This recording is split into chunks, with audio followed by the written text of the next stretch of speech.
Chapter 1972. These Turkic thieves are so bold. Not only did they attack the post house, they even kidnapped His Highness King of Wei. They are truly lawless. In the Wang clan ancestral home, Wang Yu and the other upper echelons of the Wang clan were first shocked when they heard the news brought back by Wang Qingwu, and then they slapped the table and stood up in anger. Wang Bing's face was as calm as water. He furrowed his brows and said in a deep voice, "These Turkic spies are truly scheming." Taking advantage of the fact that the Imperial Army is searching for second brother in the city and the rear of the post house is empty, they launched a sneak attack on the post house. This timing is perfect. If this plan came from Zhao Dian, then this Han man called Zhao Dian cannot be underestimated. Princess Tongban couldn't help but say, but according to Wang Qingwu, this Zhao Dian has already been escorted to the provincial governor's residence, and their leader has been captured. What do these Turkic spies have to fear? With so many guards in the city, no matter where they hide, they will be found. Wang Bingqing snorted softly and said, "Perhaps this Zhao Dian also thinks the same way. We thought that after capturing him, the other Turkic spies would not dare to act rashly. But in his eyes, since your highness has fallen into his hands, we also do not dare to act rashly. Even if we find the hiding place of the Turkic spies, it will be very difficult to rescue his highness from their hands. Zhao Dian is certain that we won't dare to risk his highness' life. Previously, most of his men went to attack the post house while he took a small group to guard the inn. Now that I think about it, he wanted to use his highness as bait to delay the 100 cavalry. This person's schemes are profound and his methods are ruthless. They are all different from ordinary people and cannot be underestimated." Wang Yu nodded and said, "Father's words are correct. Finding the hiding place of the Turkic spies is not difficult for the Wang clan and the provincial governor's residence, but the difficulty lies in the fact that they will threaten us with his highness' life. Zhao Dian is just a lackey under Shili. If he dies, then so be it. But his highness is one of the most favored princes of the present emperor. We cannot let anything happen to him in Taiyuan City. If that's the case, then it will be difficult." Princess Tongban frowned and said worriedly, "According to what husband and father said, we can only be in a deadlock with these Turkic spies." However, Source Peak City was a major city in the north.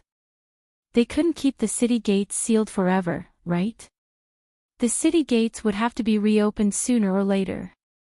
If he could not save Qin Kai before that, he was afraid that the thieves would secretly move Qin Kai out of the city.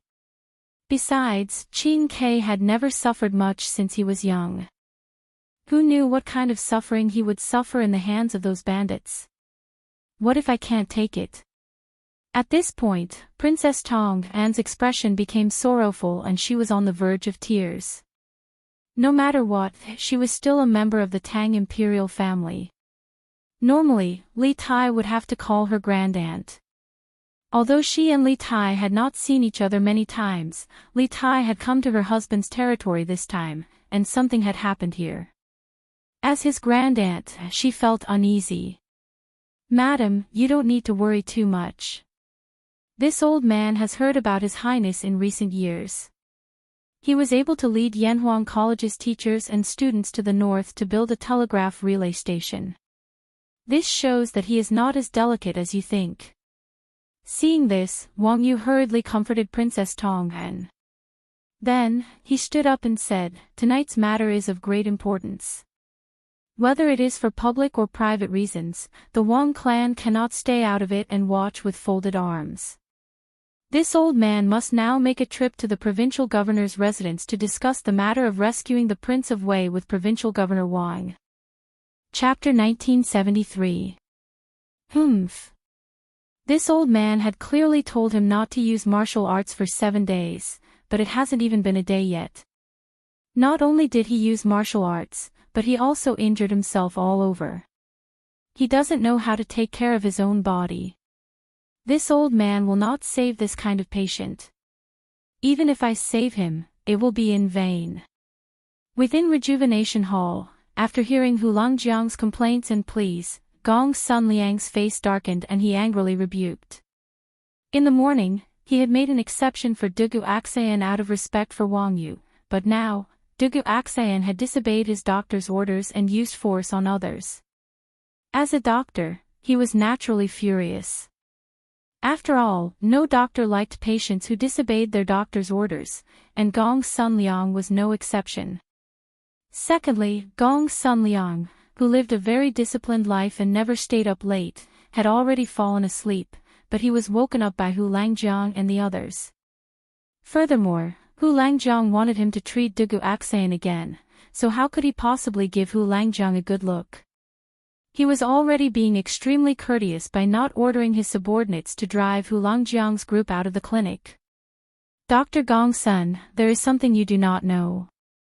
Tonight, a group of bandits attacked the courier station, wanting to harm His Highness King of Wei. There were several top-class experts among the bandits, and General could not bear to see our ordinary soldiers slaughtered by these experts. With no other choice, he endured the pain and forced himself to fight. But he had never imagined that the enemy would outnumber him, and all of them were extraordinarily skilled. Although General fought without retreating, in the end, his 2 fists were outnumbered, and he was heavily injured. This who is a crude man and does not know how to speak pretty words, but in Source Peak City, only Dr. Gong Sun has the ability to treat General. If Dr. Gong Sun can save General's life, this whose life will be yours. Hu Langjiang once more cupped his fists.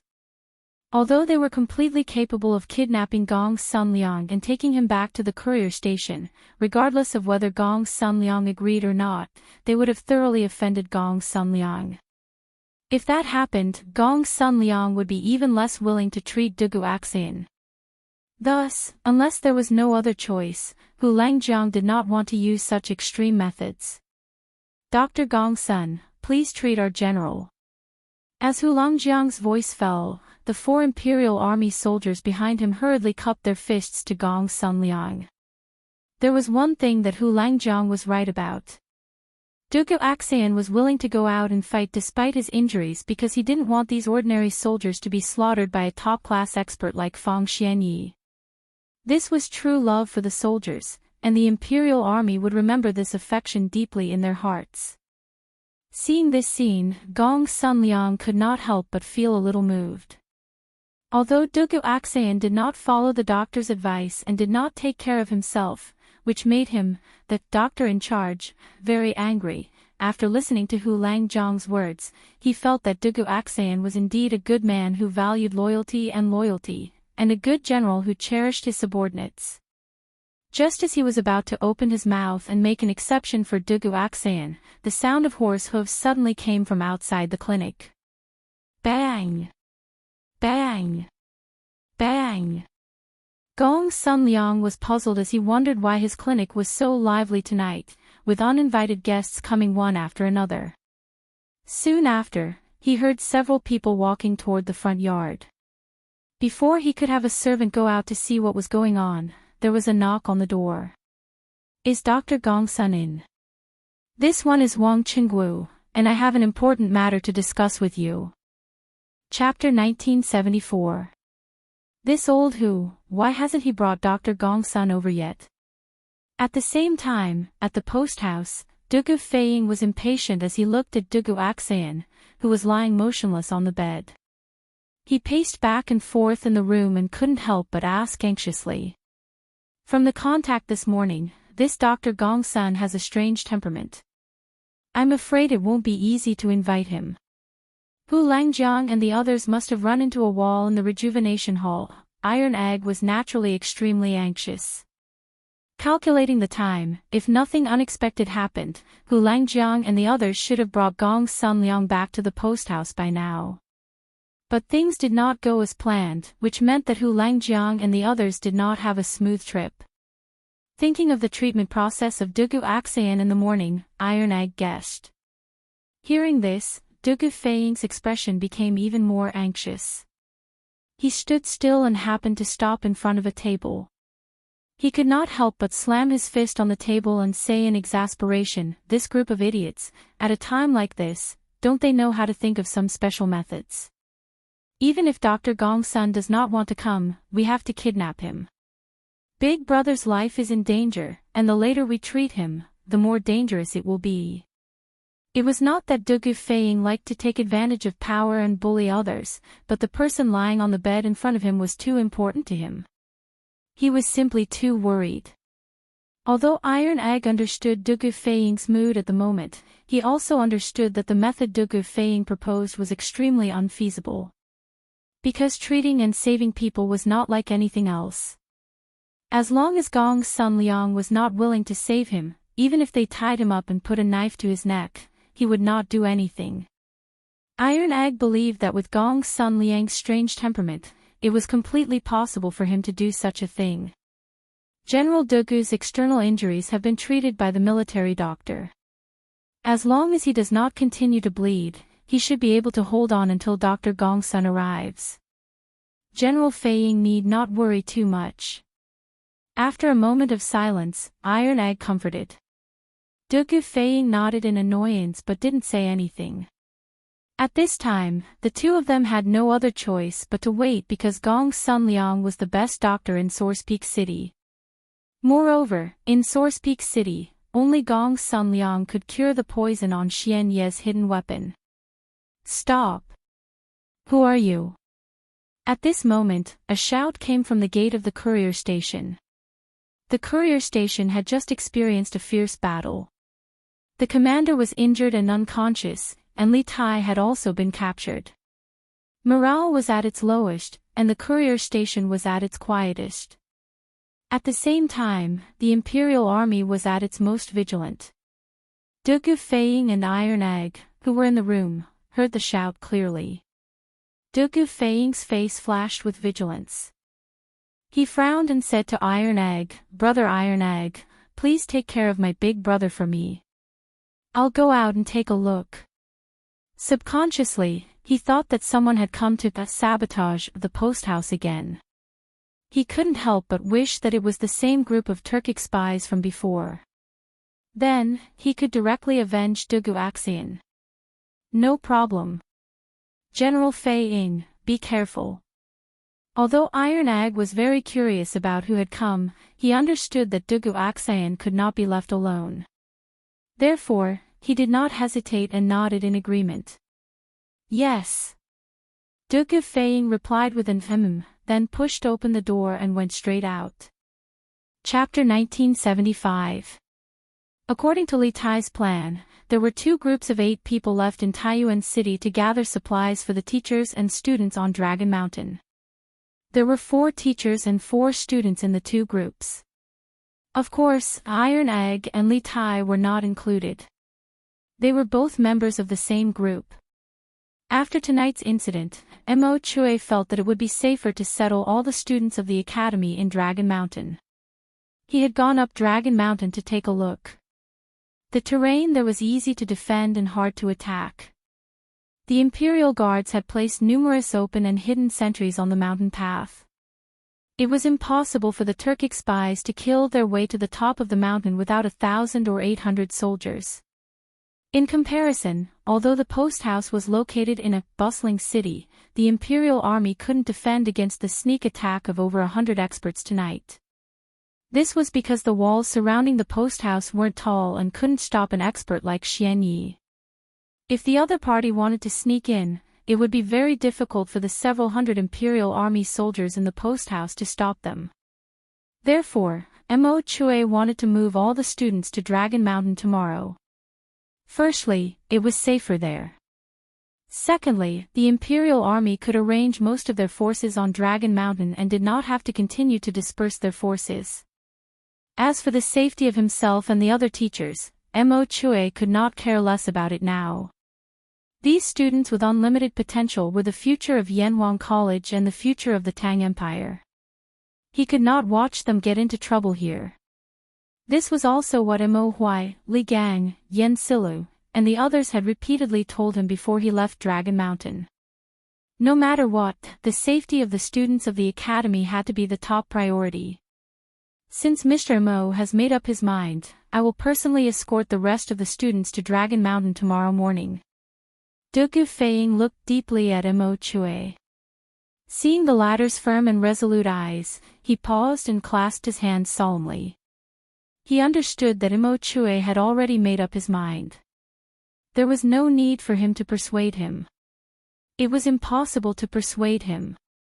Mr. Imo Chue, Bruiser opened his mouth, but when he met Imo Chue's gaze, he swallowed the words that were already at the tip of his tongue. Li Junxian could see all their actions and expressions, and he was filled with admiration for this pure teacher-student relationship and selfless devotion. But he had not forgotten his goal. Glancing at the motionless Dugu Axayan, he stepped forward and sternly asked, "Brother Feiying, can I examine Brother Dugu's injuries?" Hearing this, Dugu Feiying hurriedly turned sideways and extended his hand. "Of course, General Li, please." Even though Li Junxian wasn't a famous doctor, not even a physician, he was still a supreme expert of the Grandmaster realm. Perhaps he could use his Jinqi to regulate his meridians and alleviate Dugu Axayan's injuries. Li Junxian nodded. With a grave expression, he stepped forward and sat on the edge of the bed. He extended his right hand and placed it on Dugu Axayan's pulse. A gentle stream of Jinqi flowed through the meridians on Dugu Axayan's wrist and into his body. It was like a gentle spring rain that silently moistened the body. Just as Dugu Feiying had thought, Li Junxian was no physician, nor had he read any medical books. But since ancient times, medicine and martial arts had always been closely related. Those who practiced martial arts mostly knew how to treat simple external and internal injuries. And a martial arts expert of his level was naturally much more capable of saving lives than ordinary martial artists. Chapter 1976. Humph. Just now, this old man heard that someone wanted to kidnap me from Rejuvenation Hole. Young General truly has the authority of an official. In the guest house, Gong Sun Liang did not appreciate Dugu Feiying's warm welcome. His face was cold as he mocked Dugu Feiying as he walked into the room. No matter how fearless Dugu Feiying was, he didn't dare to act recklessly in front of the old man in front of him. This was because this old man was related to the life and death of his brother. "Mr. Gong Sun, you've misunderstood. I was just worried about my brother's injury. That's why I spoke without thinking. Please be magnanimous and don't hold it against me." Who would have thought that the usually reckless Dugu Feiying would lower his head to an old man? If the Imperial Army soldiers outside saw this, their eyes would probably pop out of their sockets. Humph. Today, all of you are good people. Only this old man is a bad person. Someone wanted to kidnap this old man, and someone wanted to use Wang Situ to pressure this old man. Humph. Could it be that in your eyes, this old man is a cold-blooded and heartless person who would watch someone die? Gong Sun Liang ignored Dugu Feiying's apology, and as he walked toward Dugu Axayan's bed, he grumbled to himself. This old man was naturally referring to the actions of Hu Langjiang and Wang Qingguo in Rejuvenation Hall. And who else could this Wang Situ he spoke of be but Wang Bing? Sir, of course not.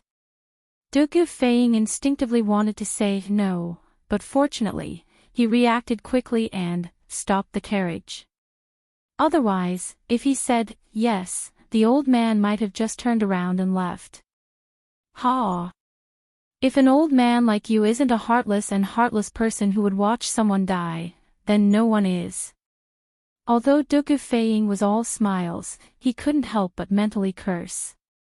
Everyone in the room except Li Junxian couldn't help but twitch their lips upon hearing this conversation, but they didn't dare to say anything.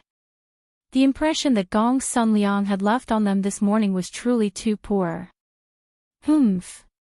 Insincere words. Gong Sun Liang glanced at Dugu Feiying but did not intend to dwell on this issue. He sat on the side of the bed and began to check on Dugu Axayan's injuries. In fact, Dugu Feiying and the others had really misunderstood Gong Sun Liang in this matter. Previously in the Huichan Hall, after Hu Lang roughly explained why Dugu Axayan was injured again, Gong Sun Liang, who was deeply moved, had already planned to immediately go to the post house to treat Dugu Axayan. But who would have thought that Wang Qingwu would come to the Huichan Hall with Wang Bing's instructions? With this, Gong Sun Liang was like an unscrupulous doctor who would not save a dying person. Mr. Gong Sun, how is my elder brother? Gong Sun Liang first flipped Dugu Axayan's eyelids, then looked at Dugu Axayan's tongue, chest, and other parts, before finally placing his right hand on Dugu Axayan's pulse. Not long after, he withdrew his hand and stood up. At this time, Dugu Feiying hurriedly asked. Alas! Gong Sun Liang shook his head with a heavy heart. Then, he complained, you knew that he had not recovered from his injuries, so why did you let him get injured again? And such a serious injury at that. The current situation is really a little tricky. I was wrong in this matter. Dugu Feiying said in shame. My elder brother was poisoned with the same poison as this morning. Mr. Gong Sun, since you were able to save my elder brother this morning, you can definitely save him now. I beg you, you must save my elder brother. Chapter 1977. Lend it to me. How do you want to borrow it? Gong Sun Liang raised an eyebrow in confusion when he heard that Li Junxian could lend him his internal energy. This old man is not a martial artist and has never learned how to circulate internal energy. My 8 meridians have not been opened. Even if you transfer your internal energy to this old man will not be able to use it, much less use it. Iron Egg also looked in confusion at Li Junxian. He had subconsciously believed that Li Junxian's method of borrowing internal energy was the guiding internal energy that Gong Sun Liang had spoken of. This method had a certain degree of feasibility, because when Sun Simiao had treated Li Gang, Li Zixuan had used this method. However, after listening to Gong Sun Liang's analysis, Bruiser began to feel that this method wasn't reliable. This was because Gong Sun Liang was different from Sun Simiao. He had never practiced any qi cultivation techniques. He was just an ordinary person. His meridians couldn't withstand the true qi of an internal martial artist. Li Junxian knew that the situation was urgent. After all, Dugu Axayan's life was still in danger, so he did not keep Gong Sun Liang in suspense. What I mean is, Sir Gong Sun Liang, you seal his acupoints while I use my internal energy to control the needles. Although I am not a doctor and have never learned any acupuncture techniques, I know the various acupoints of the human body like the back of my hand. Sir Gong Sun Liang can choose a relatively simple acupuncture technique and then tell me when to insert the needles into which acupoints on Brother Dugu's body. I will do as you say, and after the acupuncture, I will control the needles and channel internal energy into Brother Dugu's various acupoints to force out the poison. I am confident that with my control over internal energy, there will be no problem with this step. The key is still the acupuncture. Gong Sun Liang couldn't help but blow his beard and glare. Ha! Sir's tone is truly arrogant. You think that as long as you know the right acupoints, you can perform acupuncture.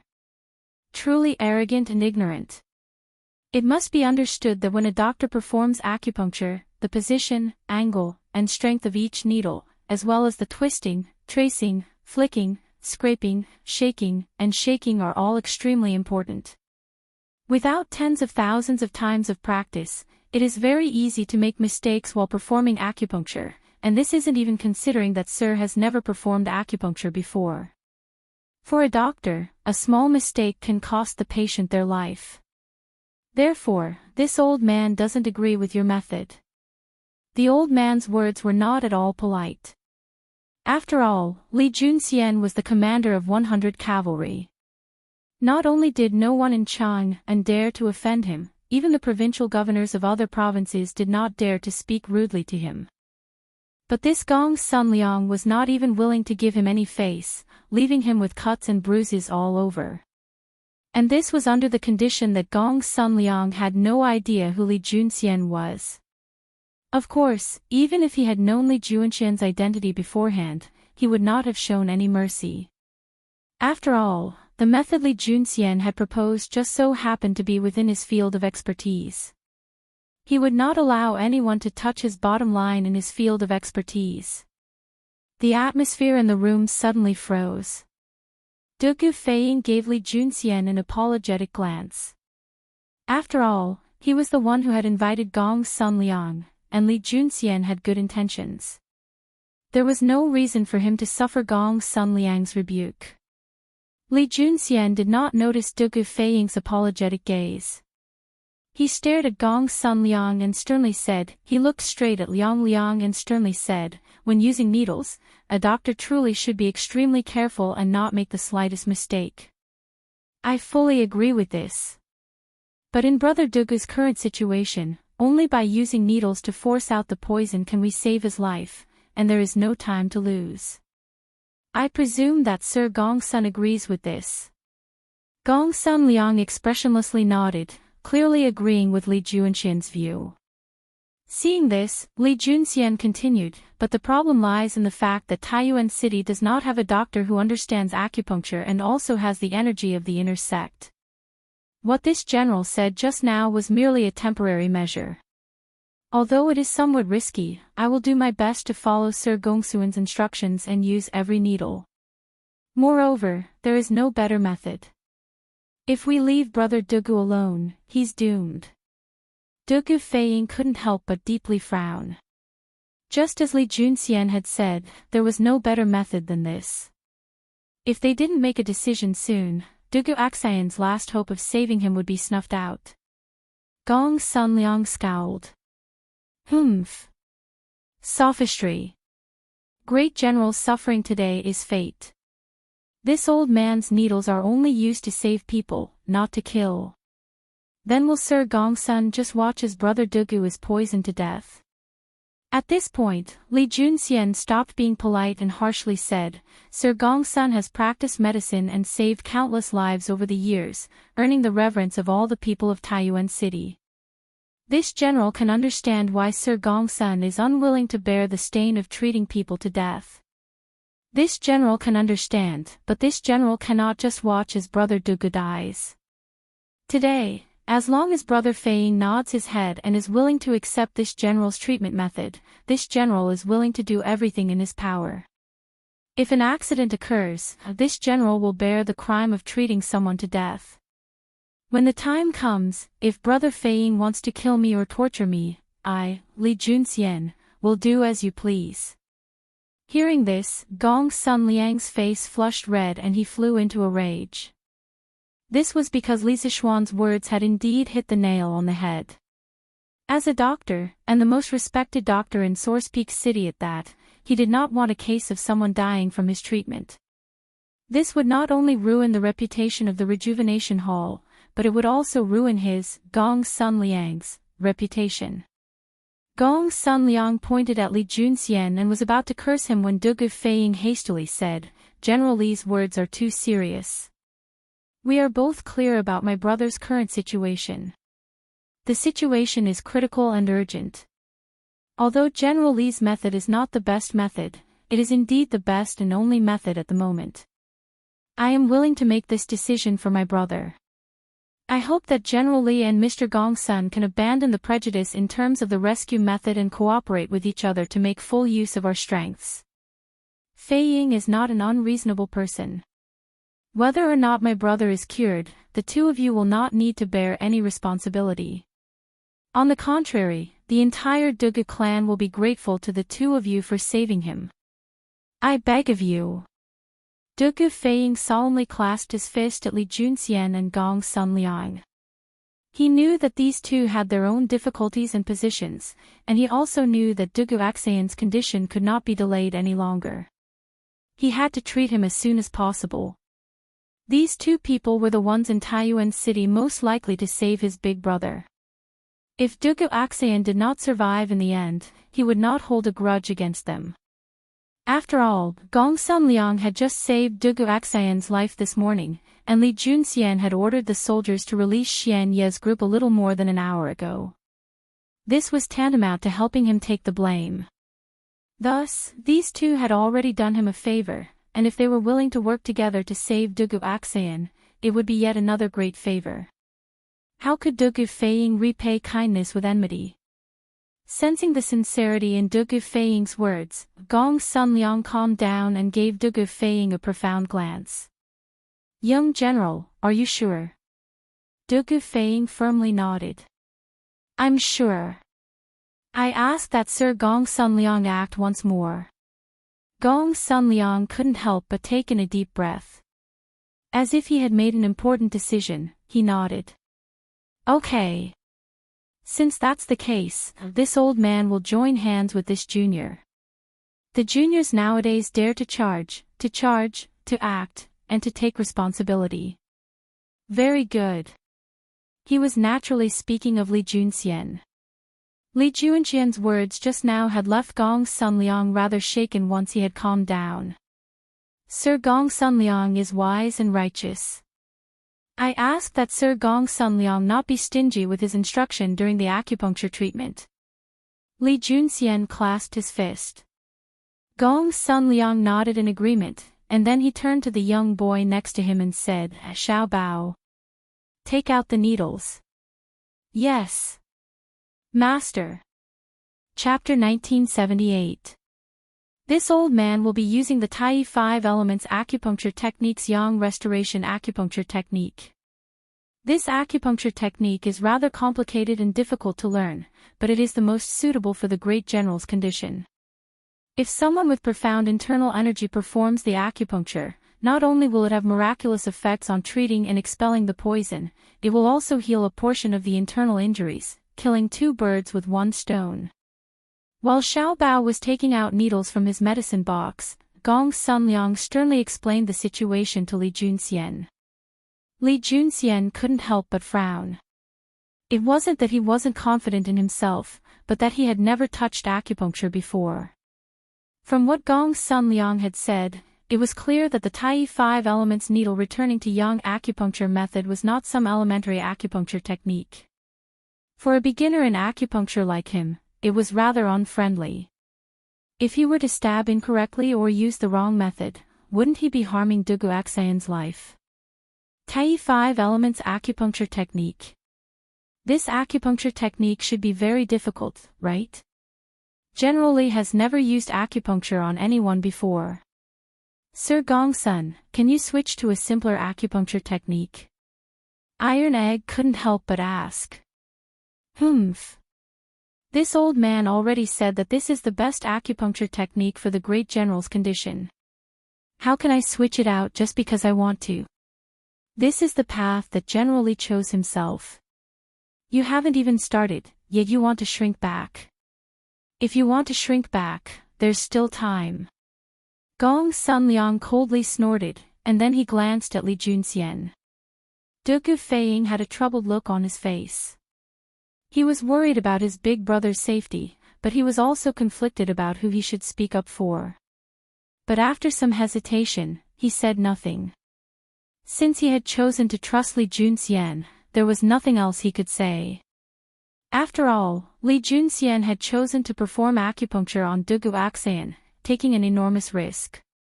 There was no need for Li Junxian to take this risk. Use this acupuncture technique. After a few moments of hesitation, Li Junxian firmly said, since Sir Gongsun believes that this acupuncture technique is the most suitable, then this acupuncture technique will be used. This junior will not shrink back. Shrinking back at this time would be giving up on treatment and allowing Brother Dugu to die from the poison. This junior cannot do this. But this junior truly has never touched this acupuncture technique before. In a little while, I hope that Sir Gongsun can instruct me. Good. What a loyal and righteous junior. Gong Sunliang couldn't help but look at Li Junxian with a hint of praise in his eyes. At this time, the boy took out the needles and handed them to Li Junxian. Li Junxian naturally took them, but Gong Sunliang turned to the boy and said, Xiao Bao, take out another set of needles. Your master wants to use them. Ah. Master, aren't you? Oh, okay, wait a moment, master.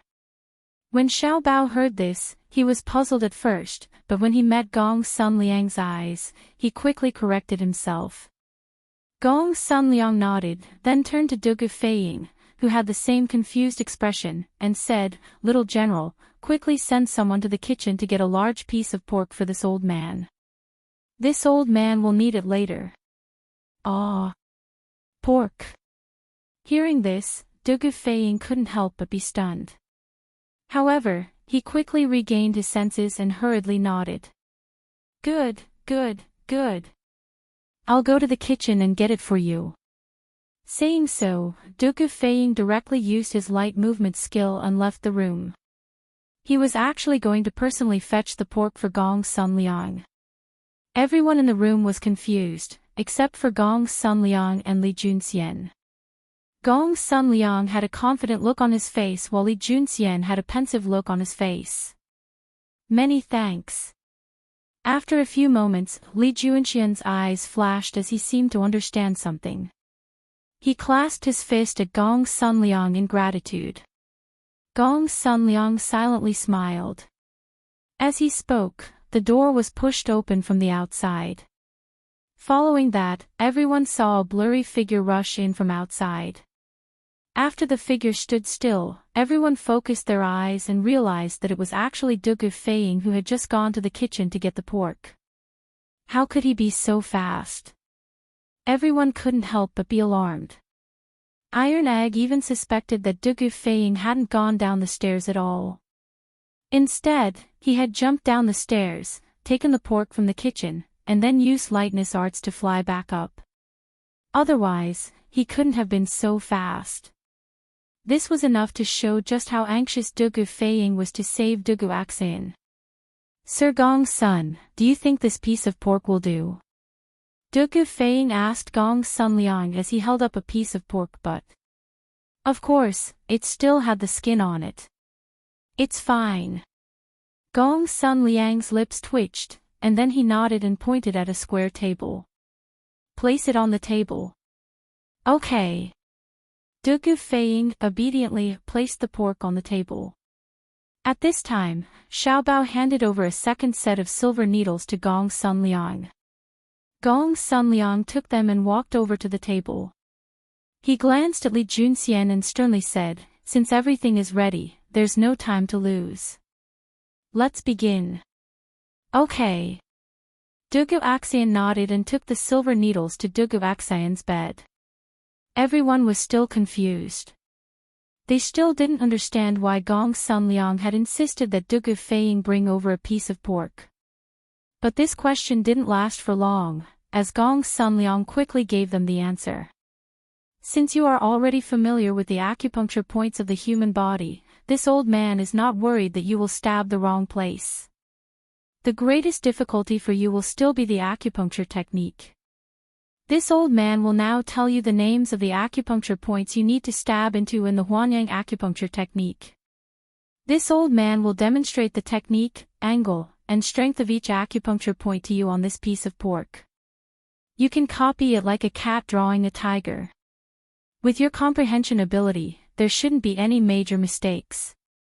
As for how much energy you need to pour into each acupuncture point, you should know better than this old man, so there's no need for this old man to remind you. With this method, you should be able to minimize the risk. Do you understand?" After hearing Gong Sunliang's explanation, everyone was enlightened and couldn't help but sigh in praise of Gong Sunliang's thoughtfulness. To be more precise, he had fully utilized Li Junxian's strengths and then used his personal teachings to make up for Li Junxian's greatest weakness. In this way, the risk was truly minimized. "I understand. Let's begin." Li Junxian nodded and opened the cloth bag containing the silver needles. Xiaobao hastily removed Dugu Axian's blanket and took off his clothes, immediately revealing the terrifying wounds on his body. And this was after the military doctor had stopped the bleeding before Gong Sunliang's group arrived. Otherwise, these wounds would have dried up all the blood on Dugu Axian's body. Gong Sunliang took out a silver needle 1 inch long from the cloth bag and began to use the pork on the table as an acupuncture experiment. For the first needle, take a needle 1 inch long and stab it into the Tianta acupuncture point with one hand. When you feel some obstruction under the skin, immediately stop. After that, scrape the needle. Place your index finger against the end of the needle and use your thumbnail to scrape the needle from bottom to top. Pour in energy to unblock the Tianta acupuncture point. Li Junxian listened and watched with rapt attention. After Gong Sunliang finished his explanation, he took in a deep breath and began to lift the needle, stab it in, and scrape the needle. He seemed to be doing the exact same thing as Gong Sunliang. This level of imitation was simply breathtaking. Gong Sunliang's eyes brightened. With Li Junxian's outstanding perception, if he could maintain this state, the chances of success would be much higher. They might even be able to save Dugu Aksayan today. Chapter 1979. Big Brother. You have to wake up. As Li Junxian raised the silver needle and prepared to stab it into Dugu Aksayan's body, Dugu Feiying's heart leaped into his throat. Whether or not Dugu Aksayan could be brought back to life depended on this last needle. At the same time, Dugu Feiying couldn't help but pray that Li Junxian would make a mistake with this last needle. Otherwise, everything would be for naught. Under the eager gazes of the crowd, Li Junxian focused his mind and stabbed the silver needle into Dugu Aksayan's tai point. Then, he lifted the needle and rubbed the handle, performing a series of acupuncture techniques in a single breath. He was no longer as unfamiliar as he had been at the start. He was like a veteran doctor who had practiced medicine for many years. What came next was the most crucial step. Li Junxian took in a deep breath and gathered all the remaining energy in his body into his right arm. At this moment, Li Junxian's right arm was like a vast and turbulent river. His right palm was like a dam on the river, and on the dam were many sluice gates that controlled the flow of the river. What Li Junxian needed to do now was to control these 18 sluice gates and use the 18 needles to precisely irrigate the 18 acupuncture points on Dugu Aksayan's body. This was no simple task, as the 18 acupuncture points all required different amounts of true energy. Li Junxian had to divert a portion of his energy according to the amount of true energy required by each acupuncture point. If he wasn't a grandmaster, he would have never been able to control his true energy so precisely. With a buzzing sound, the 18 silver needles on Dugu Aksayan's body began to vibrate at different frequencies. It was as if 18 dancers were dancing on Dugu Aksayan's body. Not only did they have different postures, but they also had different postures. They began to dance gracefully on Dugu Aksayan's body. Humph. After 10 some seconds, Li Junxian began to feel that his energy was running out. He groaned as beads of sweat appeared on his forehead. Due to gravity, these beads of sweat rolled down his face and dripped to the ground. But Li Junxian had no time to worry about such things. He was completely focused on controlling his true energy and had no time to worry about anything else. In 10 some seconds, Li Junxian had run out of true energy, and so had his psychic energy. After all, he did not have the transcendent psychic energy of Li Sichuan. Multitasking and pouring 18 streams of true energy into the needles was extremely taxing on his mind and psychic energy. Dugu Feiying, Iron Egg, and the others were also worried. They could naturally see that Li Junxian was struggling, but they could only worry. If they recklessly interfered, not only would they interrupt the treatment, they would also cause Li Junxian and Dugu Aksayan to suffer a backlash of true energy. Humph. Li Junxian gathered what little energy he had left in his body and poured it into the needles. Suddenly, he tasted something sweet in his throat and almost vomited blood. Fortunately, he swallowed the blood back down, or else he really would have been discouraged. Li Junxian grunted and decided to make a desperate bet. He poured all the remaining energy in his body into the 18 acupuncture points. If he could force out the poison in Dugu Aksayan's body, that would be for the best. If he couldn't force it out, then Dugu Aksayan would be powerless to reverse the situation. Generally, how are you? Fwoosh. After pouring all the energy in his body into the 18 meridians, Li Junxian put down his right arm, his body swaying as he staggered backward. Dugu Feiying swiftly rushed forward to support Li Junxian. But at this moment, the unconscious Dugu Axian suddenly sat up, vomited black blood, and then fell back to sleep. "I'm fine." Li Junxian waved at Dugu Feiying, and then he turned in surprise to Dugu Axian. Dugu Feiying had naturally noticed what was going on, and his eyes were wide with both anxiety and anticipation. Gong Sunliang walked up to the bed and took Dugu Axian's pulse. After a few moments, he nodded and stroked his beard. The poison in Great General's body has been purged, and his life is not in danger. But his injuries are too severe, so he has yet to wake up. As long as he rests for a few days, he will definitely slowly recover. My big brother is really fine. That's wonderful. Chapter 1980. Brother Feiying, there's no need to be so courteous. We all serve the imperial court, and in this situation, it is only right that we help each other. Moreover, I have always admired your brother's conduct, and now that Brother Dugu is in danger while protecting King Wei, how can I just stand by and watch? Li Junxian reached out to support Dugu Feiying, his voice somewhat weak as he spoke. These words were not out of courtesy. Although Dugu Feiying and Dugu Axian came from great clans, they did not have the stubbornness and arrogance that clansmen often had. On the contrary, they were rather chivalrous, and in the Tang dynasty, the wanderers had flourished for a time. As an official of the court, Li Junxian had a good impression of the two brothers, or at least not a bad one. Moreover, the cavalry and the imperial army had often carried out missions together, so Li Junxian and Dugu Axian could be considered old acquaintances. He. This old man isn't as foolish as you.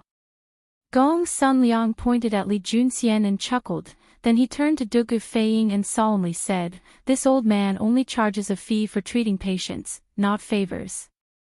Owing favors is troublesome, and money is far more practical. This old man treated the great general's poison this morning because I owed the head of the Wang clan a favor, so I won't ask young general for a fee. But tonight, even if this old man doesn't take all of the credit for the great general's safety, I should at least take half of the credit, right? As for the fee, this old man will give it to you at half price." Everyone was rather surprised by these words. No one had expected Gong Sunliang to refuse Dugu Feiying's favor and instead ask for money. Sometimes, favors weren't as practical as money, but that depended on the situation. How could the favor of the Dugu clan be measured in money? Although the Dugu clan was no longer as prosperous as it had been in the Sui dynasty, a starving camel was still bigger than a horse. Not only were many of its members in the court, the Dugu clan still maintained a subtle relationship with the imperial household. No one dared to underestimate it. Thus, Dugu Feiying's promise and the Dugu clan's favor could not be bought with money. Hearing this, Dugu Feiying was also stunned for a moment, but he quickly reacted. His expression was normal as he politely cupped his fists and said, "Then how much does Mr. Gongsun think is appropriate?" Gong Sunliang raised 3 fingers and said, 3,000 strings. After that, as if he was afraid that Dugu Feiying would think that his price was too expensive, Gong Sunliang hurriedly explained, "Young general, please don't think it's too expensive. In order to treat the general, this old man has done everything he can. Moreover, the general's life should not be worth less than 3,000 strings of coins, right? Mr. Gongsun, there's no need to say more. My Dugu family can still afford a mere 3,000 strings of cash. I didn't bring so much cash with me when I escorted the academy's teachers and students to the north this time. But Mr. Gongsun, you don't have to worry. Once the crisis in Taiyuan City is resolved, I will immediately send a letter to my clan and ask them to send the medical fee of 5,000 to Rejuvenation Hall." Dugu Feiying interrupted Gong Sunliang and said sternly, "Good. This old man naturally believes in the young general's trustworthiness. This old man will begin the treatment for the great general. Hearing that Dugu Feiying had increased the treatment fee to 5,000 strings of cash, Gong Sun Liang smiled so widely that his eyes narrowed into slits. After saying this, the old man bent down and began to treat Dugu Axian. After all, in Li Juanqian's current condition, he definitely didn't have the strength to continue treating Dugu Axian. Creak. At this moment, the door was pushed open from the outside, and an Imperial Army soldier walked in and cupped his fist to Dugu Feiying. Reporting to General Feiying, Zhao Eru and Master Han have returned. Oh. Did they capture Wang Kuei? Dugu Feiying's eyes brightened as he asked. On the way back, he had already heard from the Imperial Army soldier guarding the post house that Zhao Eru and Han Li had led people to a mysterious courtyard in the southern part of the city to capture Wang Kuei. The Imperial Army soldier replied, reporting to General Feiying, only Master Han and Zhao Eru returned with a small group of people. I heard that the rest are still behind. Good. Come with this general to take a look. Dugu Feiying nodded and prepared to leave. Iron Egg hurriedly said, General Feiying, I'll go as well. He was naturally concerned about Han Tianhu's safety and wanted to see if the latter was injured. Dugu Feiying understood Bruiser's feelings. He nodded and didn't say anything. The two of them left the room one after the other. Father. You're injured. A few moments later, the two were on their way to the front courtyard of the post house when they happened to run into Han Li, Zhao Eru, and the others. Seeing Han Li's blood-stained clothes, Iron Egg immediately panicked and rushed to Han Li's side as quickly as he could. Your father is fine. This is someone else's blood. Seeing that his son was fine, Han Li was slightly relieved. He patted Iron Egg's head and turned to Dugu Feiying, who was about to reach him, and asked, General Feiying, you're back. When this old man came over, I saw signs of a fight in the post house. Did something happen? By the way, where is His Highness? At this point, Han Li realized that Li Tai was not among the people who came, and a bad premonition arose in his heart. This was because he had instructed Iron Egg to stay close to Li Tai and protect him. Now that Iron Egg had come out and Li Tai was not around, it meant that something had happened to Li Tai. Could it be that his previous guess was right? His Highness. His Highness was captured by the Turkic spies. Dugu Feiying's face darkened, and the good mood he had gained from Dugu Axian's safety instantly disappeared without a trace. He said in a low voice. What? His Highness was captured. Hearing this, even though Han Li was prepared, he could not help but be shocked. Dugu Feiying gritted his teeth and said, previously, when we left the post house, the Turkic spies took advantage of the fact that the post house was defenseless to launch a night attack and kidnap His Highness. My big brother was also severely injured because of this. By the way, Master Han, why are only the few of you back? Where are the others? Also, did you catch that old man Wang Kuei on this trip? Strictly speaking, Li Tai's kidnapping and Dugu Axian's serious injury had something to do with Wang Kuei, so Dugu Feiying had a reason to hate Wang Kuei to the core. The others are still behind. Han Li still had not recovered from the shock, but after hearing Dugu Feiying's question, he still replied, we didn't catch Wang Kuei, but we caught his son, Wang Hong.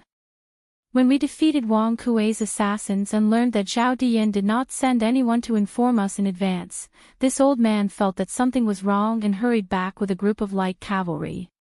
But I didn't expect to be one step too late. Chapter 1981.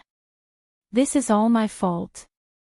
I should have sent someone else to the provincial governor's residence and the Bing province barracks while I remained at the relay station.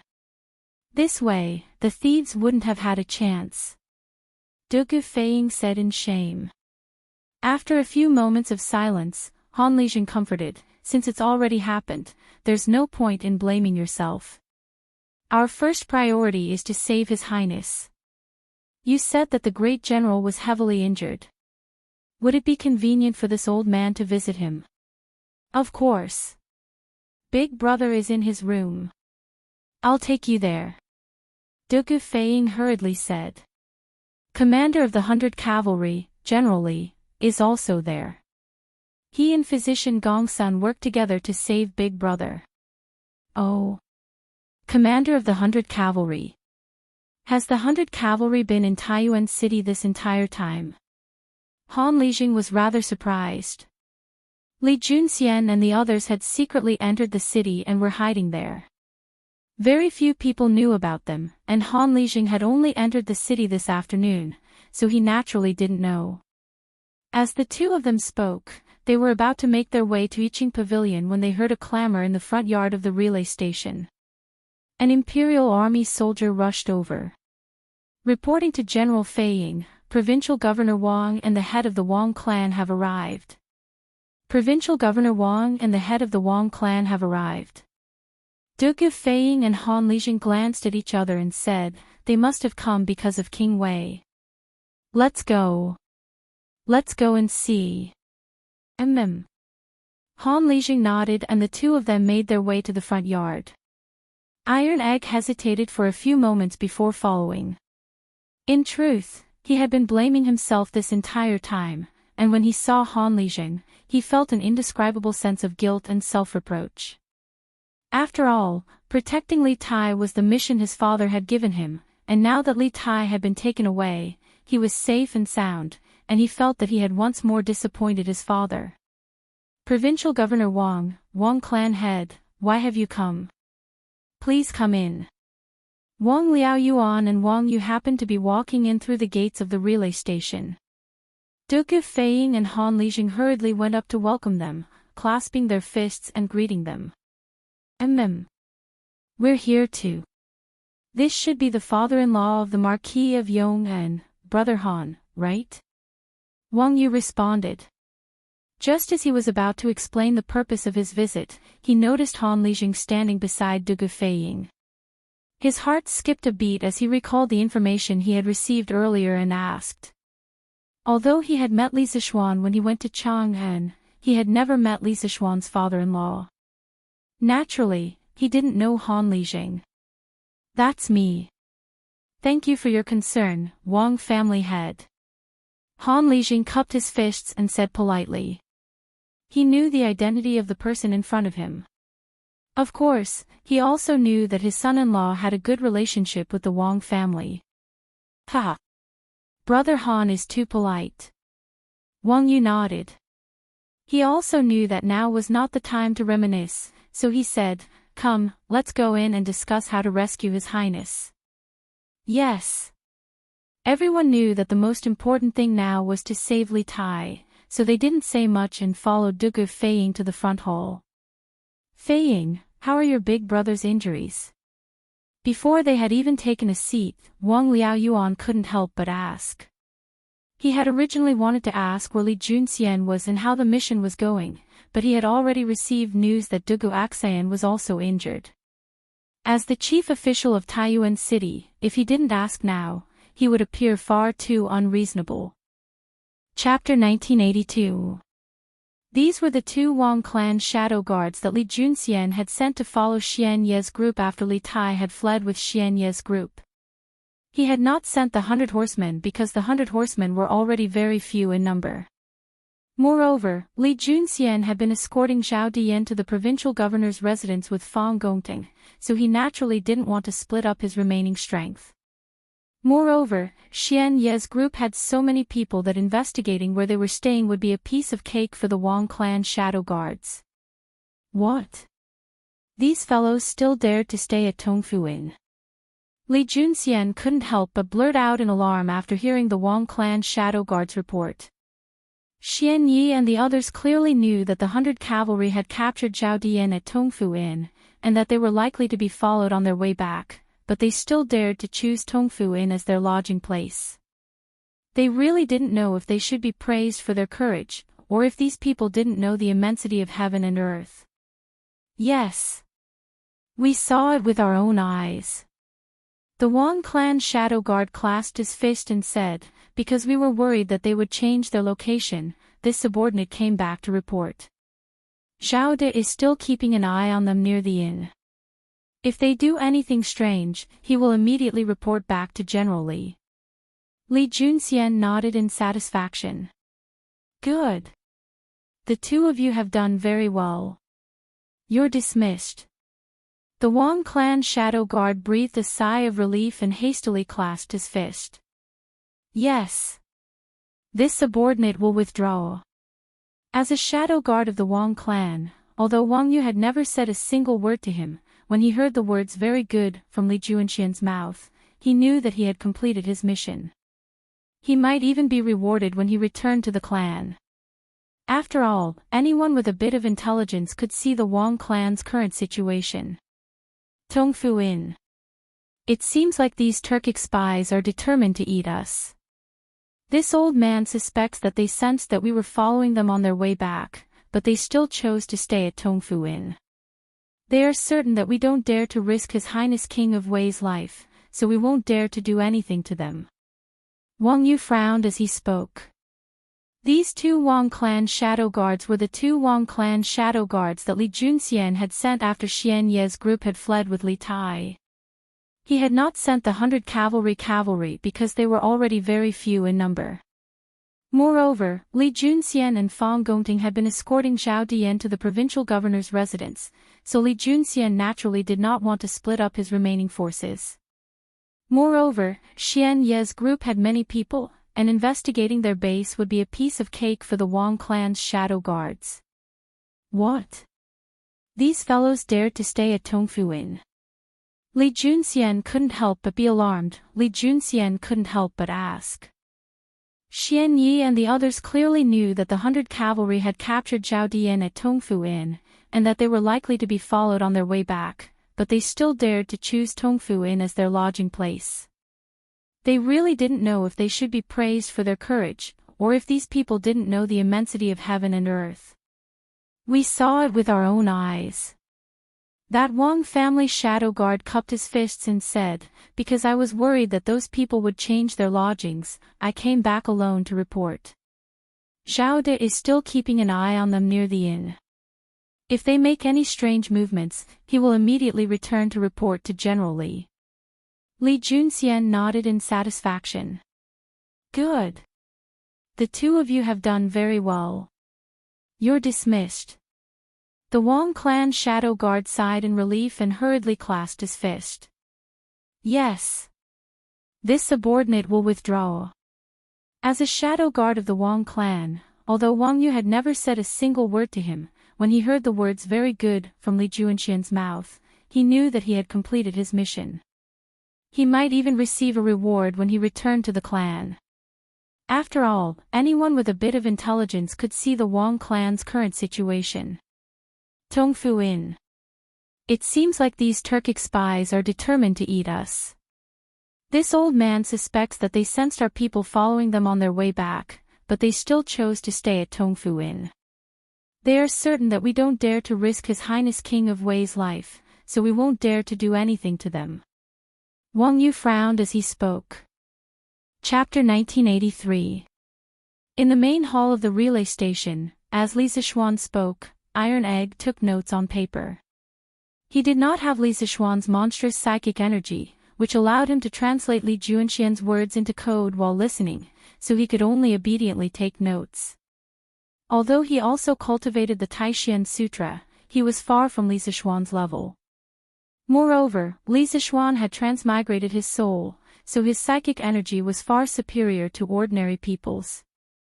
Coupled with the buff provided by the Taishan Sutra, Li Zixuan's psychic energy was unparalleled. Wang Liaoyuan and Wang Yu were both rather worried as they listened to Li Junxian's report. One of them was worried that Li Er would be punished for dereliction of duty after reading this telegram, and the other was worried that Li Er would punish the entire Wang clan for Wang Kuei's actions, causing the Wang clan to be exterminated. Of course, Wang Yu still had a sliver of hope. He hoped that Li Junxian would highlight the contributions the Wang clan had made in capturing Zhao Dian in the telegram he sent to the imperial court. This way, he could make up for his mistakes in front of Li Er. But even after Li Junxian finished reading the contents of the telegram, Wang Yu's hopes were still not fulfilled. Although Li Junxian had mentioned in the telegram that Wang Qingguo and the other hidden guards of the Wang clan had assisted him in capturing Zhao Dian, he had only stated the facts as they were and had not emphasized them. This left Wang Yu a little disappointed. But overall, it was better than nothing. Okay. That's all for now. I'll have to trouble Brother Iron Egg to send this news back to Chang and as quickly as possible. 7 minutes later, Li Junxian was finally done. He had explained everything that had happened tonight in the most concise terms possible. He also knew that the telegram was rather large, and it was rather difficult for Iron Egg to translate it all into code. But as the commander of 100 cavalry, he was naturally 100% loyal to Li Er. Tonight's events were far too important, and he had to let Li Er know the whole story. Only then would Li Er be able to make the most correct decisions. You're too kind, General Li. This is what I should do. The thought of Li Tai being kidnapped made Iron Egg's heart ache, but his face remained calm as he hurriedly raised his head. Li Junxian's eyes were as bright as torches. Although Iron Egg had concealed the pain in his eyes very well, how could it escape Li Junxian's eyes? He sighed, patted Bruiser's shoulder heavily, and said in a deep voice, "Don't worry. Brother Iron Egg, I've heard about the matter between you and His Highness from Mr. Ink Chue. You've already done your best, and this is also His Highness's choice, you can't be blamed. Don't worry, I will definitely save His Highness." Iron Egg froze. He turned to Li Junxian and firmly said, "General Li, when you save Qingke, please take me with you." "All right." After staring at Iron Egg for a moment, Li Junxian finally agreed to Iron Egg's request.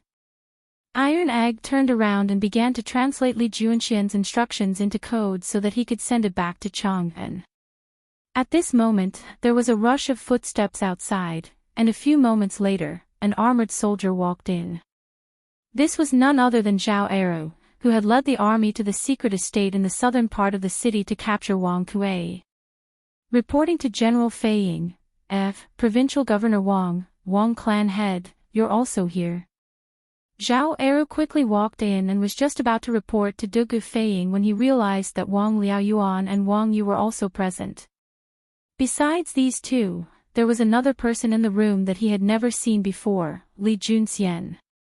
When he saw that Li Junxian was seated at the head of the table, he guessed that his status was extraordinary, so he didn't dare to ask. But now, he wasn't sure if he should continue reporting to Dugu Fei Ying. "If you have something to say, just say it."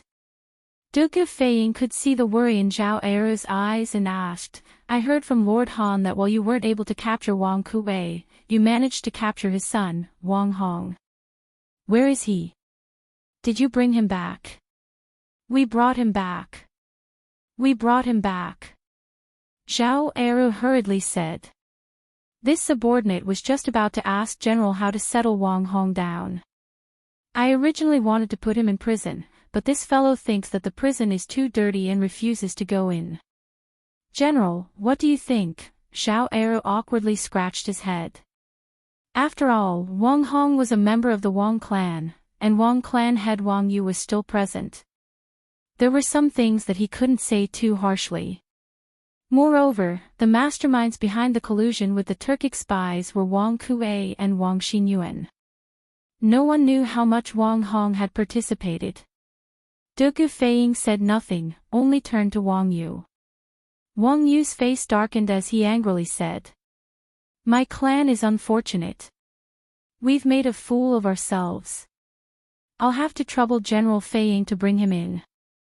This old man is here today, so I can ask him just how the second elder colluded with the Turkic spies."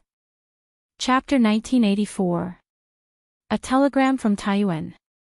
In a room on the third floor of the Imperial Astronomer, the other eunuch was shocked when he learned that the telegram had been sent from Taiyuan. He had a bad premonition because the only people in Taiyuan City who could send telegrams to Chang and were Li Tai's group, and it was late at night. For Li Tai to send a telegram at this time could only mean that something had happened in Taiyuan City, and it was an extremely urgent matter that could not be delayed for even a moment. Hurry! Record the code. The eunuch hurriedly said to his companion. I know. Hurry and get the codebook. I'll record the message and translate it while receiving the telegram. Once I'm done, I'll present it directly to His Majesty. The two eunuchs quickly got to work. From the clear division of labor and tacit cooperation between them, it was clear that they had encountered many similar situations. Gulp. It's over, it's over. His Highness. His Highness has been captured by Turkic spies. Because the content of the telegram was rather long, in order to save time, one of the two eunuchs was responsible for recording the code, and the other was responsible for real-time translation against the codebook. After translating the first few lines of the code, the eunuch's face suddenly turned pale. He swallowed twice and said with a trembling voice. What did you say? His Highness has been captured. You should focus on recording the code first. The other eunuch also reacted. He knew that his companion could not be distracted at this time, so he hurriedly kept quiet, not daring to disturb him. The two eunuchs worked together, and soon, the telegram sent by Iron Egg was not only recorded, but also completely translated. As they looked at the long message in their hands, the two eunuchs trembled in fear. They felt like the paper in their hands weighed 10,000 jin. The two of them glanced at each other and thought at the same time, Taiyuan City is about to change. You go. After a moment of silence, the two spoke almost at the same time. Obviously, they all understood that the next job of sending the telegram would definitely be a tough one. Not to mention that Lier should be asleep now. Even if he wasn't asleep, after Lier saw the contents of this telegram, he would definitely be furious. At that time, whether the person who sent the telegram would be implicated or not, only God knew. Therefore, neither of the two eunuchs were willing to send the telegram. Ching Feng, go quickly. His Highness is in a critical situation right now. Don't delay the important matter. The eunuch who was in charge of recording the code couldn't help but ask. But I was the one who delivered it last time. Logically speaking, it should be your turn this time, right? How can you be so calculative at a time like this? I have to stay here and guard the telegraph machine. If there's another telegram from Taiyuan, I have to write it down first. I can remember it too. But you're not as skilled as I am. If there's a mistake, can you bear the responsibility? All right then. After a short confrontation between the two, the eunuch who was responsible for translating the code took the message and ran out in a hurry. He ran towards the backyard of the harem. Your Majesty, Your Majesty. General Li has sent an urgent message. In the west court of the Imperial Palace, Lijing Palace, Empress Zhangxuan's bedroom. Zhao Song held the telegram sent by the eunuch in his hand. He leaned slightly against the door and carefully called out to Lier, who was already asleep inside. Disturbing Lier's sleep in the middle of the night was something that even Zhao Song wasn't willing to do. But since he had encountered it, he had to intervene. Especially after seeing the contents of the telegram, he couldn't sit idly by. Otherwise, if the eunuch were to call out recklessly here, something big might happen. He had only said that, General Li has sent an urgent message. There was a great deal of attention to this. He didn't specify which General Li it was, and he didn't directly say that something had happened to Li Tai. Otherwise, Empress Zhangxun, who was already in poor health, might be mentally affected and faint. At that time, who could say what kind of crazy things Lier would do after suffering the double blow of his son being kidnapped and his wife fainting from shock? This was also the main reason why Zhao Song wanted to personally help the eunuch deliver the message.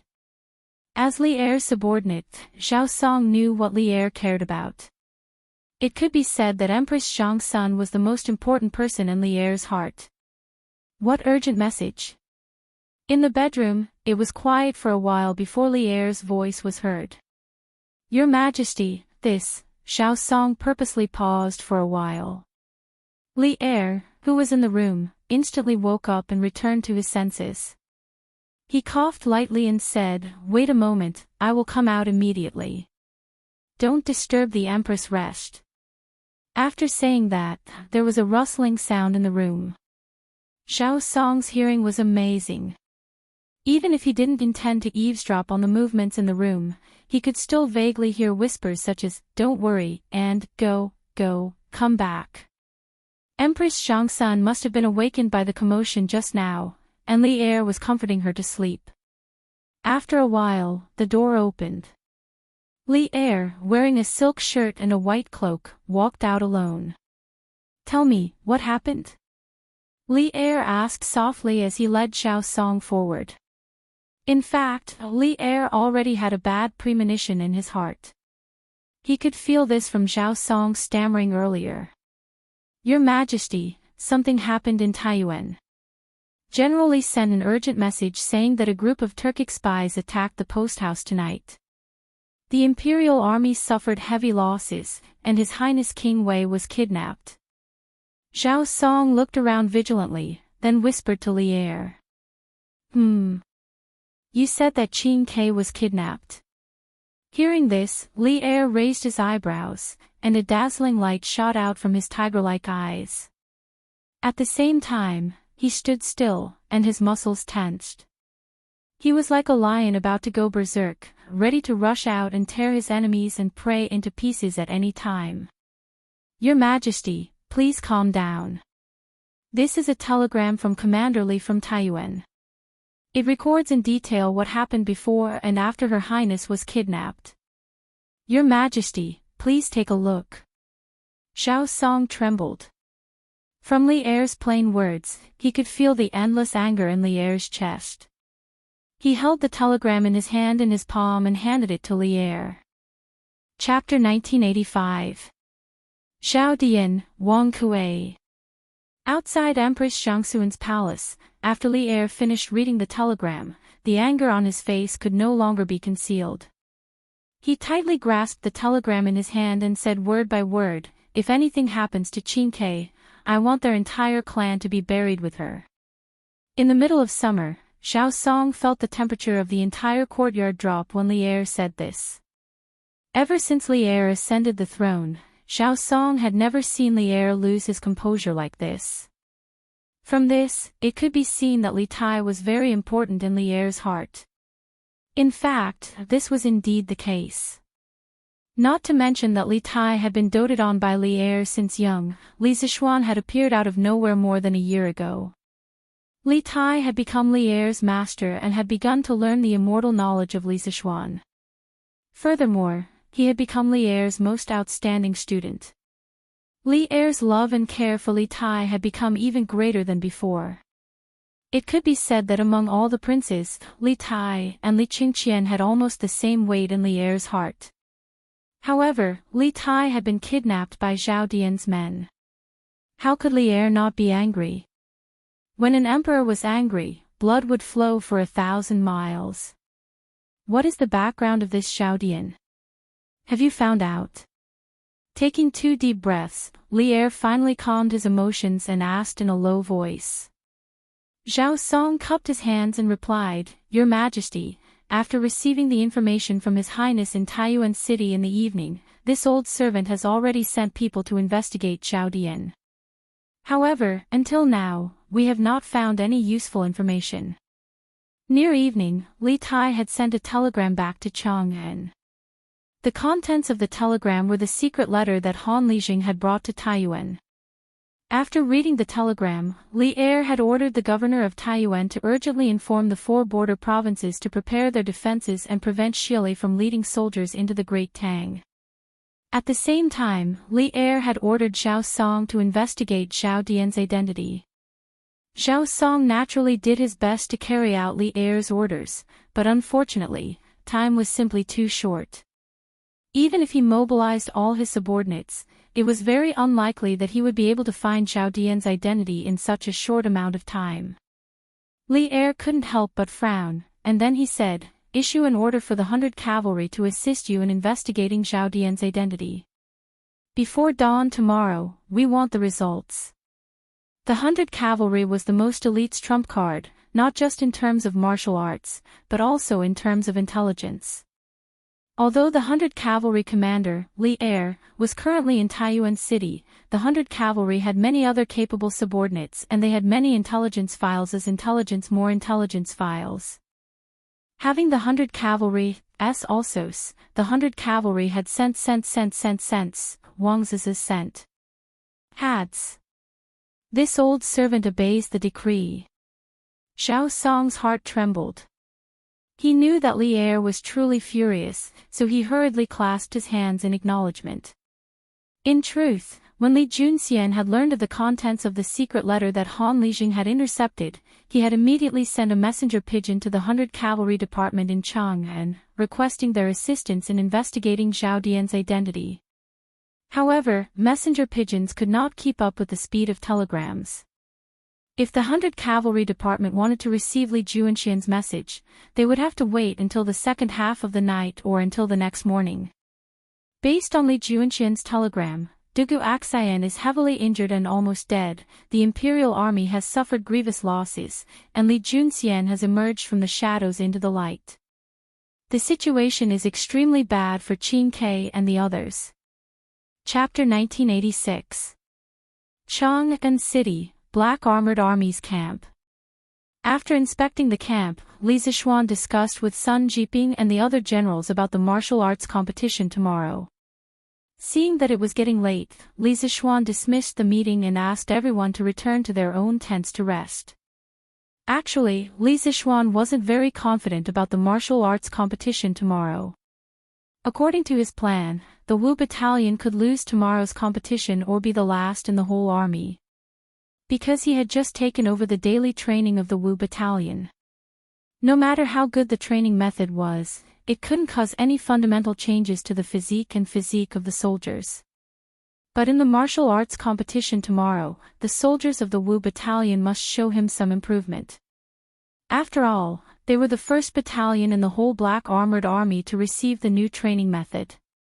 If the Wu Battalion not only got the last place in the martial arts competition tomorrow, but also didn't show any improvement, then what awaited them next would be an even more frightening devilish training. Although it was almost midnight, Li Zishuan didn't feel sleepy lying on the military couch. As a modern person who had only received military training in school and had never been in the army, he suddenly became the military instructor of the most elite heavy cavalry of the Tang dynasty, the Black Armored Army. From the moment Li Zishuan stepped into the camp of the Black Armored Army, his heart was burning with passion. He hoped that he could leave his mark on this legendary heavy cavalry in history. He hoped that he could raise the combat power of the Black Armored Army to an unprecedented and invincible level. Of course, Li Zishuan's heart was always in awe. In fact, he had always been in awe of the field that he had never been in before. Therefore, after coming to the camp of the Black Armored Army, every decision he made was made after careful consideration and deliberation. He knew better than anyone else that military affairs were not a game. If the general was incompetent, the whole army would be implicated. He had never thought of eating a fatty in one bite. Tomorrow's martial arts competition was just like a small test for the soldiers of the Wu Battalion. Although it was not important to the overall situation, it would be able to test the results of the training of the soldiers in the previous phase. Beep beep beep beep beep. Just as Li Zishuan was lying on the bed and letting his imagination run wild, the telegraph on the table to the left of his bed suddenly rang. Li Zishuan quivered and immediately collected his scattered thoughts. He hurriedly got out of bed and sat down in front of the table. He frowned and listened to the code transmitted by the telegraph. Just like the telegraph machine in the palace, the telegraph machine that Li Zishuan brought to the military camp was also on standby 24 hours a day. Firstly, he had brought quite a number of lead-acid batteries with him. Secondly, even if the lead-acid batteries ran out of power, he could send someone to Yunshan to recharge them. He didn't need to worry about the problem of not being able to recharge the batteries after they ran out of power. It's iron egg. Li Zishuan translated the message in his mind as he listened. After listening to a short section of the code, he quickly recognized the identity of the sender. It was Iron Egg.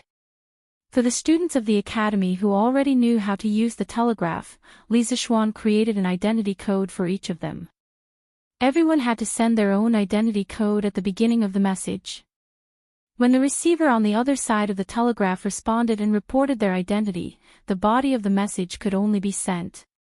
Beep beep beep beep. Li Zishuan's heart sank when he suddenly received a message from Iron Egg in the middle of the night. He suddenly had a bad feeling. However, he didn't stop what he was doing. He skillfully operated the telegraph and sent out a string of codes to indicate his identity to Iron Egg. Beep, beep, beep, beep. After a moment of silence in the tent, the telegraph finally rang again. After receiving Li Zishuan's response, Iron Egg immediately forwarded the telegram sent to the palace. Of course, Iron Egg added and modified some content. Master, this afternoon, my father came from Yifang County with a letter. It was a secret letter from the leader of the Turkic spies in Taiyuan City to the grasslands. In the telegram, Iron Egg not only told Li Zishuan everything that had happened in Taiyuan City tonight, but also briefly told him that Han Lijing had come to Taiyuan in the afternoon with Zhao Dian's secret letter. Although Li Tai had already sent a telegram to Li Zishuan, he hadn't told Li Zishuan about it. Therefore, Iron Egg had to tell Li Zishuan again. In the tent, Li Zishuan had his arms crossed in front of his chest as he quietly listened to the codes transmitted by the telegraph. On the surface, he looked very leisurely, as if he was listening to the radio.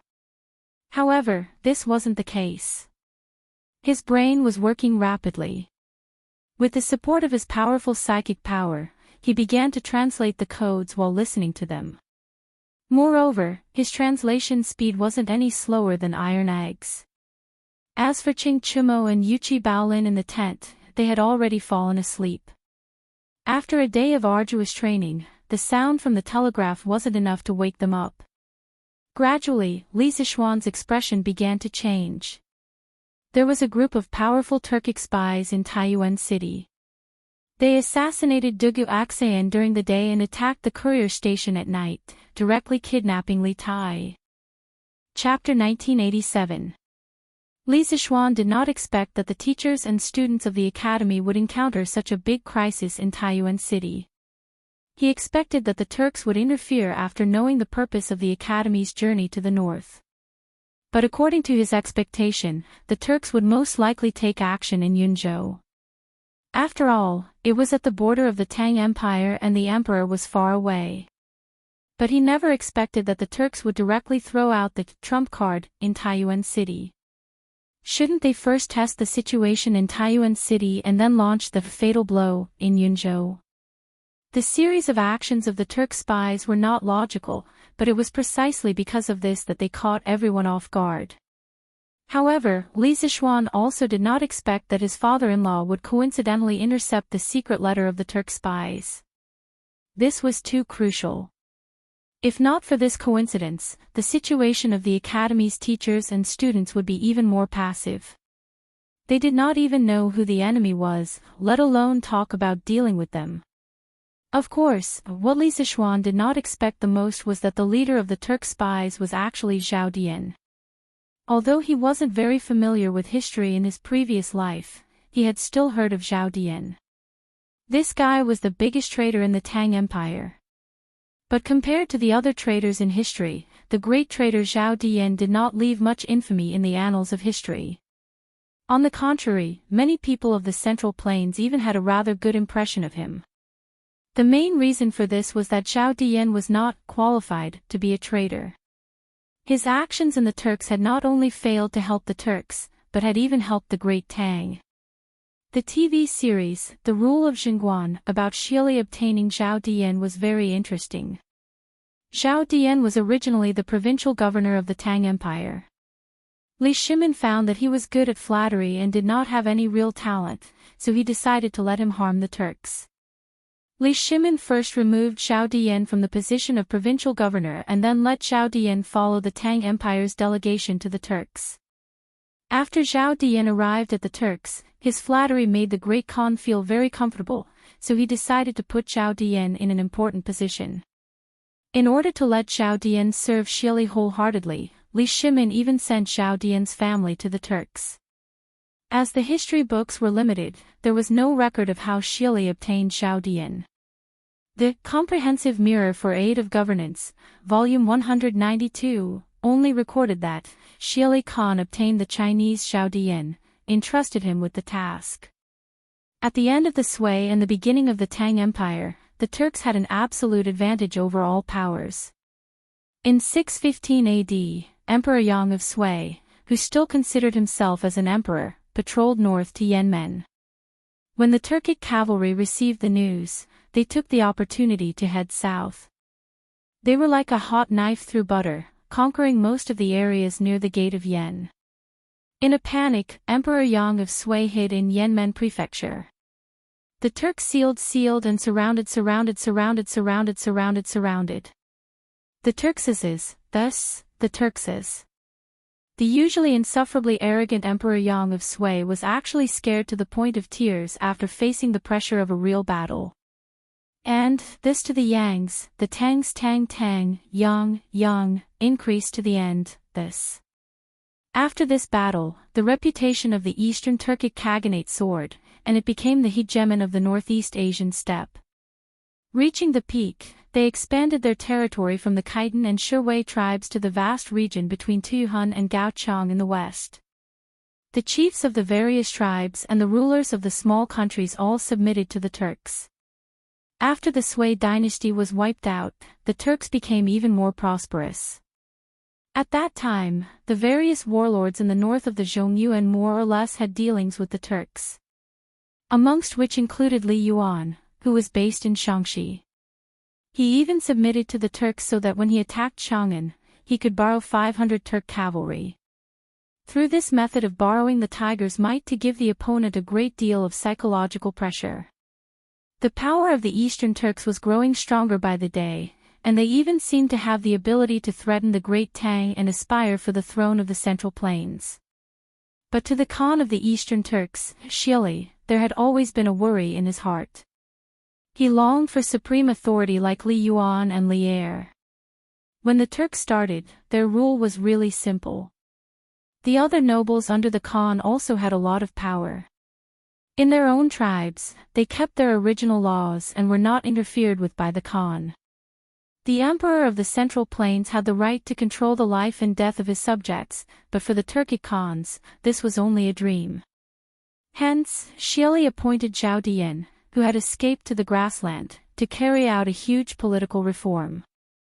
Shili hoped to use this to strengthen his power and unify all the tribes that had autonomy. Zhao Dian, who was appointed, did not fail his mission. He had brought the methods of ruling the Central Plains dynasty to the grassland without any changes. Hence, the Khan forced the Turks to carry out a Han-style reform.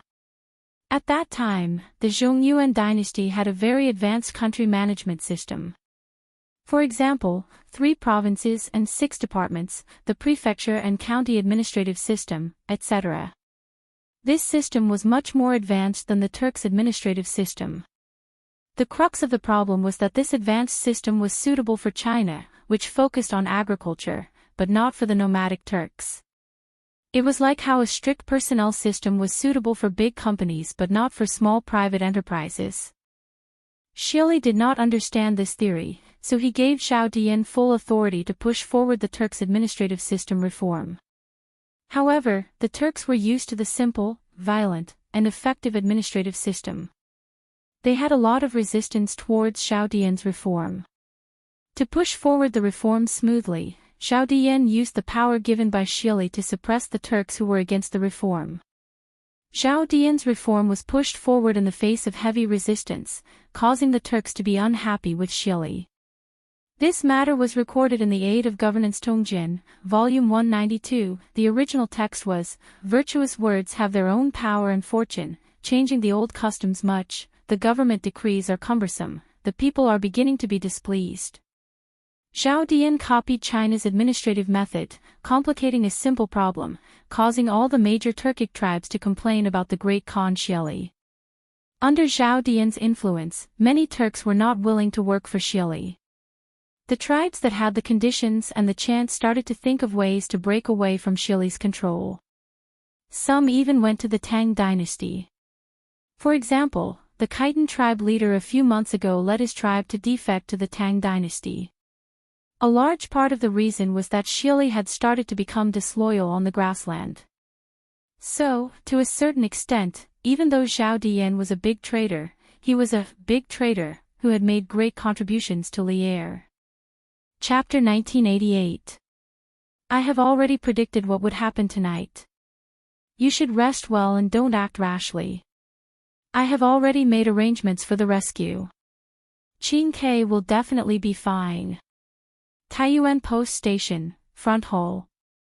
Iron Egg looked at the newly translated message on the rice paper. For a moment, he could not help but feel a surge of emotions. He even had the urge to cry. Ever since Li Tai was captured by Sky Eagle, he had fallen into deep self-blame. In his opinion, Li Tai had voluntarily surrendered to save him. He naturally wanted to rescue Li Tai, but he knew in his heart that it was impossible for him to rescue Li Tai by himself. If he had the strength of Li Zishuan, perhaps it would be possible.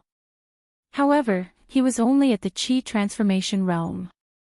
He could not even defeat Sky Eagle, let alone Xian Yi. How could he save Li Tai? Therefore, Iron Egg's heart had been in a torment of anxiety and self-blame since Li Tai was captured nearly 2 hours ago. Li Zishuan's comforting words were like timely rain and the best chicken soup for the soul to him. It instantly calmed him down. Li Zishuan's words reassured him. Although Li Zishuan did not say what the specific arrangements were and how to rescue Li Tai, since Li Zishuan said that Li Tai would be fine, then Li Tai would definitely be fine. Iron Egg always believed that his master was omnipotent. For a moment, he even felt like crying. He was like a helpless child who had gotten into big trouble, and Li Zishuan was the teacher who had been standing behind him and had the ability to clean up his mess. He had turned the tide and helped him get rid of his self-blame so that he would not have any regrets for the rest of his life. Brother Iron Egg, does His Majesty have any orders? On the side, Wang Yu and the others were nearing the end of their interrogation of Wang Hong. Just as Wang Yu and Wang Bing had guessed, Wang Hong had not participated in the matter of Wang Kuei colluding with the Turkic spies, and the information he knew was extremely limited. He didn't even know where Wang Kuei and Wang Xinyuan were. Seeing this, Li Junxian was in no mood to continue listening to Wang Yu's interrogation. At this moment, he saw Iron Egg staring blankly at a piece of paper. Thinking that the Imperial Palace had sent back a telegram, he hurriedly got up and walked over to Iron Egg. Ah! Hearing this, Bruiser quivered and immediately came back to his senses. He hurriedly placed the translated message on the table face down and replied, "No. No, there hasn't been any news from the palace yet. I reckon we'll have to wait for a while." "Yes." Li Junxian nodded, thinking that this was true. The Imperial Astronomical Observatory was some distance away from the western courtyard, and Li Er was probably asleep by now. It would take a lot of time. Out of the corner of his eye, Li Junxian glanced at the paper that Iron Egg had placed on the table, and a hint of confusion appeared on his face. Since there was no news from the Imperial Palace, why was Iron Egg translating the telegram just now? Seeing Li Junxian looking at the message on the table, Iron Egg appeared a little embarrassed. After a few moments of hesitation, he decided to tell the truth. Just now, after I sent the telegram to the Imperial Palace, I also sent the situation here to Master." Li Junxian was alarmed by these words and blurted out, "What? You also sent a telegram to Marquis just now?"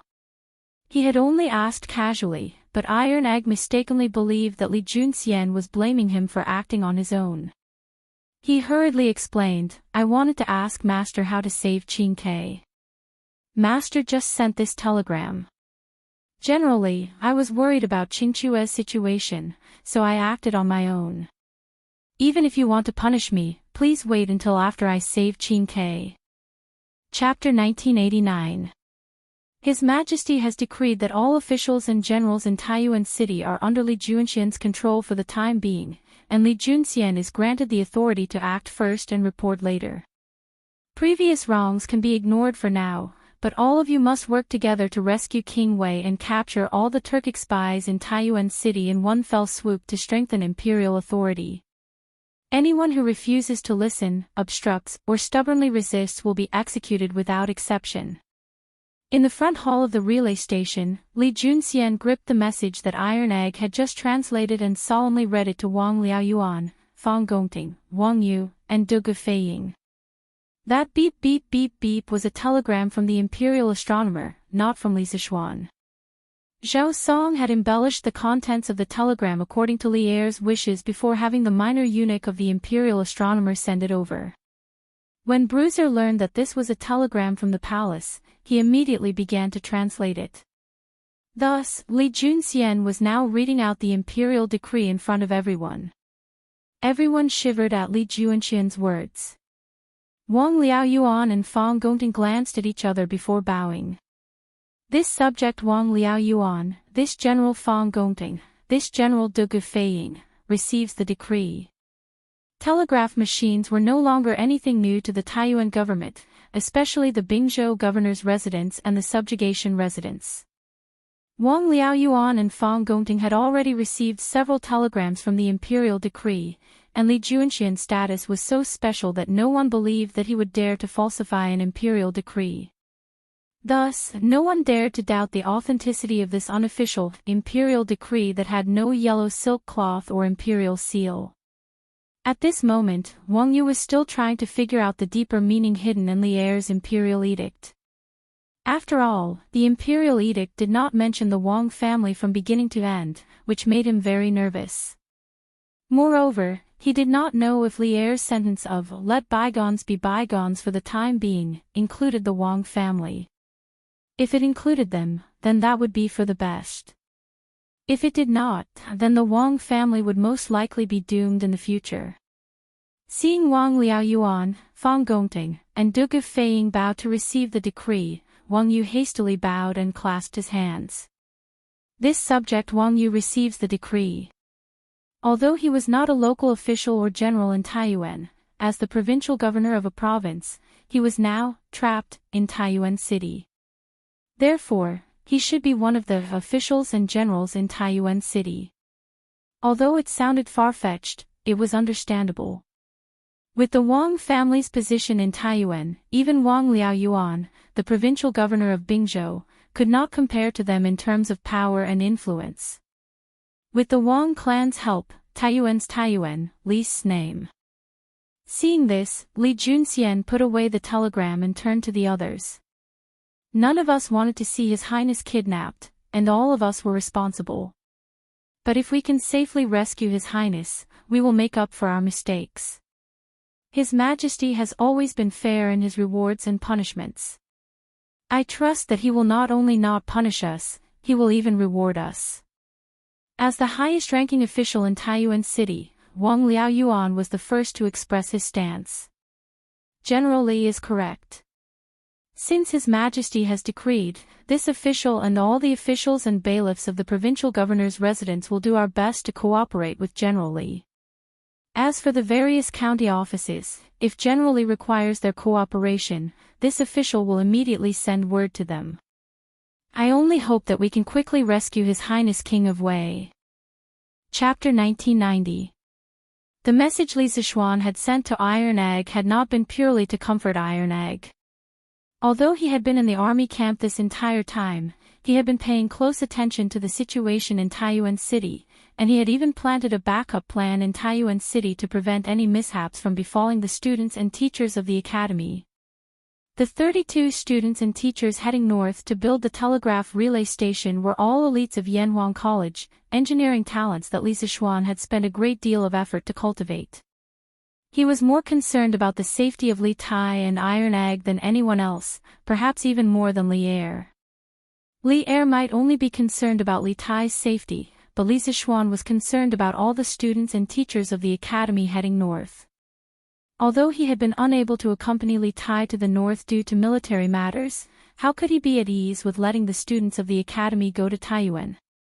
Even though the imperial army was escorting them, it was easier to dodge a spear in the open than an arrow in the dark.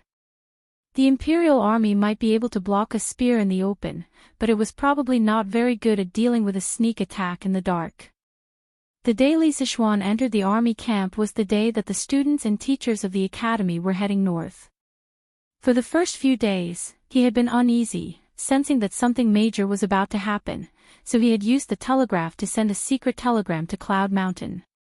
On the same day, a person rode down from Cloud Mountain and headed straight for Taiyuan. In terms of time, that person had left earlier than Li Junxian, so he should have arrived at Taiyuan before Li Junxian. Although the strength of one person could not compare to that of an army, Li Tai had been captured by the Turkic spies, and it would take more than one person to rescue him. Just as Li Sichuan had analyzed, they could only use skill, not brute force. Thus, the person that Li Sichuan had sent to Taiyuan might have a chance of saving Li Tai. Moreover, that person had some methods that even Li Sichuan had to be wary of. He was no simple person. "Officer Sun, why did you call everyone here in the middle of the night?" In a tent near the west of the Black Armored Army's camp, there were 20 to 30 burly soldiers squeezed into the tent. The words that Li Sichuan sent to Iron Egg before were not purely to comfort Iron Egg. Although he had been in the military camp recently, he had been paying attention to the situation in Taiyuan City. Moreover, he had planted a backup plan in Taiyuan City in advance to prevent the teachers and students of the academy from encountering any mishaps. The 32 teachers and students who went north to build the telegraph relay station were all the elites of Yanhuang College. They were the engineering talents that Li Sichuan had spent a lot of effort to cultivate. He cared more about the safety of Li Tai, Iron Egg, and the others than anyone else, even more than Li Er. This was because while Li Er might only be concerned about Li Tai's safety, Li Sichuan was concerned about all the teachers and students of the academy heading north. Although he had been unable to accompany Li Tai to the north due to military matters, how could he be at ease with letting the people of the academy go to Taiyuan? Even though the imperial army was escorting them, it was easier to dodge a spear in the open than an arrow in the dark. The imperial army might be able to block a spear in the open, but it was probably not very good at dealing with a sneak attack in the dark. The day that Li Sichuan entered the camp was the day that the teachers and students of the academy were heading north. For the first few days, he had been uneasy, sensing that something major was about to happen. Thus, he had used the telegraph to send a secret telegram to Cloud Mountain.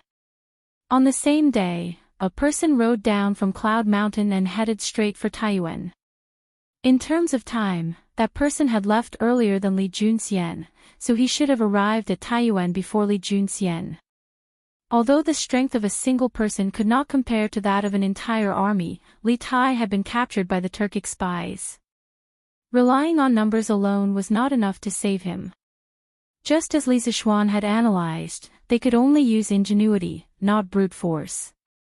Thus, the person that Li Sichuan had sent to Taiyuan from Cloud Mountain might have a chance of saving Li Tai by himself. Moreover, that person had some tricks up his sleeve that even Li Sichuan had to be wary of. He was definitely not someone easy to deal with. "Field Officer Sun, why have you called everyone here in the middle of the night?" In a tent near the west of the Black Armored Army's camp, there were 20 to 30 burly soldiers squeezed into the tent. Chapter 1991. "This is General Chio's order, are you all going to defy it?" Sun Tao's words caused the noisy crowd to quieten down. No matter what, Chio Xingong's prestige in the black armored troops was something that few could match. Of course, other than Duan Jishuan. Most of the 2nd Battalion soldiers were Chio Xingong's old subordinates and they naturally didn't dare to defy Chio Xingong's orders. Seeing that the crowd had quietened down, Sun Tao continued, "General Chio said that if you are worried that you will be punished for killing someone, you can only injure the other party severely. Getting injured on the training grounds is a common occurrence. Didn't Li Kanjun say earlier that the more injuries you get on the training grounds, the less blood you will lose on the battlefield?" All you have to do is follow General Chio's instructions, and even if Li Kanjun thinks that we did it on purpose, he can only swallow this loss in silence." Hearing this, the crowd looked at each other, not knowing how to make a decision. But compared to before, they were obviously moved. After a moment of silence, Sun Tao didn't wait for the crowd to express their opinions. He crossed his arms and said, "I have already passed on General Chio's words. As for what to do, you all know. That's enough. It's getting late, disperse and go back to your tents to rest." After saying that, Sun Tao didn't waste any more time and walked out of the tent. In fact, he was not too willing to do this mission that Qiu Xingong had given him. Although he, Sun Tao, could not be considered a hero, he was definitely not a treacherous person. He had his own bottom line. If it was in the past, he would definitely despise this kind of underhanded action. But now, it was different from the past. During the day, although the words that Qiu Xingong had said to him were a little harsh, he couldn't help but admit that those words made some sense.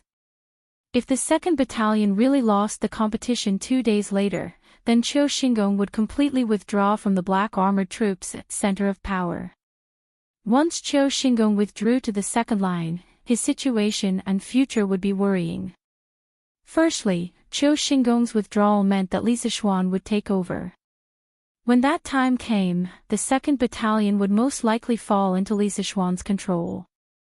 When that time came, as an old subordinate of Qiu Xingong, how would he have a good time? Who knows, maybe Li Zixuan would directly send a trusted aide to replace him. Secondly, even if Li Zixuan still wanted him to be the lieutenant of the 2nd Battalion, he might not be up to it. The reason why he had been able to suppress the arrogant soldiers in the past was mainly because he relied on Qiu Xingong's prestige. Once Qiu Xingong fall, his ability and reputation in the black armored troops would not be able to suppress these old soldiers. At that time, Li Zixuan would have even more excuse to send someone to replace him. It was because of all these reasons that Sun Tao ultimately chose his future when faced with the choice between conscience and future.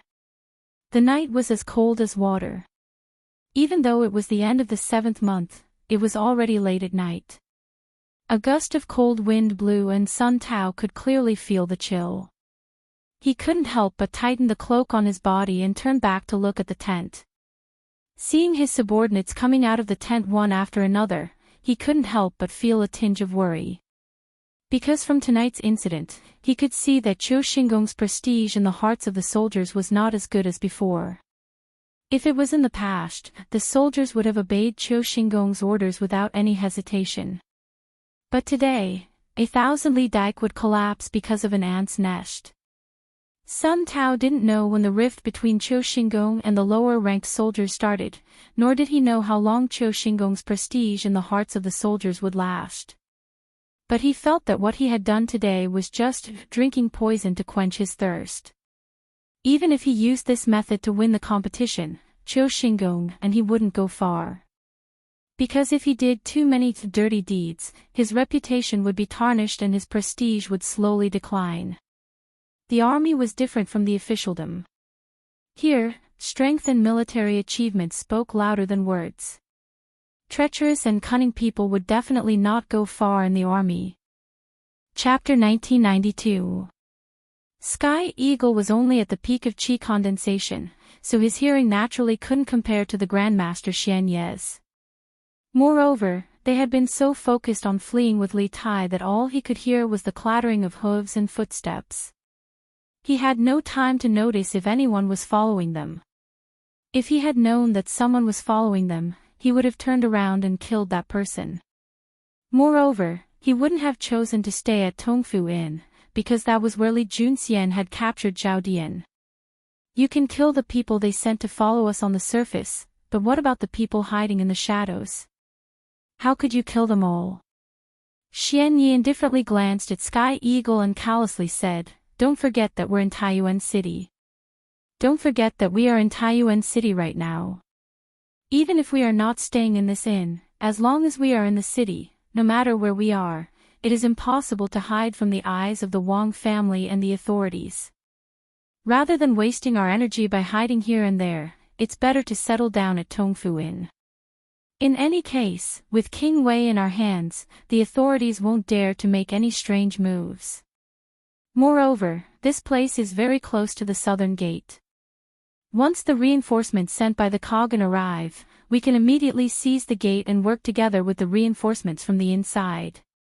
Sky Eagle first frowned when he heard this, and then his brows eased up and he said, "You're right, I agree with your way of thinking.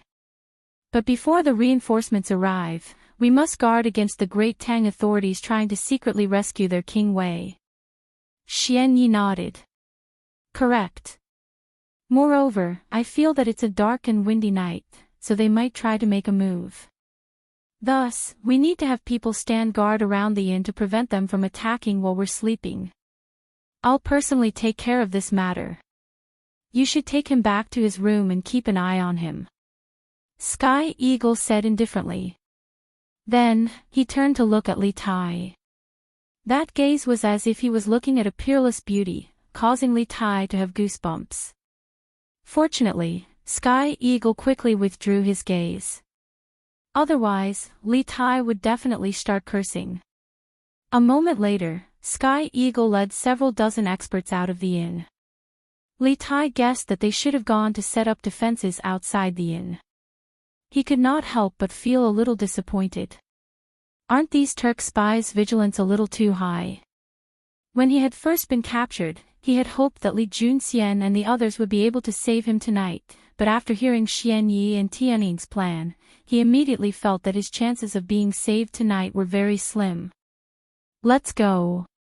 King Wei should be a smart man. I hope that you don't play any tricks in the next few days. Otherwise, the one who will suffer in the end will be you. Xian Ye's eyes flashed. He turned around and pretended to make an inviting gesture to Li Tai while threatening him with a spear in his hand. Li Tai didn't know if he was seeing things, but he felt that Xian Ye's gaze towards him was a little strange. However, it was completely different from Sky Eagle's strange gaze. Xian Ye's gaze seemed to be able to see through people's hearts. Humph. Although he was imprisoned, Li Tai still tried his best to maintain the bearing of a prince.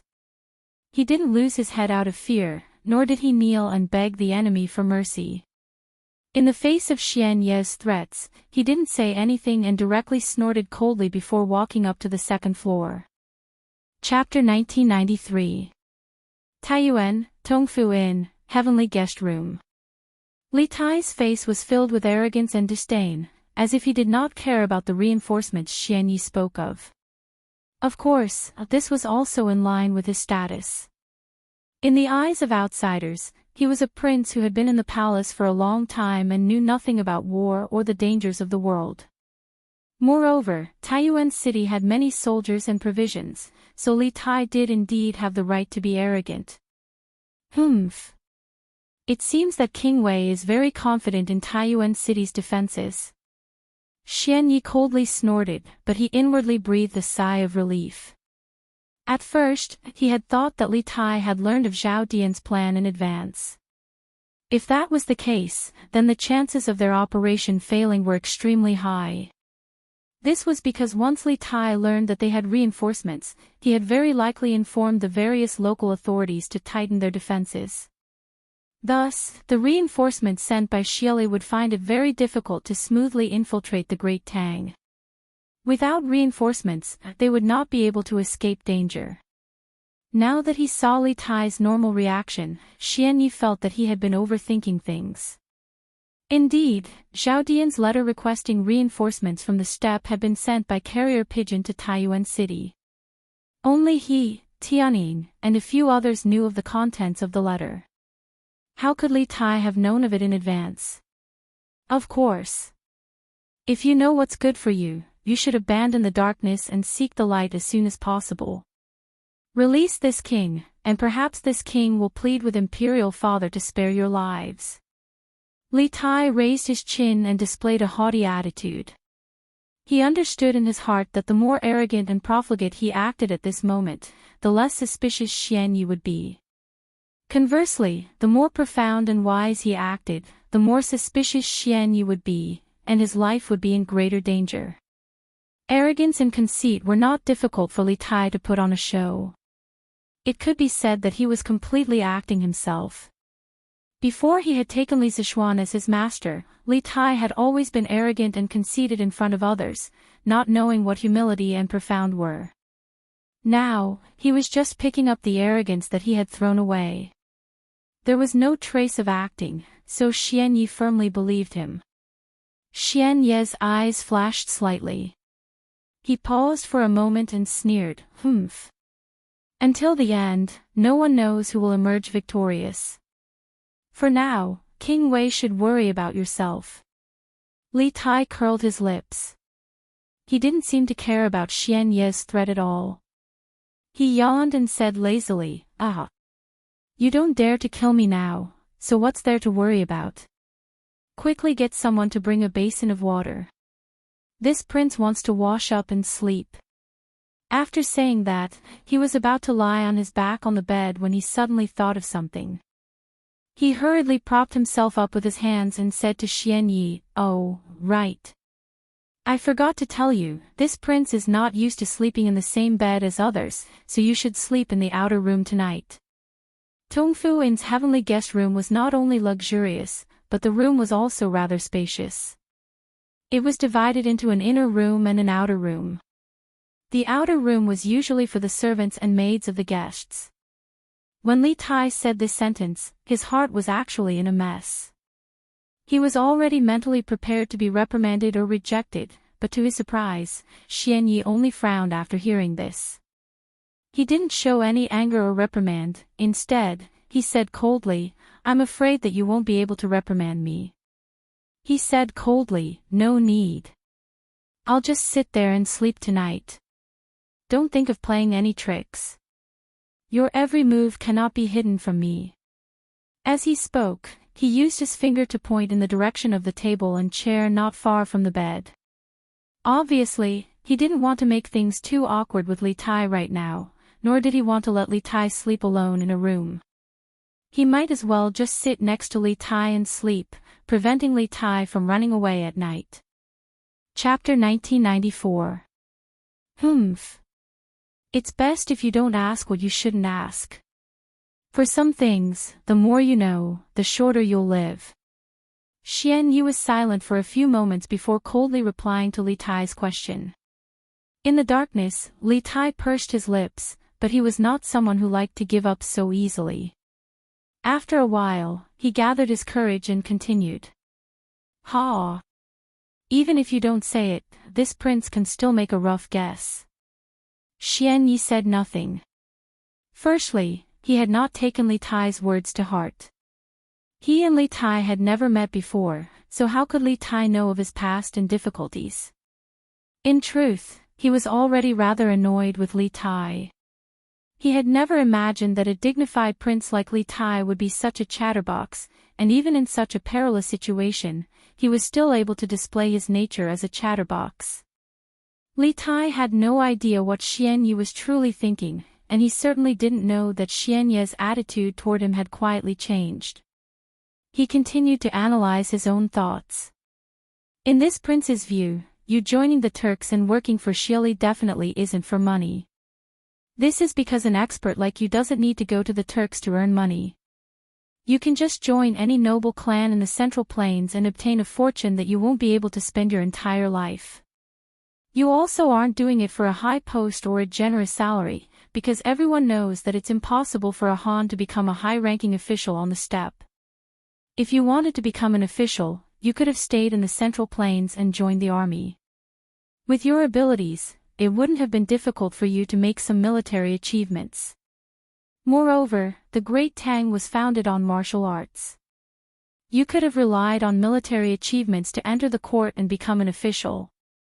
If it's not for money or power, then the only explanation is that the Turks have something on you, and this thing is even more important to you than your life.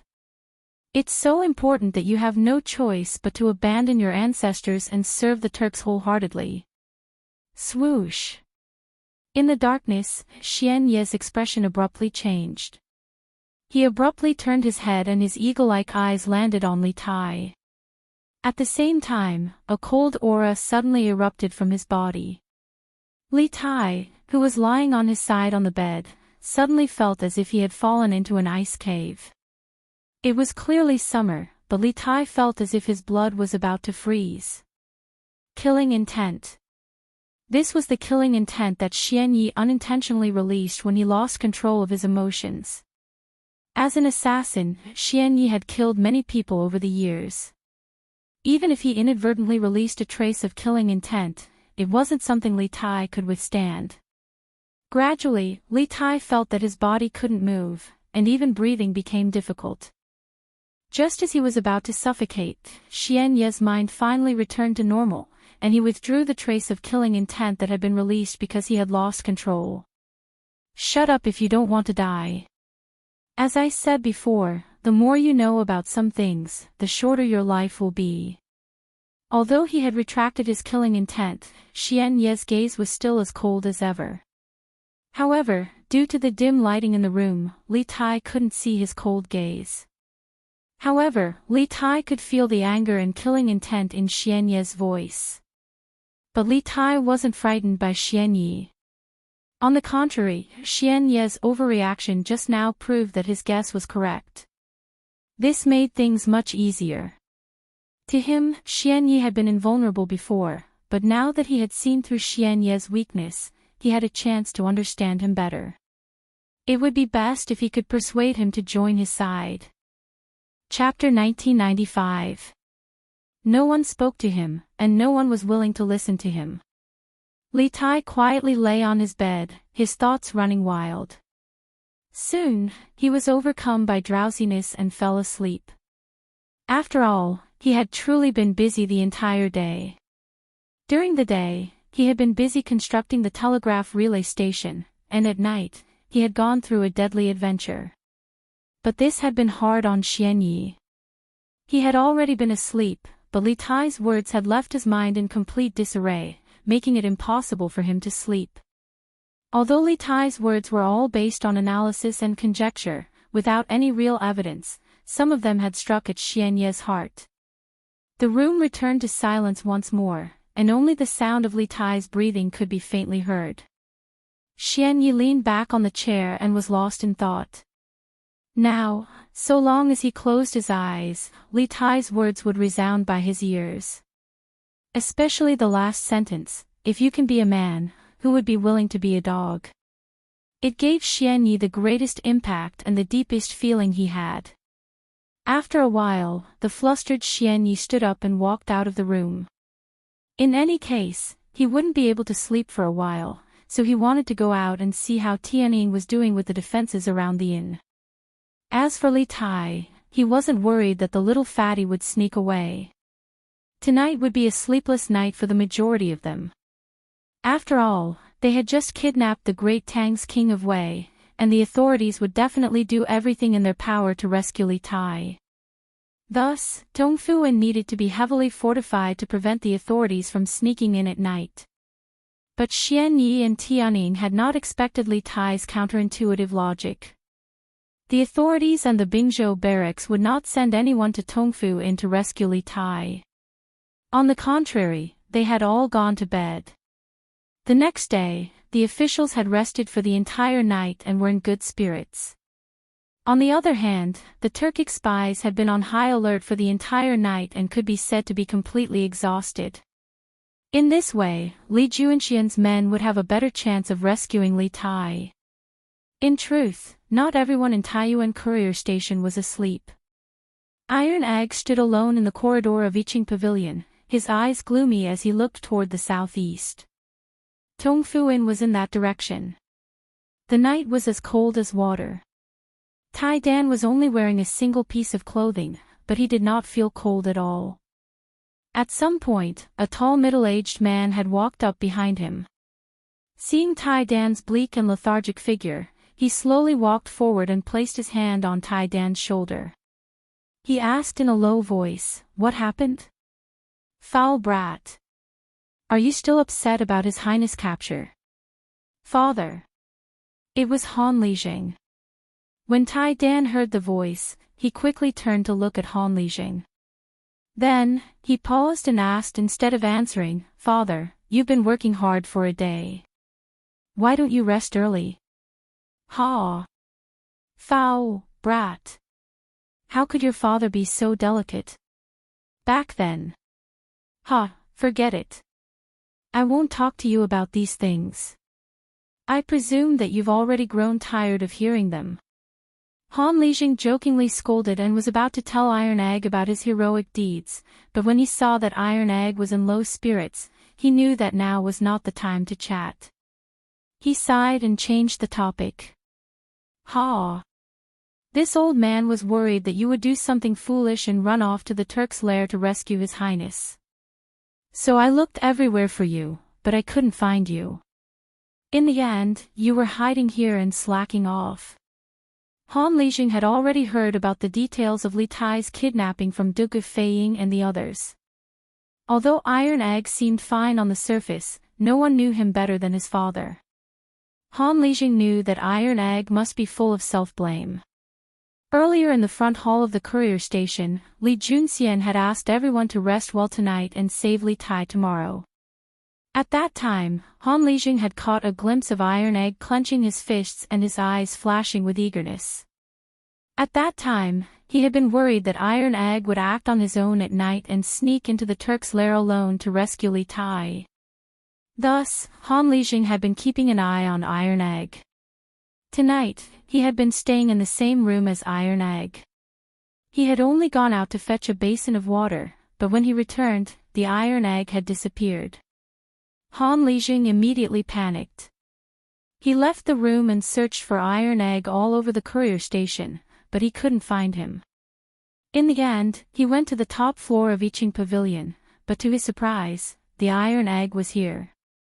"Father, you worry too much." Sensing the concern in Han Lijing's voice, Iron Egg's heart warmed. He turned to Han Lijing and earnestly said, "If I hadn't received Master's telegram, I really might have done as you said and gone to Tongfu in alone to rescue Qin Ke. After all, Qin Ke was captured because of me. In that situation, if she hadn't used her own life to threaten me, I would have already died to that person's saber. At first, I thought that if I could use my life to exchange for Qingchua's life, it would be worth it. After all, my life was saved by her. But later, Master sent me a telegram telling me not to act rashly. Moreover, Master had already predicted what would happen today and had already made arrangements. Thus, I dispelled the idea of going to the inn alone. I believe in Master. If he says that Qin Ke will be fine, then Qin Ke will definitely be fine. I'm afraid that if I act on my own, it will disrupt Master's plan. At that time, not only will I lose my life, but Qin Ke will also not be saved. So, Father, you don't have to worry about me risking my life alone." "That's good." Hearing this, Han Lijing's heart calmed down. After a moment of silence, he said, "Iron Egg, you've grown up. You understand responsibility and responsibility. Father is very pleased that you can make a life and death friend like Prince Wei." Putting aside his identity, he was willing to risk his life to save you at such a critical moment. This kind of friend is worth it for you to make. However, his identity is still somewhat special. This time, if something really happens to Her Highness, I'm afraid that His Majesty will vent his anger on you after knowing the details of the matter. You have to be mentally prepared. No matter what, Li Tai was one of Iron Egg's favorite princes. Although Li Tai's capture was not Iron Egg's intention, in that situation, Iron Egg was the only one who had the best chance to save Li Tai. However, in the end, it was Li Tai who used his own life to save Iron Egg. If Li Er was a pure believer in results, perhaps he would really vent his anger on Iron Egg. Even if he did not punish Iron Egg openly, Iron Egg's political future would not be too bright in the future. Of course, as long as Li Tai could be saved, everything would be fine. However, if they could not save him in the end, then the thing that Han Lijing was worried about was very likely to happen. "Father, I just want to save Chinke now. I don't want to care about anything else. Iron Egg shook his head. Although Han Lijing's worries were not without reason, he did not want to care about these things now. Han Lijing knew that Iron Egg was thinking about the safety of his good friend, so he did not talk about this issue in depth. He sighed and said, Forget it. This old man is worrying too much. Actually, with little Xian around, at least you can be assured that you will not have to worry about food and clothing for the rest of your life. What do I have to worry about? However, when it comes to saving people, you have to judge the situation and act according to your ability. Your father will also do his best to help you. Don't act impulsively. Even if you have to risk your life, you should let your father do it. You are still young. As a father, Han Lijing respected his son's friendship and loyalty, so he was very supportive of Iron Egg saving Li Tai. After all, Li Tai had previously used his life to save Iron Egg. However, at the same time, Han Lijing did not want anything to happen to his son. What he meant was, if you have to risk your life, then let him be in front of you. This was the only thing a father could do for his son at this time. Father, Iron Egg, of course, understood the meaning of Han Lijing's words. He could not help but feel a lump in his throat. When he was about to say something, Han Lijing waved his hand and interrupted him. I just said that you have grown up. Don't act like a little girl. It's getting late. Go back to your room and rest early. Have a good sleep and recharge your energy. Only then will you have the energy to rescue His Highness tomorrow. Yes. Iron Egg nodded heavily. The father and son turned around and went down the attic together. Chapter 1996. Steppe, Eastern Turkic Royal Court. At this time, the land was quiet. The tents were wrapped in the dreams of countless people of the steppe. Outside the tents, bonfires burned, and the occasional patrolling Turkic soldier passed by. Other than the sound of footsteps, there was no other sound. At this time, the vast majority of people had already fallen asleep. On a small slope to the west of the palace, there was a person lying on the ground. It was a middle-aged man in a black robe with a stocky build. He had his arms behind his head and was lying on the ground, looking at the dark night sky. He was in a daze and did not move at all. He had been in this position for more than 2 hours, and if one didn't look carefully, they wouldn't even notice that there was someone here. It was as if he had become one with the earth. If an ordinary person had been in this position for more than 2 hours, their limbs would have gone numb long ago, perhaps even completely unconscious. But this man was clearly not an ordinary person. Even though he had been lying there for more than 2 hours, there was no pain or discomfort on his face. Perhaps he had already lost all sense of the outside world. Who am I? Where did I come from? Where do I want to go? The black-robed man's mind was filled with these 3 questions. To other people, these questions were filled with philosophy. Ordinary people were always busy working to make a living, and no one had the time to think about such things. But to this man, these questions were not purely philosophical, but things that he truly wanted to know. Upon closer inspection, one would discover that this was the mysterious Turkic state teacher, a martial grandmaster expert, Wu Jia. Earlier, in the tent, he and Ashina Shu Yan had parted on bad terms, and he had left the tent to lie down alone. When it came to Ashina Shu Yan, he really did love this woman. It was a strange and unforgettable love. This sounded very contradictory, but it was also the truest feeling in his heart. The past was like a painting, and Wu Jia couldn't help but recall that when he first opened his eyes, the first person he saw was Ashina Shu Yan. It was love at first sight. It wasn't that Ashina Shu Yan's beauty was enough to cause the downfall of nations and make anyone fall in love with her at first sight, but rather, Wu Jia felt that this woman gave him a very familiar feeling, as if she was his lover from his previous life. Even if he had forgotten everything, that unforgettable feeling was something he would never forget. It was not a philosophical thought, but something he really wanted to know. Taking a closer look at this man's face, he was actually the mysterious Tujua Empire's imperial teacher, a martial grandmaster level expert, Wu Jia. Previously in the tent, he and Ashina Shuyan had a conversation and parted on bad terms. He then left the tent and lay down here alone. As for Ashina Shuyan, he really did love this woman. It was a strange and unforgettable love. It sounded contradictory, but it was the truest feeling in his heart. Memories of the past flashed through Wu Jie's mind like a painting. When he first opened his eyes, the first person he saw was Ashina Shuyan. It was love at first sight.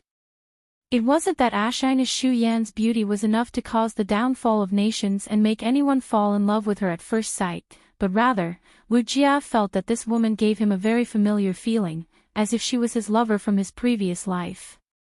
Even if he had forgotten everything, that unforgettable feeling was something he would never forget. Chapter 1997. After becoming the imperial teacher of the Eastern Turks, Wu Jia's taciturn personality did not change. He still did things his own way, and besides Ashina Shuyan, he didn't even give a damn to Great Khan Xieli. Back then, Xieli had been so angry that he almost went berserk. However, at the time, Wu Jia was already a martial grandmaster, and even though Xieli was unhappy, he could only endure, because a martial grandmaster was a force that could not be ignored for any faction. At that time, the tribes of the prairie were not as united as a monolith, and Xieli needed Wu Jia as a martial grandmaster. To those tribes that did not submit to him, Wu Jia was the greatest deterrent. Coupled with the fact that Xieli's most beloved daughter had always stood on Wu Jia's side, Xieli had turned a blind eye to Wu Jia's arrogance and rudeness. This directly led to Wu Jia's status in the Eastern Turks becoming more and more transcendent. He only needed to listen to Xieli's orders. Cough, cough. Although there were times when he ignored Xieli's orders, he had still helped Xieli a great deal on important matters. Therefore, although Xieli was occasionally annoyed by Wu Jia's disobedience, he still relied heavily on Wu Jia. His status was high, he stood above all, and he had a beautiful woman to accompany him. Wu Jia's life on the prairie seemed very happy, but he was not happy at all. This was because he knew nothing about his past. He didn't even know who he was. He didn't even know where he came from. Where did he go? He didn't even remember his original name. The name Wu Jia was given to him by the previous imperial teacher. When he woke up, he couldn't remember anything, let alone his own name. The imperial teacher who saved him gave him the name Wu Jia in order to make it easier for him to address him. He told him to use it for the time being, saying that he would use his original name when he remembered his own name. Why was he called Wu Jia? Because the imperial teacher's surname was Wu. At the time, the imperial teacher had seen that his injuries were too severe, with not a single part of his body intact. It was clear that he had encountered a great calamity, so the imperial teacher added the Jia character to his surname and gave him a temporary name. After being called this name many times, Wu Jia had slowly become accustomed to it, but he still wanted to find his original name, or rather, he wanted to find his previous memories.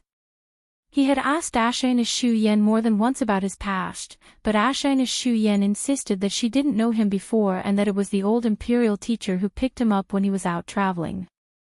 Although Ashina Shuyan spoke with confidence, Wu Jia intuitively felt that his lover wasn't telling him the truth, as if she was deliberately hiding something. In addition, there was another thing that puzzled Wu Jia. That was, under normal circumstances, even if a person lost all their memories of the past, they definitely wouldn't lose their memory of language, because it was impossible for someone with amnesia to forget how to speak, right? Everyone was born with the gift of language, and the ability to speak had long since become muscle memory. It was a kind of instinct. In most cases, people with amnesia would only forget the people and things of the past, but they would not forget the instincts of speaking and walking.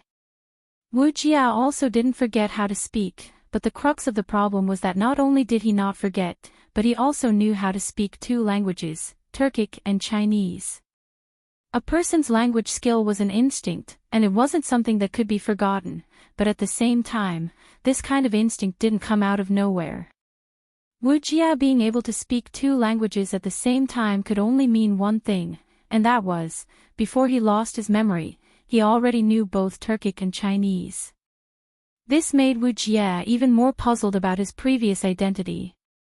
He also asked Ashina Shu Yen this question, but Ashina Shu Yen said that she didn't know him before, so naturally she didn't know why he could speak both Chinese and Turkic at the same time.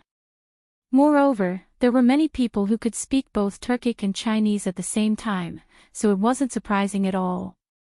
Almost everyone who traveled between the grasslands and the central plains knew both languages.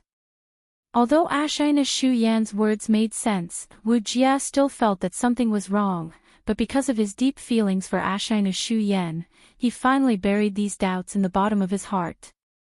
Until the last time he sneaked into Yanwang College to steal information and met Liu, his heart inexplicably throbbed. What made him even more shocked was the black carp bracelet on Liu's wrist. Chapter 1998. The weather has changed. The weather has really changed. Wu Jia stood up from the ground and faced the north. Feeling the cold wind blowing from the north, his face hidden under his black robe remained expressionless. A northern wind suddenly blowing in the middle of summer was a very strange phenomenon, but what was even stranger was that this northern wind seemed to cause the temperature of the entire prairie to drop. At the same time, a thick fog seemed to appear in the air. Wu Jia, who was standing on the slope, was originally able to clearly see the campfires in the distance, but at this moment, they seemed to have become hazy and indistinct in his eyes. Strange. Such abnormal weather could only be described with the word strange. At the end of the 7th month, midsummer frost. Could the recent rumors in the prairie be true? Thinking of the rumors that had been circulating in the prairie these past few days, Wu Jia's expression changed slightly and he couldn't help muttering to himself. As the imperial teacher of the Eastern Turks, although Wu Jia usually didn't participate in politics, he had still heard about the rumors circulating in the prairie recently. In his opinion, this rumor was nothing more than a small trick played by Tuli in his desperate situation. Tuli wanted to use this rumor to disturb the hearts of the people and cause the various tribes of the prairie to have second thoughts about Shieli. Only then would Tuli be able to lead his remaining forces out of the encirclement. It was just that he had never thought that the rumor that sounded preposterous was actually going to come true. At this time, it was about 2:45 in the morning. In a little more than an hour, the sun would rise over the prairie. Although the weather was generally cold at this time of the morning, it shouldn't be this cold. Because it was still summer. Coupled with the hazy fog that had suddenly appeared in the air, Wu Jia was basically certain that it really was going to frost. At the end of the 7th month, the prairie was really going to be covered in frost. When the sun rose, when everyone woke up from their sleep, they would all discover this abnormal weather phenomenon. And the rumors that had been circulating in the prairie a few days ago would give this abnormal weather phenomenon a deeper meaning. When the time came, the prairie might really change. The weather has changed. The weather has really changed. Wu Jia stood up from the ground and faced the north, feeling the cold wind blowing from the north, his face hidden under his black robes remained expressionless. A northern wind suddenly blowing in the middle of summer was a very strange phenomenon, but what was even stranger was that this northern wind seemed to cause the temperature of the entire grassland to drop. At the same time, a thick fog seemed to appear in the air. Wu Jia, who was standing on the slope, was originally able to clearly see the campfires in the distance, but at this moment, they seemed to become hazy and blurry in his eyes. Strange. Such abnormal weather could only be described with the word strange. At the end of July, the midsummer frost falls. Could it be that the recent rumors on the grassland are true? Thinking of the rumors that had been circulating in the prairie these past few days, Wu Jia's expression changed slightly, and he couldn't help muttering to himself. As the imperial teacher of the Eastern Turks, although Wu Jia usually didn't participate in politics, he had still heard of the rumors circulating in the prairie. In his opinion, this rumor was nothing more than a small trick played by Tuli in his desperate situation. Tuli wanted to use this rumor to disturb the hearts of the people, causing the various tribes of the prairie to have second thoughts about Xieli. Only then would Tuli be able to lead his remaining forces out of the encirclement. It was just that he had never thought that the rumor that sounded preposterous was actually going to come true. At this time, it was about 2:45 in the morning, and in a little more than 2 hours, the sun would rise over the prairie. Although the weather was generally cold at this time of the morning, it shouldn't be this cold. Because it was still summer. Coupled with the hazy fog that had suddenly appeared in the air, Wu Jia was basically certain that it really was going to be frost. At the end of the 7th month, the prairie really was going to be covered in frost. Chapter 1999. Reporting to Kagan, something bad has happened. Early in the morning, at the first glimmer of dawn, in the Turkic royal court, a Turkic general dressed in armor and with his hair tied in a small braid arrived outside Xieli's sleeping quarters. No, to be more precise, it should be a sleeping tent. The Turkic general slightly bowed and loudly shouted into the tent. This was a very large and luxurious tent, but its scale could not compare to the Khan's large tent that Xieli normally used for discussions. After all, this place was only used for sleeping. Even so, this sleeping tent of Xieli's was still several dozen times the size of other ordinary soldiers' tents. After the Turkic general finished speaking, Xieli's somewhat dissatisfied voice came from within. "Sure, what's the matter? Can't you wait until daybreak?" It was clear that Xieli was still intoxicated in the land of tenderness and had not yet gotten out of bed. Someone had disturbed his sweet dreams, so he was naturally unhappy. However, the person who had disturbed his sweet dreams had a rather special status, so he could only temporarily suppress his anger and listen to what the other party had to say. Yes, this Turkic general was none other than Xieli's subordinate, Great General Ashina Shur. Previously, he had led 50,000 wolf cavalry to infiltrate the Great Tang border and cover Wu Jie's escape, but in the end, he had lost more than 40,000 wolf cavalry in the Great Tang. After returning to the Turks, the defeated Ashina Shur's punishment was naturally Xieli's punishment, but it was only punishment of whipping. Xieli did not strip him of his position. This was because the Eastern Turks were currently in need of people, and Ashina Shur belonged to the Ashina clan and could be considered a direct subordinate of Xieli's. Xieli naturally would not kill him with a single blow. "Kagan, it's snowing outside." Although he could hear a hint of anger in Xieli's voice, he did not shrink back because of this. This was because the matter he had to report was truly far too important. He swallowed, steeled his heart, and directly spoke. The tent was quiet for a few moments. Xieli had probably not completely reacted, but a few moments later, Xieli's voice, clearly raised by an octave, rang out. "What? It's snowing outside." Bang, bang, bang.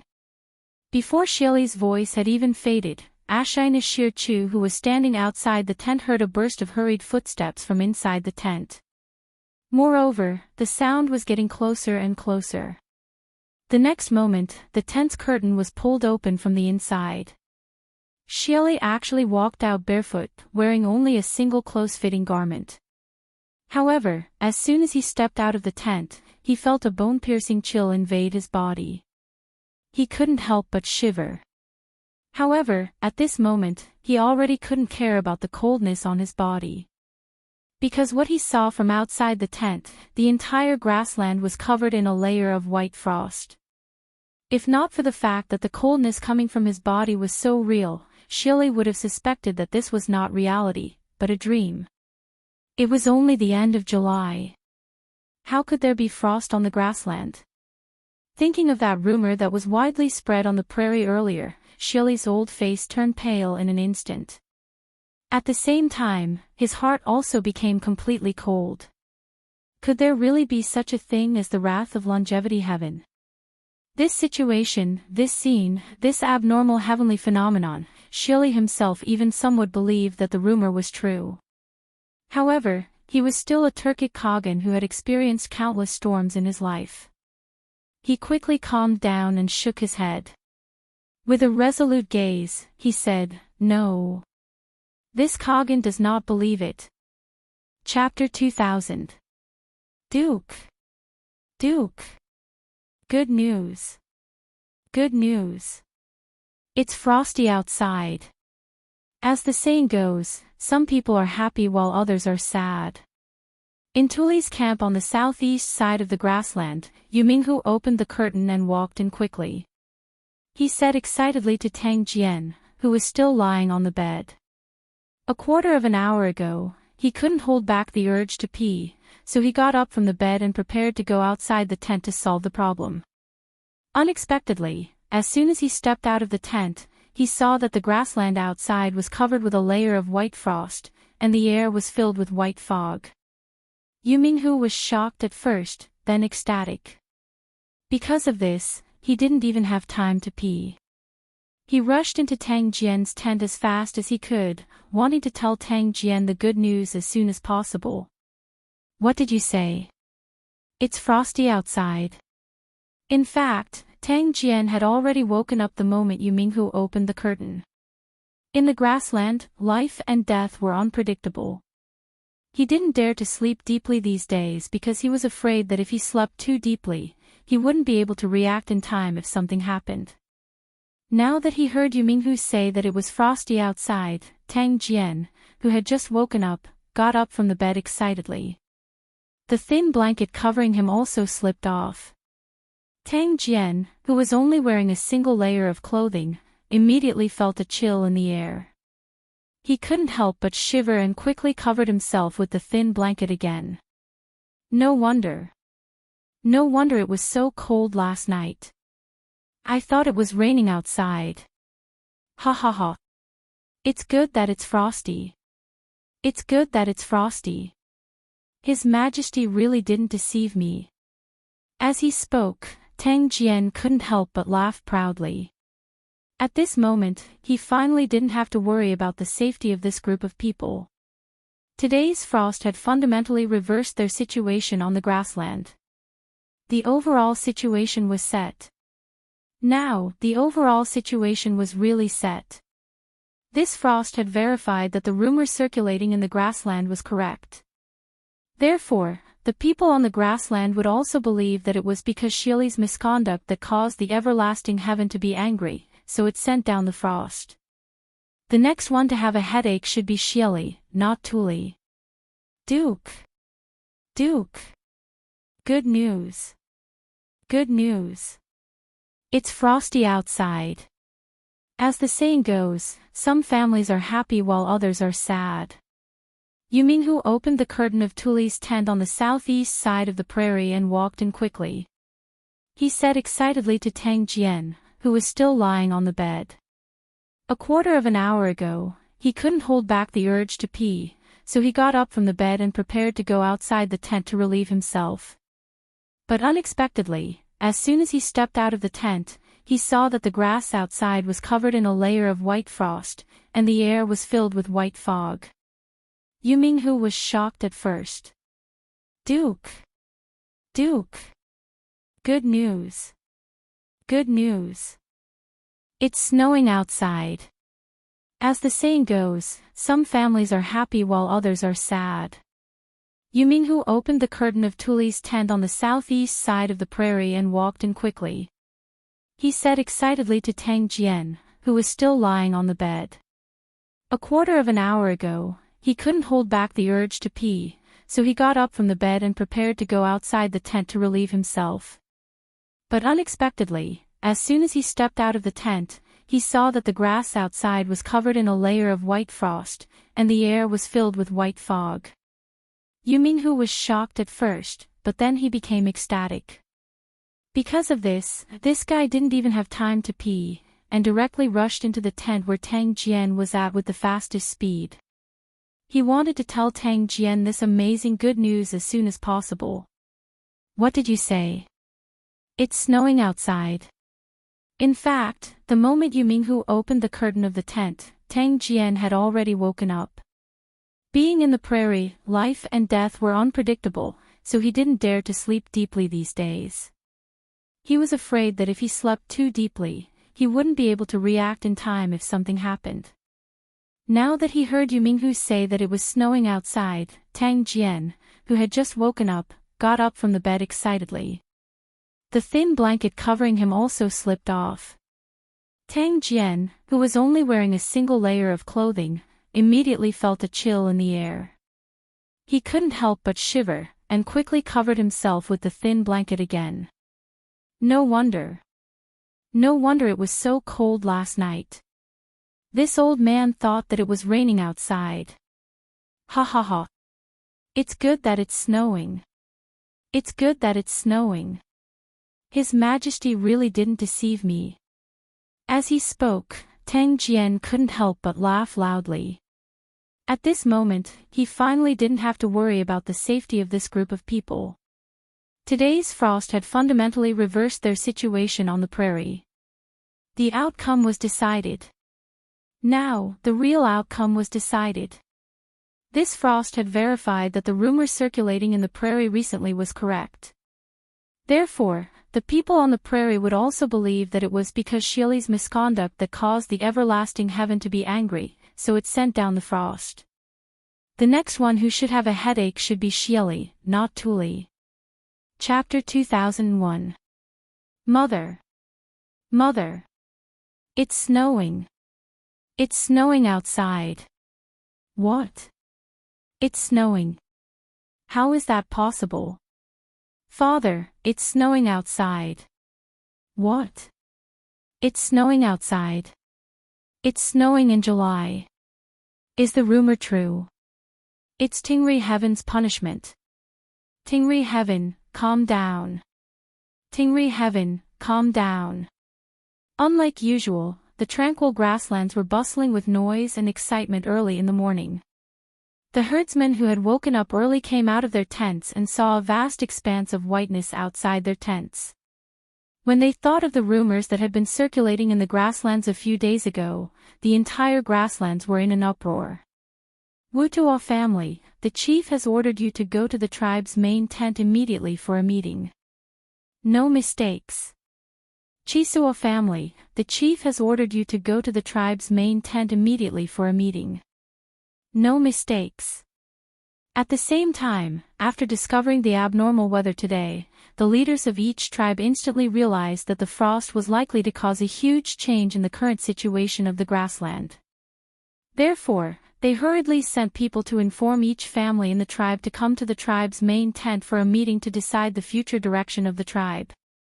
In addition, the spies that Tuli had arranged in each tribe also began to move.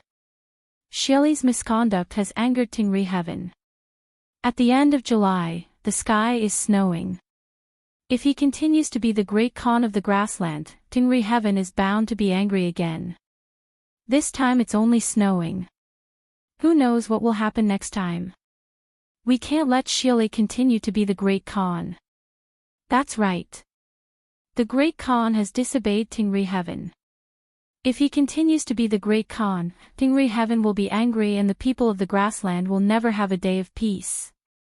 If Tingri Heaven sends a natural disaster, none of us will survive. We can't let Xieli continue to harm the grassland. It's only July and it's snowing already. What will happen if it's winter? Won't all the cattle and sheep we raise freeze to death? That's right. We can't let Xieli continue to harm the grassland. Mother. Mother. It's snowing. It's snowing outside. What? It's snowing. How is that possible? Father, it's snowing outside. What? It's snowing outside. It's snowing in July. Is the rumor true? This is Tingri Heaven's punishment. Tingri Heaven, calm down. Longevity Heaven, please calm down. Unlike usual, the tranquil grasslands were bustling with noise and excitement early in the morning. The herdsmen who had woken up early came out of their tents and saw a vast expanse of whiteness outside their tents. When they thought of the rumors that had been circulating in the grasslands a few days ago, the entire grasslands were in an uproar. Wu Tuo family, the chief has given orders. Go to the tribe's main tent immediately for a meeting. No delays. Chisuo family, the chief has ordered you to immediately go to the tribe's main tent to discuss matters. There must be no delays. At the same time, after the leaders of the various tribes discovered the abnormal weather today, they instantly realized that this frost could very likely cause a huge change in the current situation of the grassland. Therefore, they hurriedly sent people to inform each family in the tribe to come to the tribe's tent for a discussion to decide the future direction of the tribe. Mother! Mother! It's snowing! It's snowing outside. What? Is it snowing? How is that possible? Father, it's really snowing outside. What? Was it really frosty? Frost in July, could it be that the previous rumors were true? This is the punishment of the everlasting heaven. Longevity heaven, please calm down. Longevity heaven, please calm down. Unlike usual, the quiet grassland was bustling with activity early in the morning. The herdsmen who had woken up early discovered a vast expanse of whiteness outside their tents as soon as they came out of their tents. Thinking of the rumors in the grassland a few days ago, the entire grassland immediately boiled over. Wu Tuo family, the chief has given orders. Go to the tribe's main tent immediately for a discussion. There must be no delays. Chisuo family, the chief has given orders. Go to the tribe's main tent immediately for a discussion. There must be no delays. At the same time, after discovering the abnormal weather today, the leaders of the various tribes instantly realized that this frost could very likely cause a huge change in the current situation of the grassland. Therefore, they hurriedly sent people to inform each family in the tribe to come to the tribe's main tent for a discussion to decide the future direction of the tribe. In addition, the spies that Tuli had arranged in the various tribes also began to take action. Shili's misconduct has incurred the wrath of the everlasting heaven. At the end of July, frost fell from the sky. If he continues to be the great Khan of the grassland, the everlasting heaven is bound to be angry again. This time it's only frost, who knows what will happen next time. We can't let Shili continue to be the great Khan. That's right. The great Khan has disobeyed the everlasting heaven. If he continues to be the great Khan, the everlasting heaven will be angry and the people of the grassland will never have a day of peace. If the everlasting heaven sends a natural disaster, none of us will survive. We can't let Shili continue to harm the grassland. It's only July now and it's already snowing. If it's winter, what will happen? Won't all the cattle and sheep we raise freeze to death? That's right. We can't let Shili continue to harm the grassland. Chapter 2002. Qigong Heili and Guzhang Jiming's expectations were not wrong. After the abnormal weather of frost appeared in the grassland, the Qigong tribe had yet to make any moves. On Shui Yintuo's side, the barbarian man was already rubbing his fists and preparing to start a war. As soon as he knew about the frost on the grassland, the barbarian man ordered most of the tribal warriors who were attacking Tuli at the front line to secretly withdraw back. As for the vacancies at the front line, he sent some of the old, weak, sick and disabled people as well as Han captives to the front line to make up the numbers. In this way, the old man quietly replaced the old man with the new one, directly withdrawing the most elite forces of Shui Yintuo's tribe and gathering them together, ready to launch an attack on Shili at any time.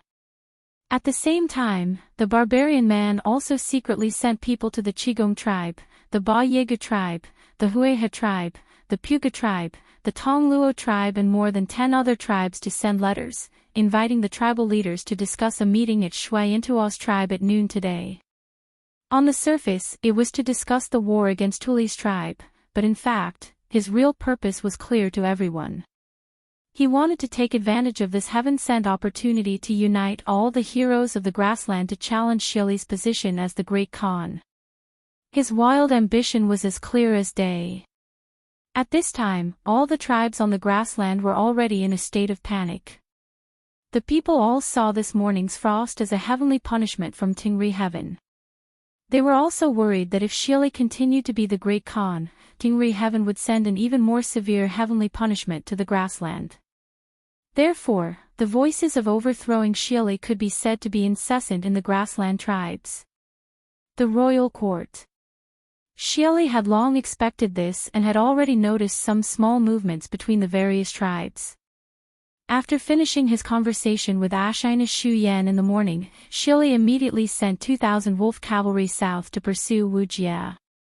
This was originally the martial grandmaster that he relied on the most. After discovering that Wu Jia was showing signs of recovering his memories, Shili became completely anxious. He could not allow Wu Jia to go to the Great Tang to search for his memories.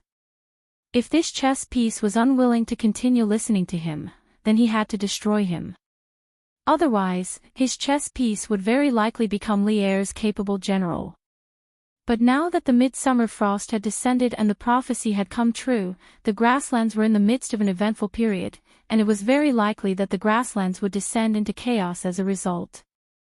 For Shili, the most urgent matter right now was not to send people to Taiyuan to rescue Zhao Dian, capture the Yanwang College teachers and students, nor was it to dispatch an army to pursue and kill Wu Jia. Instead, it was to stabilize the situation in the grasslands and prevent some tribes from taking advantage of the situation to cause chaos and threaten his ruling position in the grasslands. As for Zhao Dian's side, he truly did not have the energy to care about it. Moreover, Zhao Dian's stratagem itself carried a certain amount of risk. Before the midsummer frost descended on the grasslands, Shili had the energy and capital to take that risk. But now, he was somewhat powerless. It was just a pity for Zhao Dian, the obedient chess piece. As for Wu Jia's side, Shili naturally did not want him to go to the Great Tang alive. But now, the grasslands were surging with undercurrents, and the various tribes were spreading rumors. Some of the tribal leaders were even eyeing his position as Great Khan like a tiger eyeing its prey. He had already lost a martial grandmaster state teacher, so he had to gather all his forces to deal with those factions eyeing him. Thus, Shili could only reluctantly send 2,000 wolf cavalry to pursue Wu Jia. As for whether these 2,000 wolf cavalry could catch up, and whether they could keep Wu Jia here after catching up, Shili did not hold out much hope. Chapter 2003. Adjunct Wang, there's truly no need to report a minor frost to the imperial court, but you also know the current situation between the Great Tang and the Turks. For the Turkic Khaganate to suddenly descend into midsummer, this is a heaven-sent opportunity for my Great Tang. The Turks are different from the people of the Central Plains. They live by herding animals, and the sudden drop in temperature on the steppe is no small blow to their herders. If the temperature continues to drop, many cows and sheep will freeze to death, and the Turkic Khaganate is bound to experience a famine this year. If the imperial court chooses to march in at that time, its chances of victory will be much greater. Moreover, in the past, whenever abnormal weather occurs in the Central Plains, the people would spread rumors blaming the sovereign.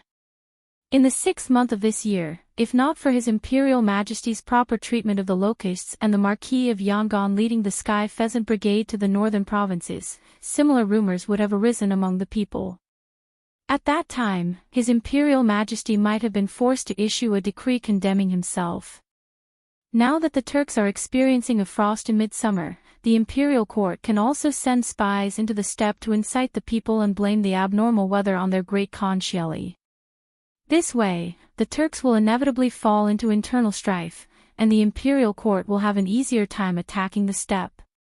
In the northern part of Yun province, in the border army camp, the dark-faced general did not immediately answer the question of the officer next to him.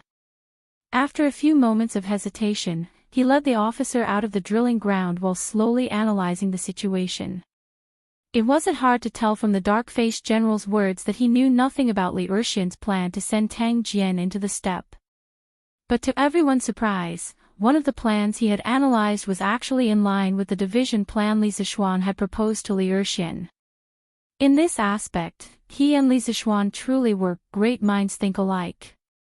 Adjunct Wang had initially been unconcerned by the dark-faced general's plans, but after hearing the analysis, his mouth dropped open in shock, and then his face lit up with admiration.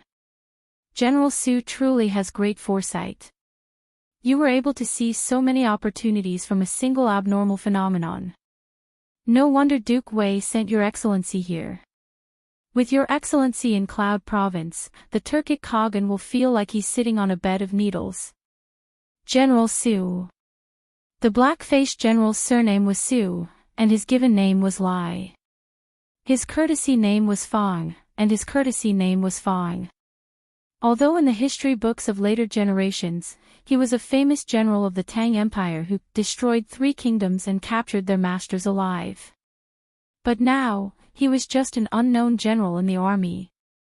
As for why Su Dingfang was in Cloud Continent, it had something to do with Wu Jie sneaking into Cloud Mountain half a month ago. Half a month ago, the Turkic Grand State Preceptor Wu Jie had secretly infiltrated the Great Tang, sneaking into Cloud Mountain. After stealing a series of confidential information from the Academy, he had injured many people from the Academy before leaving Cloud Mountain. Soon after, the tens of thousands of Turkic wolf cavalry that had come to Wu Jie's aid had knocked on the Great Tang's borders and entered. A fierce battle had erupted between Longmen Pass and Medu Pass. Although the Turkic wolf cavalry had suffered heavy losses in this battle, the Great Tang had also suffered heavy losses. After this incident, the furious Li Er had declared war on the Turks to the court, but he had also realized that there was a certain weakness in the defense of the border. Thus, he had ordered the Bureau of Military Personnel to send more officers to the Great Tang border to strengthen the defenses and prevent the Turkic army from sneaking into the Great Tang again. The current Minister of War was still Li Jing, and Su Dingfang just so happened to have some relationship with Li Jing. He had known Li Jing for a long time and had served under Li Jing as a soldier. He had received Li Jing's teachings in the art of war and strategy, so he could be considered half a disciple of Li Jing. In order to ensure that the defense of Cloud Continent was secure, Li Jing had sent Su Dingfang to Cloud Continent to assume the post of Yu-Ji General. Chapter 2004. 7 in the morning, in Taiyuan, the sky was already bright. Wang Liaoyuan, Wang Yu, Fang Gongting, Li Junxian, Du Gufei, and Han Li Xingying were gathered in the front hall of the relay station to discuss the matter of rescuing Li Tai. Iron Egg and Nemo Chue were worried about Li Tai's safety, so they were also listening in. As the highest-ranking administrator of Taiyuan City, Li Junxian naturally sat at the head of the table. Seeing that everyone was present, he cut to the chase and got straight to the point. Half an hour ago, this general received news from the Chang and 100 Cavalry Department regarding Zhao Dian's identity. Zhao Dian was originally the county magistrate of Beizhou's Qinghe County. He was extremely fickle and skilled in flattery. As an official, he only cared about the common people, causing the locals to complain. According to the investigation of the 100 Cavalry Department, during the reign of Wuda, many local officials secretly sent money to the hidden crown prince to help him develop his power. Zhao Dian was one of them. In just 2 short years, he sent more than 50,000 strings of stolen money to the hidden crown prince through the provincial governor of Beizhou. In the 9th year of Wuda, the hidden crown prince was killed in a coup at the Xuanwu Gate, and His Majesty ascended the throne.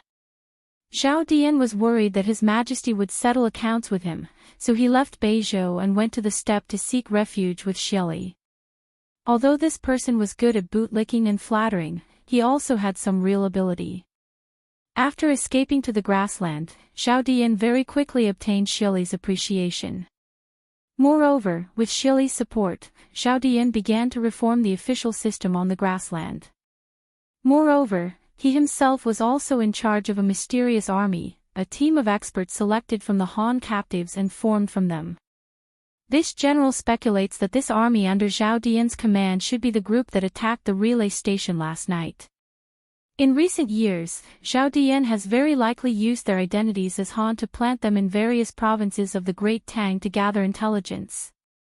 Previously, when the teachers and students of Yanhuang Academy left Yunshan and were preparing to go north to build a telegraph relay station, it is very likely that they had already been noticed by the spies that Zhao Dian had planted near Chang'an City, so he had enough time to complete this series of arrangements in Taiyuan City. Everyone in the room was stunned by Li Juanxian's words. Although some of this information was based on Li Juanxian's conjectures, most of it was because Li Junxian had received a telegram from the Imperial Astronomer of Chang'an this morning. The 100 Horsemen Division had used the Imperial Astronomer to send a telegram to him. Yesterday afternoon, Li Junxian truly had sent a messenger pigeon to order the 100 Cavalry Department in Chang'an and to investigate Zhao Dian's identity. But given the speed of the messenger pigeon, the 100 Cavalry Department would only receive the letter in the second half of the night. It was simply impossible for them to find out Zhao Dian's identity in just a few hours. In truth, last night, when Li Er learned that Li Tai had been captured by a Turkic spy, he had given Zhao Song an order to use all means at his disposal, including the 100 Cavalry Department. They had to find out Zhao Dian's identity and background before daybreak. After receiving the order, the 100 Cavalry Department immediately began to move.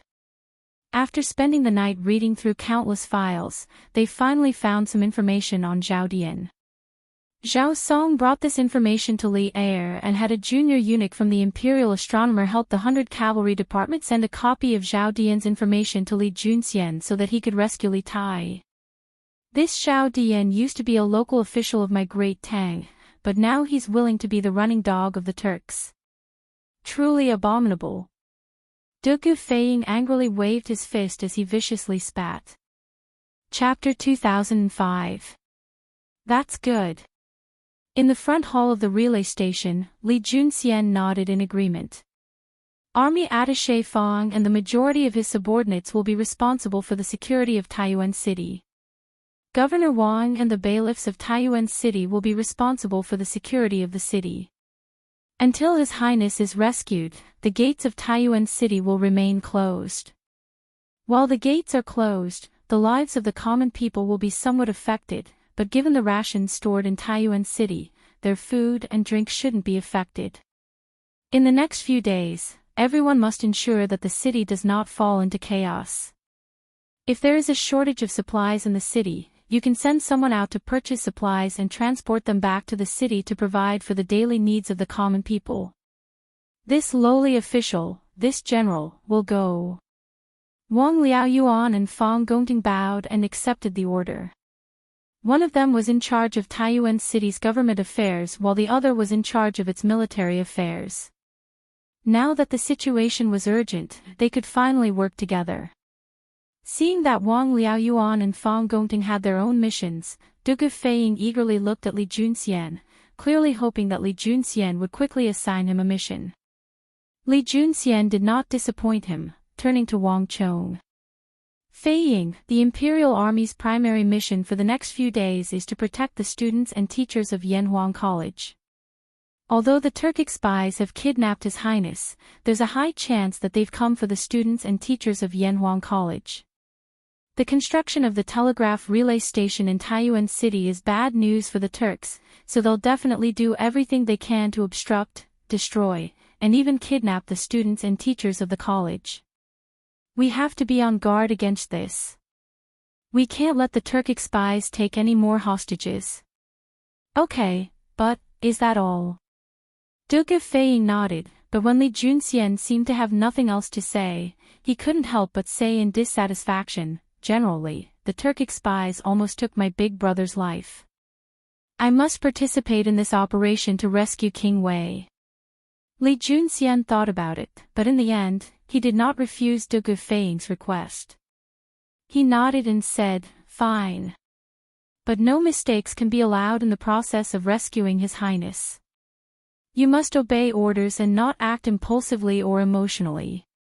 Understand?" Dugu Feiying was overjoyed when he heard that. How could he not agree? He nodded repeatedly like a chick pecking at rice and said, "Of course. Of course. Don't worry, General Li. I know my priorities." Somewhat reassured, Li Junxian continued, "Then once we're done with the assignment, this general and you will select a few experts from the 100 cavalry and the Imperial Army to head to the vicinity of Tongfuin. We'll first investigate the situation there, and then we can discuss how to rescue King Wei." De Gufei's spirit was roused. He cupped his fists and said, "This general obeys." A hint of hesitation appeared on Iron Egg's face. He naturally wanted to participate in this rescue mission for Li Tai more than anyone else, but Li Tai had said just now that only experts would be sent to Tongfuin. This was clearly for the sake of secrecy. After all, experts were not easy to discover. And he was only a Qi transformation realm martial artist. He was also worried that his participation would increase the chances of the Turkic spies discovering them. For a moment, Iron Egg was very conflicted. Li Junxian's eyes were like torches, and he naturally saw the expression on Iron Egg's face. He turned to Iron Egg, Han Lijing, and Wang Yu.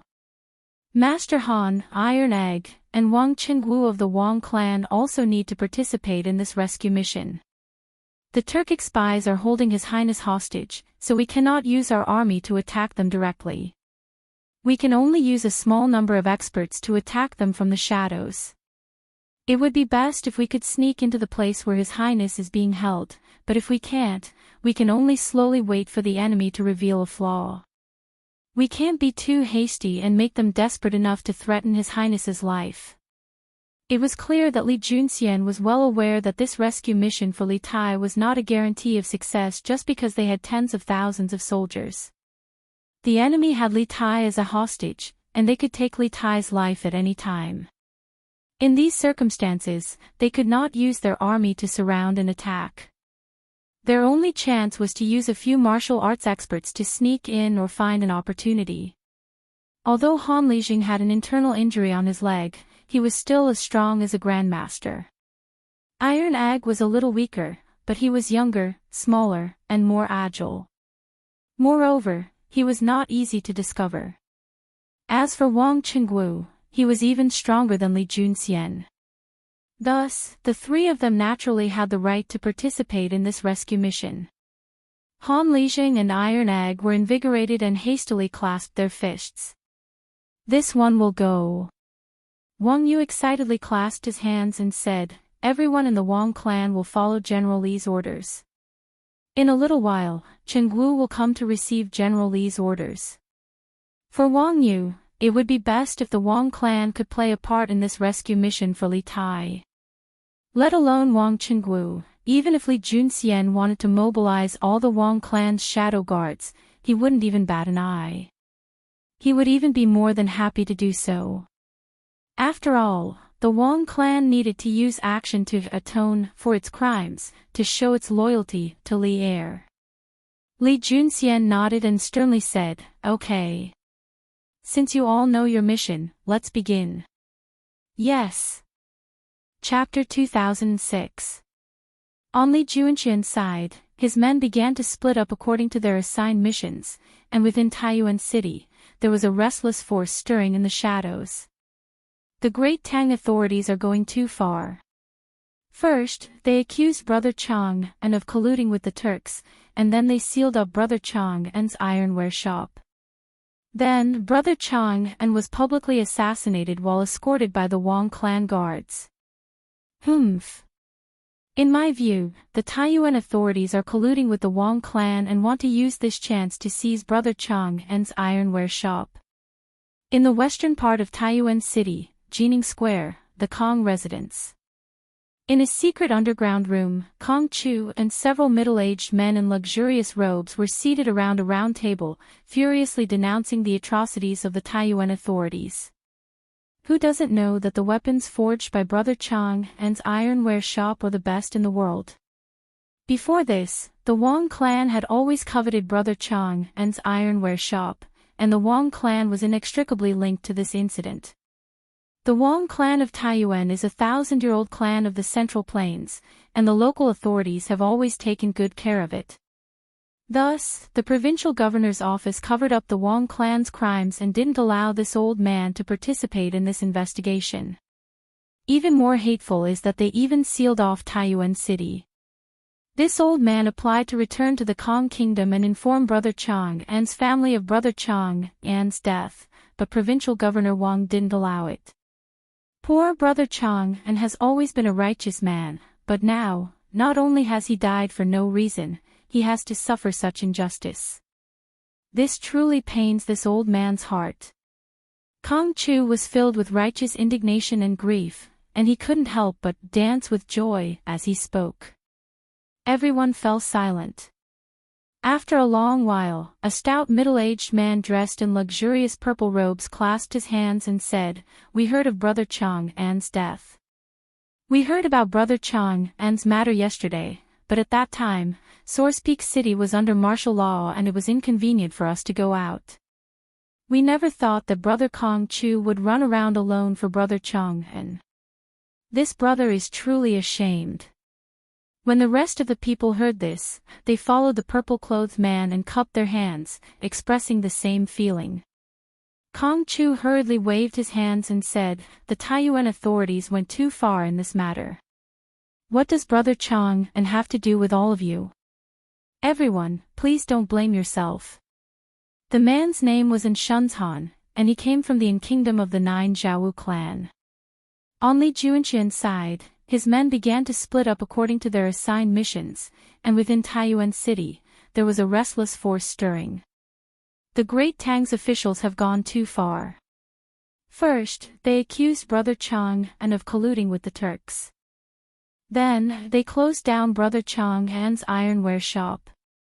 Following which, Brother Chang An was openly assassinated under the escort of the Wong clan's guards. Humph. In my opinion, the Taiyuan government is colluding with the Wong family. They want to take this opportunity to seize Brother Chang An's ironware shop. West of Taiyuan City, Jining Square, Kong Manor. In an underground secret room, Kong Chu and several middle-aged men dressed in fine clothes sat around a round table. They were currently angrily complaining about the atrocities committed by the Taiyuan government. Who doesn't know that the weapons forged by Brother Chang An's ironware shop are the best in the world? Before this, the Wong clan has been drooling over Brother Chang An's ironware shop for a very long time. There is no way that the Wong clan can escape its involvement in this matter. Moreover, the Wong clan of Taiyuan is a 1,000-year-old clan of the Central Plains, and the local government has always taken great care of it. Thus, the provincial governor's residence covered up the Wong clan's crimes and did not allow this old man to participate in this investigation. Even more detestable is that they even sealed off Taiyuan City. This old man applied to leave the city and return to the Kong Kingdom to inform Brother Chang An's family of the grievous news of Brother Chang An's death, but Governor Wang refused. Poor Brother Chang An, who has devoted his life to justice and justice, has not only died a dubious death, he has also suffered such injustice. This truly pains this old man's heart. Kong Chu was filled with righteous indignation and grief, and when he spoke of his grief and indignation, he couldn't help but dance with joy. Everyone fell silent. After a long while, a stout middle-aged man dressed in fine purple robes clasped his hands and said, "We heard of Brother Chang An's death. We heard about Brother Chang An's matter yesterday, but at that time, Source Peak City was under martial law and it was inconvenient for us to go out. We never thought that Brother Kong Chu would run around alone for Brother Chang An. This brother is truly ashamed." When the others heard this, they followed the purple-clothed man and clasped their hands to express their feelings. Chapter 2007. Why haven't the gates opened today? Lord Soldier, how long will the gates be sealed? In the past, the Celestial King clan had both openly and covertly mobilized to search for Zhu Shiqing and Kong Chang'an. Yesterday, the 10,000 soldiers of the Bing province barracks had spread to every corner of Taiyuan City, searching from house to house for the weapons smuggled out of the Chu ironworks. Taiyuan City had already been sealed for 2 days.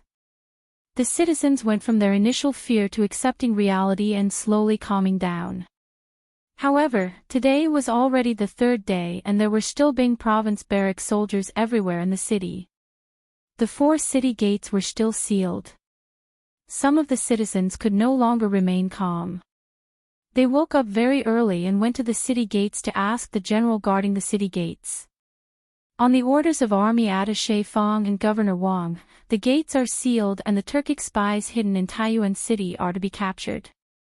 For the next few days, no one is allowed to enter or leave Taiyuan City until all the Turkic spies have been captured. Taiyuan City's defenses had long ago been taken over by the soldiers of the Bing province barracks. These soldiers clearly knew more about what had happened in the city in the last few days than the ordinary people, and they coldly replied. What? Turkic spies in Taiyuan City? Then when will the government capture all the Turkic spies? No comment. The people who had been rebuffed by the guard general could do nothing but return home in disappointment. In truth, no one knew when the Turkic spies would be captured, and the guard general naturally couldn't answer. Moreover, the provincial governor's residence had yet to announce to the public that Li Tai had been captured by the Turkic spies, so the soldiers of the Bing province barracks did not say anything. The sun had just risen, revealing half of its face from the east. At this time, most of the citizens had already woken up. The news that the city gate was still closed began to spread among the citizens. Then, under the urging of the provincial governor's office, all the citizens began to inform each household that the city gate would be closed for the next few days and that the city would continue to be under martial law. If there was nothing important, each household should stay at home and try their best not to go out. As no one could give a specific date for when the gates would be closed, some of the people began to worry. Why haven't the gates opened today? Sir, how long are you going to seal the city gates? In the past, the Heavenly King family's forces, both on the surface and in the dark, had been frantically searching for Zhu Xiecheng and Kong Chang'an in the city. Yesterday, the 10,000 soldiers of the Bing province barracks had spread out to every corner of Taiyuan City, going door to search for the batch of weapons smuggled out of Chu family's ironware shop. Taiyuan City had been sealed off for 2 days. The citizens went from their initial fear to accepting reality and slowly calming down. However, today was already the 3rd day and there were still Bing province barracks soldiers everywhere in the city. The 4 city gates were still sealed. Some of the citizens could no longer remain calm. They woke up very early and went to the city gates to ask the general guarding the city gates. On the orders of Adjunct Fong and Governor Wang, seal the city gates and capture the Turkic spies hiding in Taiyuan City. For the next few days, no one is allowed to enter or leave Taiyuan City until all the Turkic spies have been captured. The defense of Taiyuan City had been taken over by the soldiers of the Bing province barracks. These soldiers clearly knew more about what had happened in the city in the past few days than ordinary citizens. What? A Turkic spy in Taiyuan City? Then when will the government be able to capture all the Turkic spies? We have no comment. The citizens who had been given the cold shoulder by the general could do nothing but return home in disappointment. In truth, no one knew when they would be able to capture all the Turkic spies. Naturally, the guards at the city gates were unable to answer the question. Moreover, the provincial governor's residence had still not announced to the public that Li Tai had been kidnapped by the Turkic spies, so the soldiers of the Bing province barracks did not say anything. The sun had just risen, and the red half of its face peeked out from the east. At this time, the vast majority of the people had already woken up. The news that the city gates were still sealed began to circulate among the citizens. Soon after, the soldiers of the provincial governor's residence began to inform the citizens that the city gates would be sealed for the next few days and that the city would remain under martial law. If there was nothing important, they were to stay at home and not go out. As no one could give a specific date for when the city gates would be sealed, some of the citizens began to worry. Chapter 2008. Li Junxian had given Wang Liaoyuan the mission of maintaining order in the city and preventing the people of the city from rebelling against the closed gates. But not long after Wang Liaoyuan returned to the government office, he received bad news. All the grain stores in Taiyuan City were out of grain. It wasn't that the grain merchants were trying to raise the price of grain, but that there was no grain. How could this be? As an official, Wang Liaoyuan knew better than anyone the importance of food to the people. As the saying goes, food is the most important thing for the people. If the news of Taiyuan City being without food continued to spread, Wang Liaoyuan believed that Taiyuan City would fall into chaos soon. When the time came, countless people would rush out of the city to buy grain. Even if Li Junxian hadn't given him this mission, as the Bing province governor, Wang Liaoyuan had to do his utmost to solve the problem of Taiyuan City. This subordinate will go. In the rear office of the provincial governor's residence, the middle-aged scholar surnamed Pang clasped his hands and bowed. He also knew that this matter was urgent, so he immediately began to write a decree. When he was done, Wang Liaoyuan saw that the contents of the decree were correct, so he stamped it with his seal and handed it to Constable Feng. Constable Feng, I order you to immediately arrange for someone to make a copy of this notice and then post it in the city. Also, gather all the yamen and county yamen runners and strengthen the patrols in the city to prevent anyone from taking advantage of this opportunity to cause trouble. If you don't have enough people, immediately report it. This official will go and borrow soldiers from Advisor Feng. Constable Feng clasped his hands and said, Yes. This subordinate will go. After saying this, Constable Feng took the decree from Wang Liaoyuan, turned around, and left in a hurry. In the back office, Wang Liaoyuan frowned as he looked in the direction that Constable Feng had left in. He had a feeling that something was wrong. Since the world was at peace, there had never been a shortage of food in Taiyuan City. Although the 4 city gates of Taiyuan City had been sealed off for the past 2 days, even if Taiyuan City had been sealed off for 10 days to half a month, there would still be enough food for the hundreds of thousands of people in the city. But now, all of the grain stores in the city had suddenly run out of food. This made Wang Liaoyuan, who had calmed down, feel that something was wrong. Was someone playing tricks in the shadows? Wang Liaoyuan couldn't help but wonder. Does the provincial governor feel that today's matter is a little strange? The middle-aged scholar saw Wang Liaoyuan deep in thought and his eyes flashed. He paused for a moment and then asked tentatively. There is indeed something fishy about this. Wang Liaoyuan came back to his senses and nodded. Mr. Pang, did you notice something? Scholar Pang shook his head and said, even the provincial governor can't tell, so how can I? But this Pang feels that Taiyuan City has only been sealed for 2 days. With the world at peace and the Great Tang free of war, the grain stores in the city shouldn't have run out of grain, and the people in the city shouldn't have been fighting over grain. There must be some secret behind this. Perhaps someone was manipulating all of this in the dark. Moreover, the major grain stores in the city are only experiencing a shortage of grain. No grain merchants took the opportunity to raise the price of grain. This shows that today's incident happened so suddenly that many grain merchants did not expect it. They are not the mastermind behind the scenes because they did not profit from it. Chapter 2009. Ha ha ha. Wonderful. Wonderful. Boss An's plan is wonderful. Right now, the grain stores in Taiyuan City have run out of grain to sell, and the people are panicking. In my opinion, it won't be long before the people of Taiyuan City start a rebellion. When the time comes, let's see if Provincial Governor Wang will still seal the city gates. West of Taiyuan City, Jining Square, Kong Chu, Kong Songping, and Shenzhan, and the others were still seated around the round table. At this moment, Kong Songping, who had just received news from outside, couldn't help but clap his hands and laugh. That's right, that's right. Boss An's plan is to remove the firewood from under the cauldron, throwing Taiyuan City into chaos.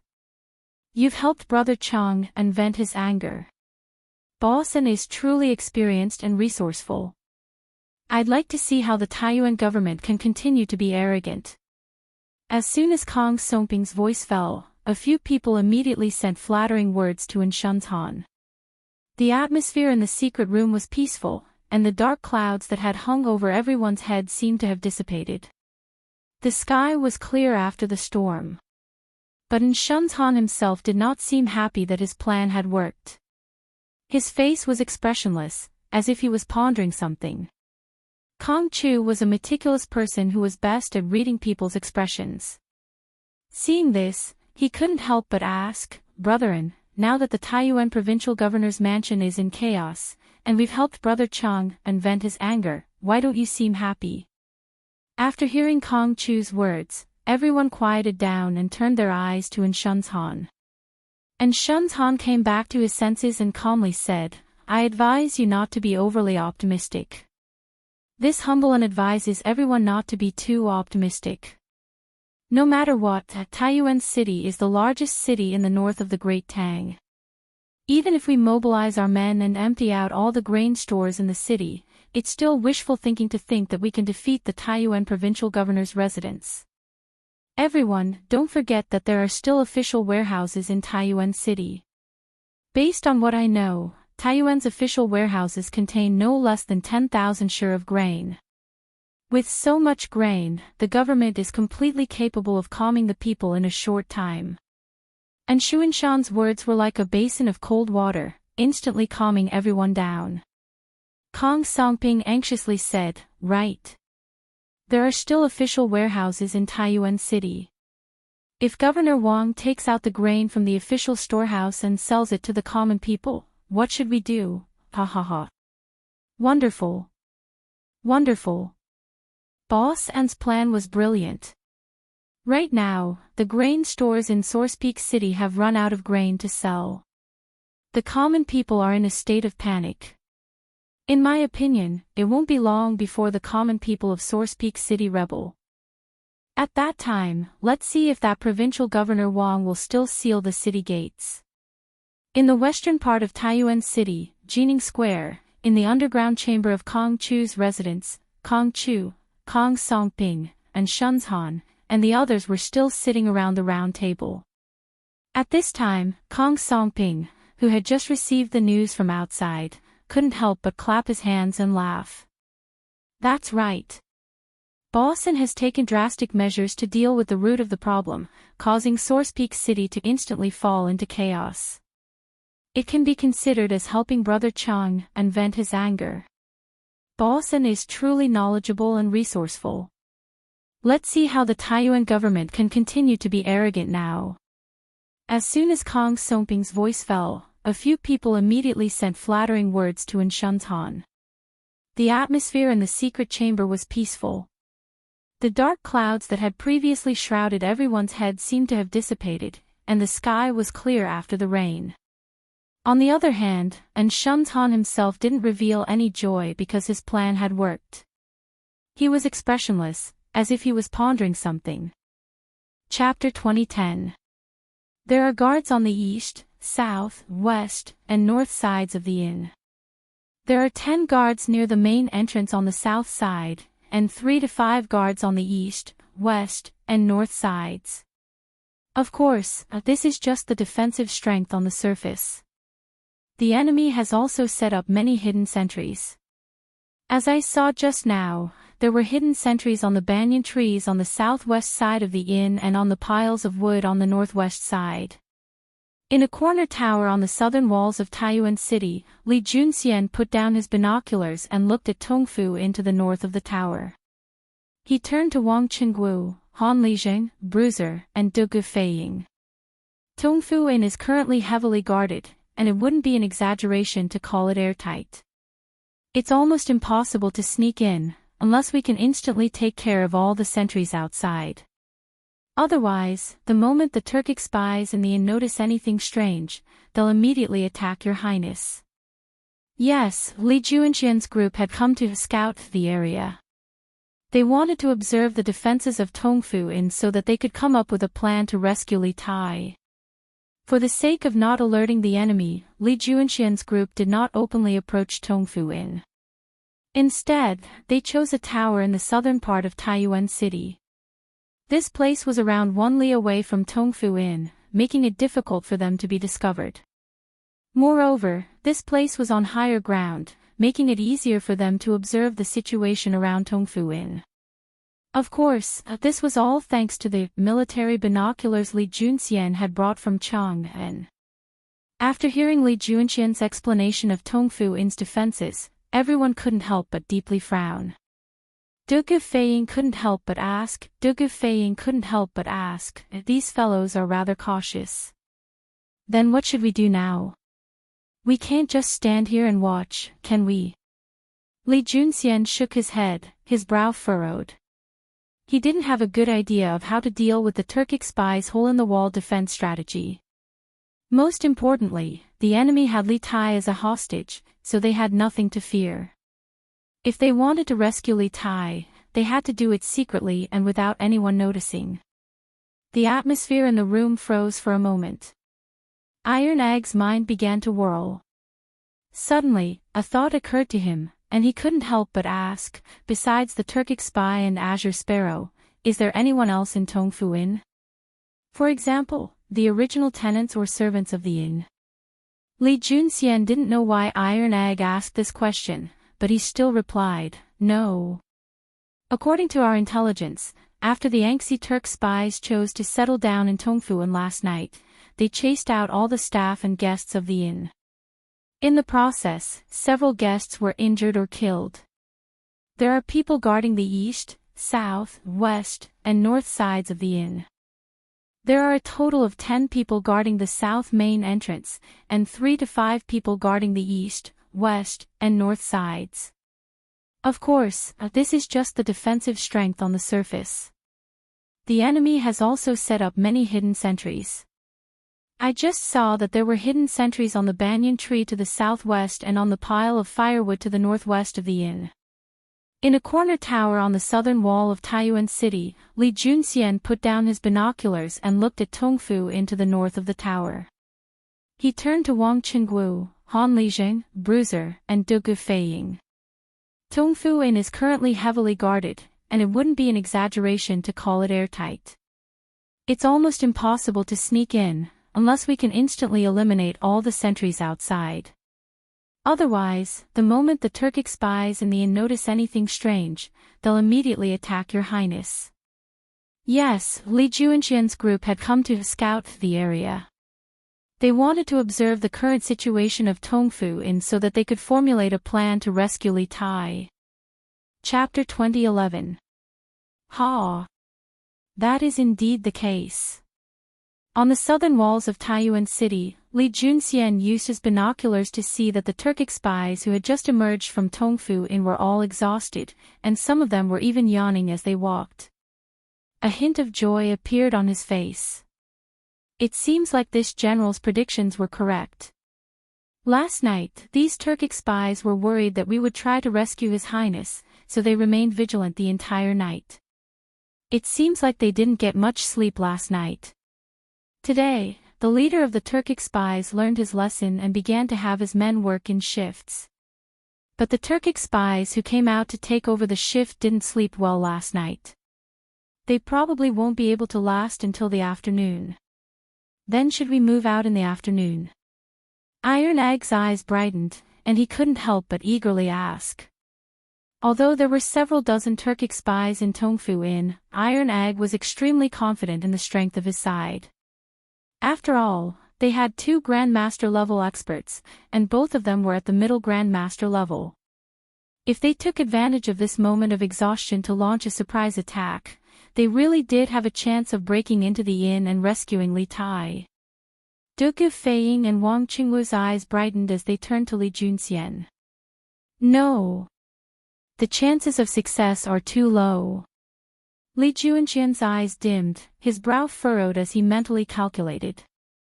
Finally, he helplessly shook his head and said, although they'll probably be extremely tired between the late afternoon and the late afternoon, if we choose to strike during the day, even if we can silently eliminate their sentries, there's a high chance that we'll be discovered by the hidden sentries they've hidden in the area.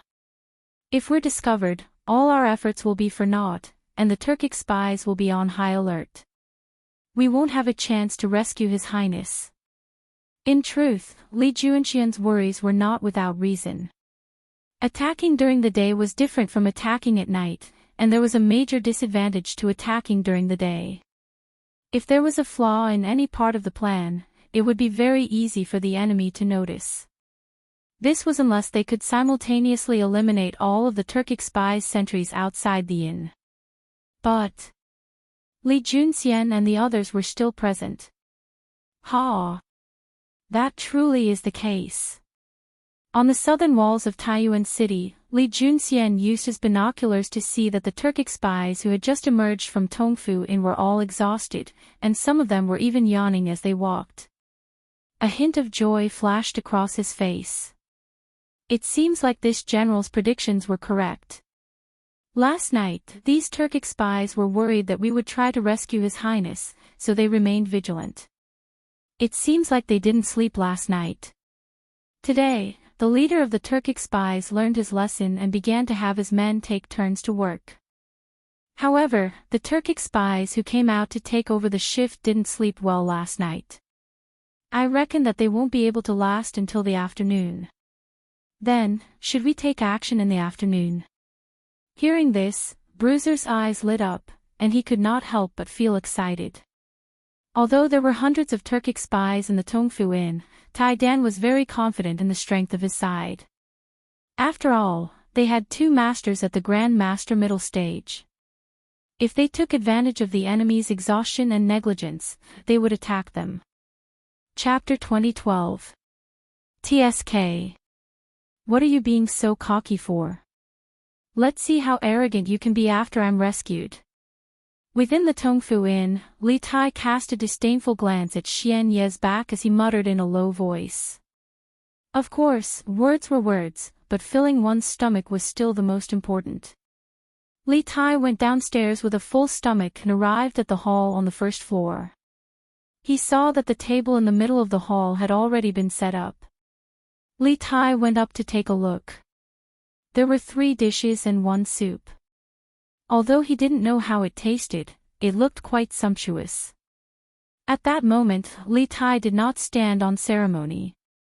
He sat down directly and began his breakfast journey, which was like a whirlwind sweeping away the clouds. Although he was imprisoned, this didn't affect Li Tai's appetite. Of course, this had a lot to do with the fact that Xian Yi and the others didn't dare to harm his life. Since he couldn't leave this damned place for a while, and there was no danger to his life by staying here, then why was he still on tenterhooks? Wasn't he just looking for trouble for himself? So, in the entire Tongfu Inn, Li Tai was the person that was living the most comfortable life. He didn't have to worry about food or clothing. How was he like a hostage? He was clearly a lord. You seem to treat this King Wei very well. Not only do you provide him with good food and drinks, but you also don't let people tie his hands and feet. Aren't you afraid that he'll escape? Don't you know that our lives are all tied to him? At the corner of the corridor on the 2nd floor of the inn, Xian Yi and Sky Eagle were silently watching Li Tai on the 1st floor. At this moment, Sky Eagle suddenly withdrew his gaze and looked at his companion beside him as he asked meaningfully. Xian Ye's expression didn't change, but his heart suddenly tightened. He said coldly, "You also know that our lives are tied to him. It's precisely because of this that I let him stay here with good food and drinks. He's a smart person. Give him some benefits, and he'll do his best to cooperate with us. If he's pushed to the edge and fights to the death, can you bear the consequences?" Humph. Fight to the death. He's a prince after all. His status is noble. How could he bear to die? Sky Eagle said disapprovingly. Xian Yi shook his head and said, "No. You don't know him well enough. Although he is a prince, he does not have the arrogant and unruly nature of those princes. His thoughts are meticulous and he is not a coward. Otherwise, when you went to the guest room to capture him last night, he would not have used his own life to force you to let go of his companions. At first, Sky Eagle wanted to refute, but the second half of Xian Ye's sentence caused him to involuntarily recall the scene of him capturing Li Tai in the Taiyuan Courier Station's Yiqing Pavilion last night. At that time, when he was about to kill the Iron Egg, it was Li Tai who stood out and pressed a dagger to his throat with a determined expression, using his own life to force him to let go of the Iron Egg. The moment he recalled the resolute viciousness in Li Tai's eyes, Sky Eagle couldn't help but swallow the rebuttal that was already at the tip of his tongue. Even though he didn't say it out loud, he had to admit that Li Tai was indeed quite different from the nobles in his impression. He was a ruthless character. After a few probing attempts from last night to this morning, we basically don't have to worry about him escaping. He knows his place very well. Now that we're short on manpower, we don't have to waste manpower on him. Next, we need to focus on the defense of the inn. We have to be tight on the outside and loose on the inside. We must not let the people from the government sneak in. Chapter 2013. After the soldiers finished their morning exercises, Li Zishuan and Sun Jiping briefly discussed the arrangements for today's fighting competition. Thus, the two of them arrived at the cafeteria a little later than usual.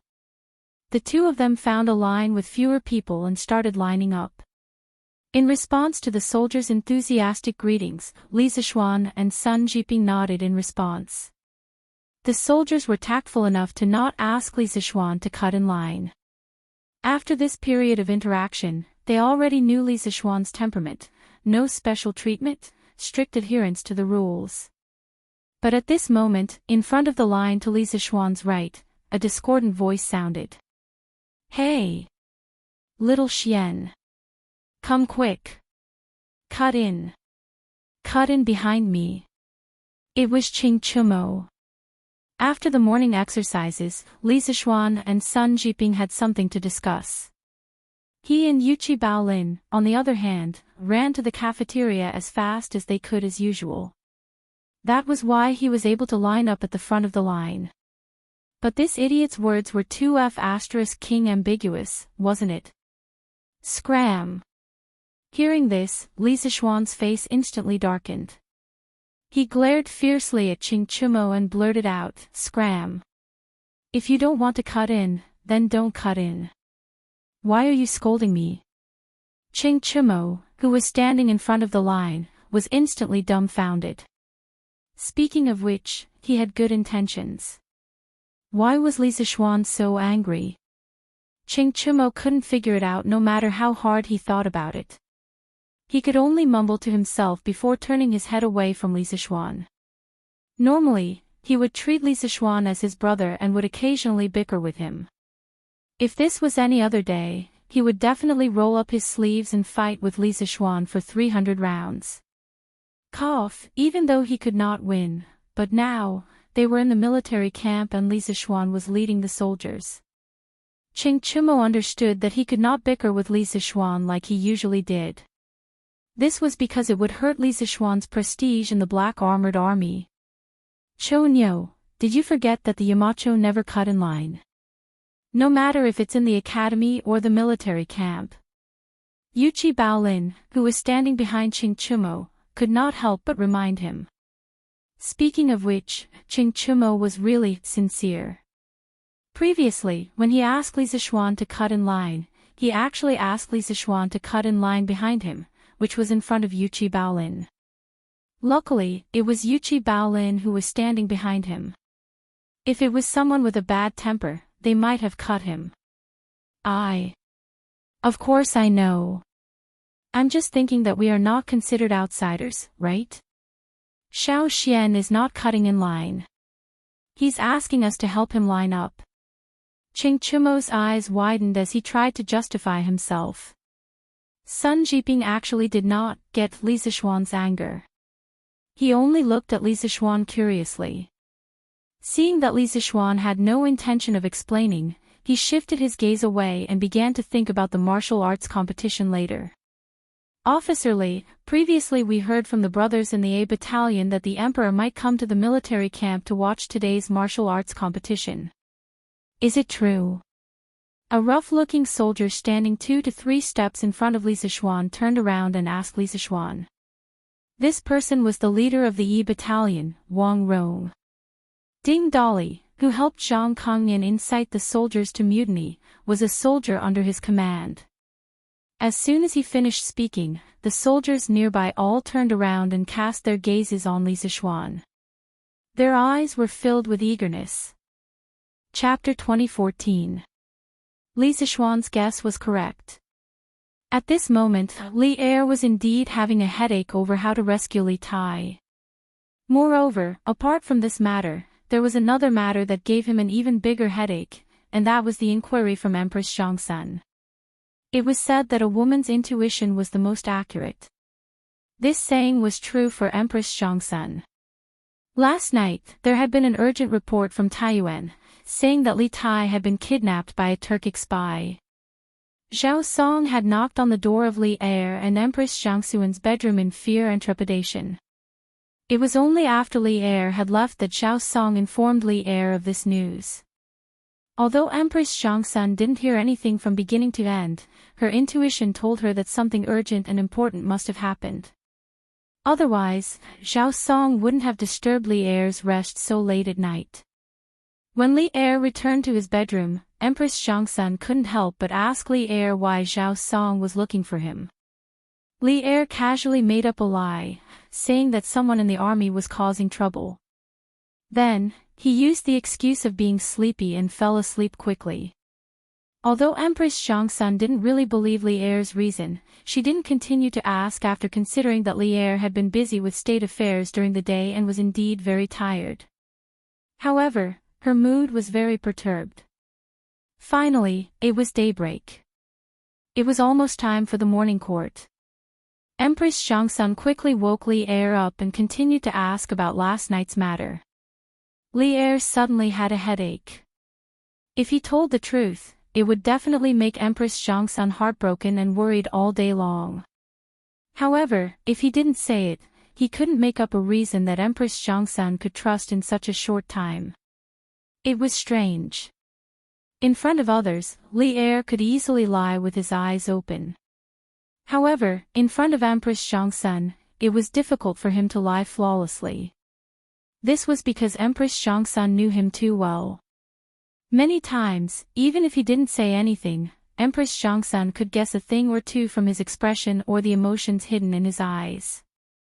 Your Majesty. It's time for the morning court.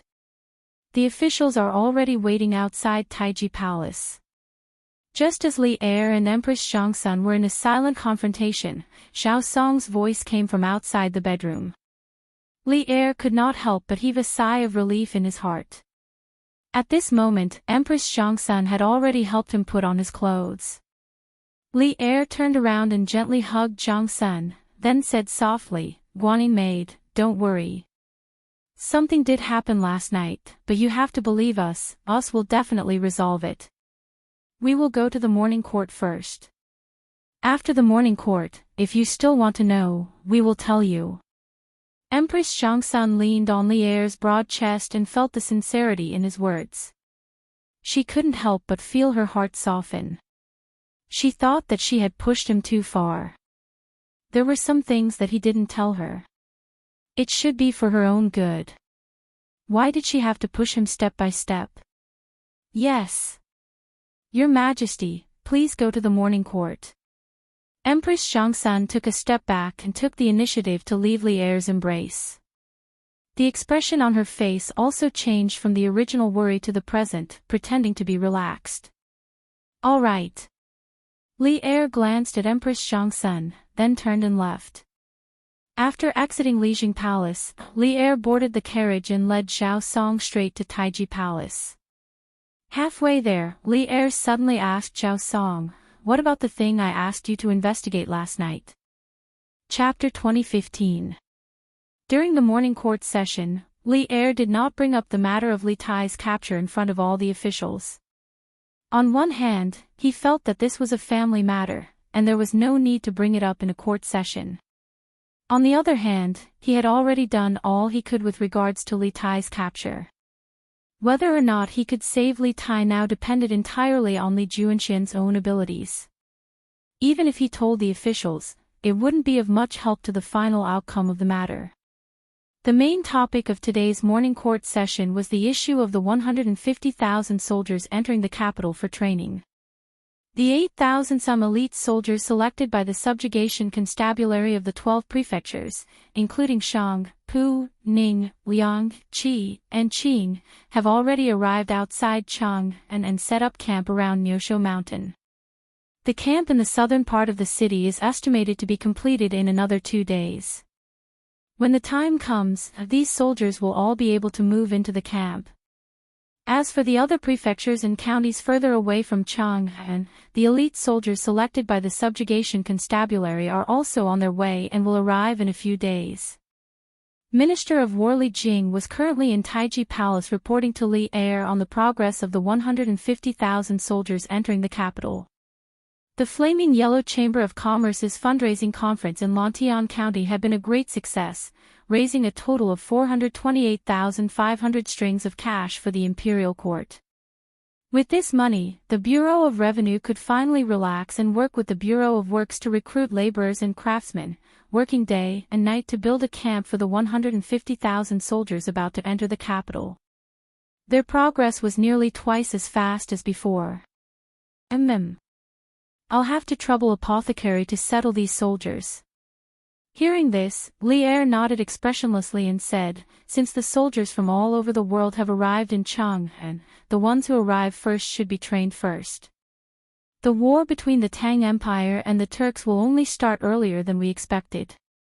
Pharmacist and Shu Bao, you must make the best use of the time to train the soldiers from all over the world. Li Er had long wanted to attack the Turks. If Wu Jie's infiltration of Yanhuang College to steal information was a catalyst, then the kidnapping of Li Tai last night was the equivalent of igniting a barrel of gunpowder. Those Turk spies had touched Li Er's reverse scale. After all, if a man couldn't even protect his wife and children, what kind of man was he? And Li Er wasn't an ordinary man. He was the emperor, the sovereign of a country. When an emperor is enraged, millions of corpses will fall and blood will flow for thousands of miles. Right now, Old Li was extremely anxious to attack the Turks. However, due to the insufficient logistics and the lack of training of the Northern Expedition Army, Li Ercai had no choice but to push back the date of the Kingdom War to 2 months later. This old subject obeys the decree. Li Jing and Qin Qiong could hear the urgency in Li Er's voice, so they stepped forward and cupped their fists. Li Er had previously appointed Li Jing as the Grand Steward of the 150,000 soldiers while Qin Qiong was the Great General. They were responsible for the daily management and training of the army. After a pause, Li Jing hesitated. After a few moments of hesitation, he cupped his fists and said, reporting to Your Majesty, the soldiers that have recently arrived in Chang and should have come from Bing Province, but this old subject has received news that Taiyuan City's gates have been sealed for the last few days and no one has been able to enter or leave. Thus, the soldiers from Bing Province might not be able to reach Chang and in the next few days. Taiyuan City was sealed. Upon hearing this news from Li Jing, the officials of the imperial court couldn't help but be alarmed.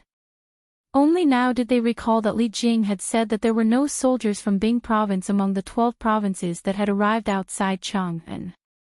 Logically speaking, this shouldn't have been the case. This was because the distance between Bing Province and Chang'an City was much closer than the distance between most of the 12 provinces.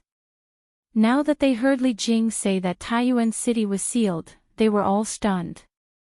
Taiyuan City was the largest city in the north of the Great Tang. Why would it be sealed for no reason? What in the world had happened there? Seated at the head of the table, Li Er's expression flickered, but it quickly returned to normal. He indifferently said, there's no need to worry about the soldiers from Bing Province for now. Several days ago, a large number of Turkic spies were discovered in Taiyuan City. We have already dispatched 100 cavalry to Taiyuan City to capture them. Thus, Taiyuan City is under martial law for the next few days. Once the storm has calmed down, the soldiers from Taiyuan City will naturally come to Chang'an. Turkic spies. Upon hearing this, the officials of the court couldn't help but be alarmed. They began to discuss amongst themselves. Li Er wasn't willing to say anything more on this topic. He lightly coughed, indicating for the officials to be quiet. Li Jing's eyes flashed as he seemed to understand Li Er's meaning. He stepped forward and cupped his fists. This old subject obeys the decree. Li Er nodded and then looked at the civil officials to the left of the imperial court. He solemnly asked, "Beloved official Shao, how is the preparation of the provisions for the 150,000 soldiers for the next 3 months?" As the saying went, before the soldiers and horses moved, the provisions would move first. Although the vast majority of the 150,000 soldiers were still on their way, the imperial court had to prepare at least 3 months' worth of provisions for them. And the Great Tang Imperial Court, which had just received a massive sum of money from the donation conference, truly did have the strength and confidence to do so. Your Majesty. Around 70% of the provisions for the army has already been prepared. Before the 150,000 soldiers arrive at Chang'an, the preparations will definitely be completed. Xiao Yu calmly stepped forward and cupped his fists. The Ministry of Revenue was not lacking in money, so there was no need to complain about its efficiency. Thus, Xiao Yu, the steward of the Great Tang's national treasury, spoke with even more confidence than before. Very good. Li Er nodded in satisfaction, and then he turned to the officials and sternly said, "In 2 months, the imperial court will attack the plains.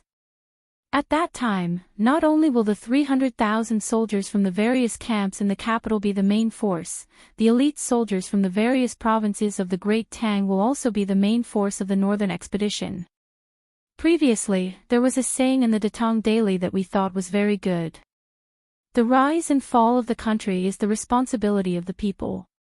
At the donation conference in Lontian County, the merchants and common people were all willing to contribute generously to the imperial court's northern expedition against the Turks.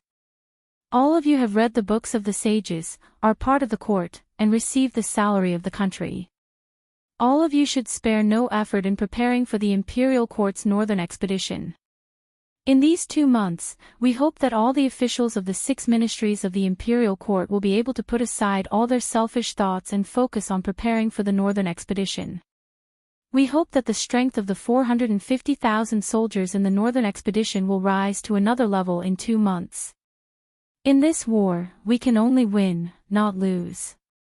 If we win, all of you will continue to live in glory and wealth. If we lose, all of you will have your country destroyed and your families exterminated.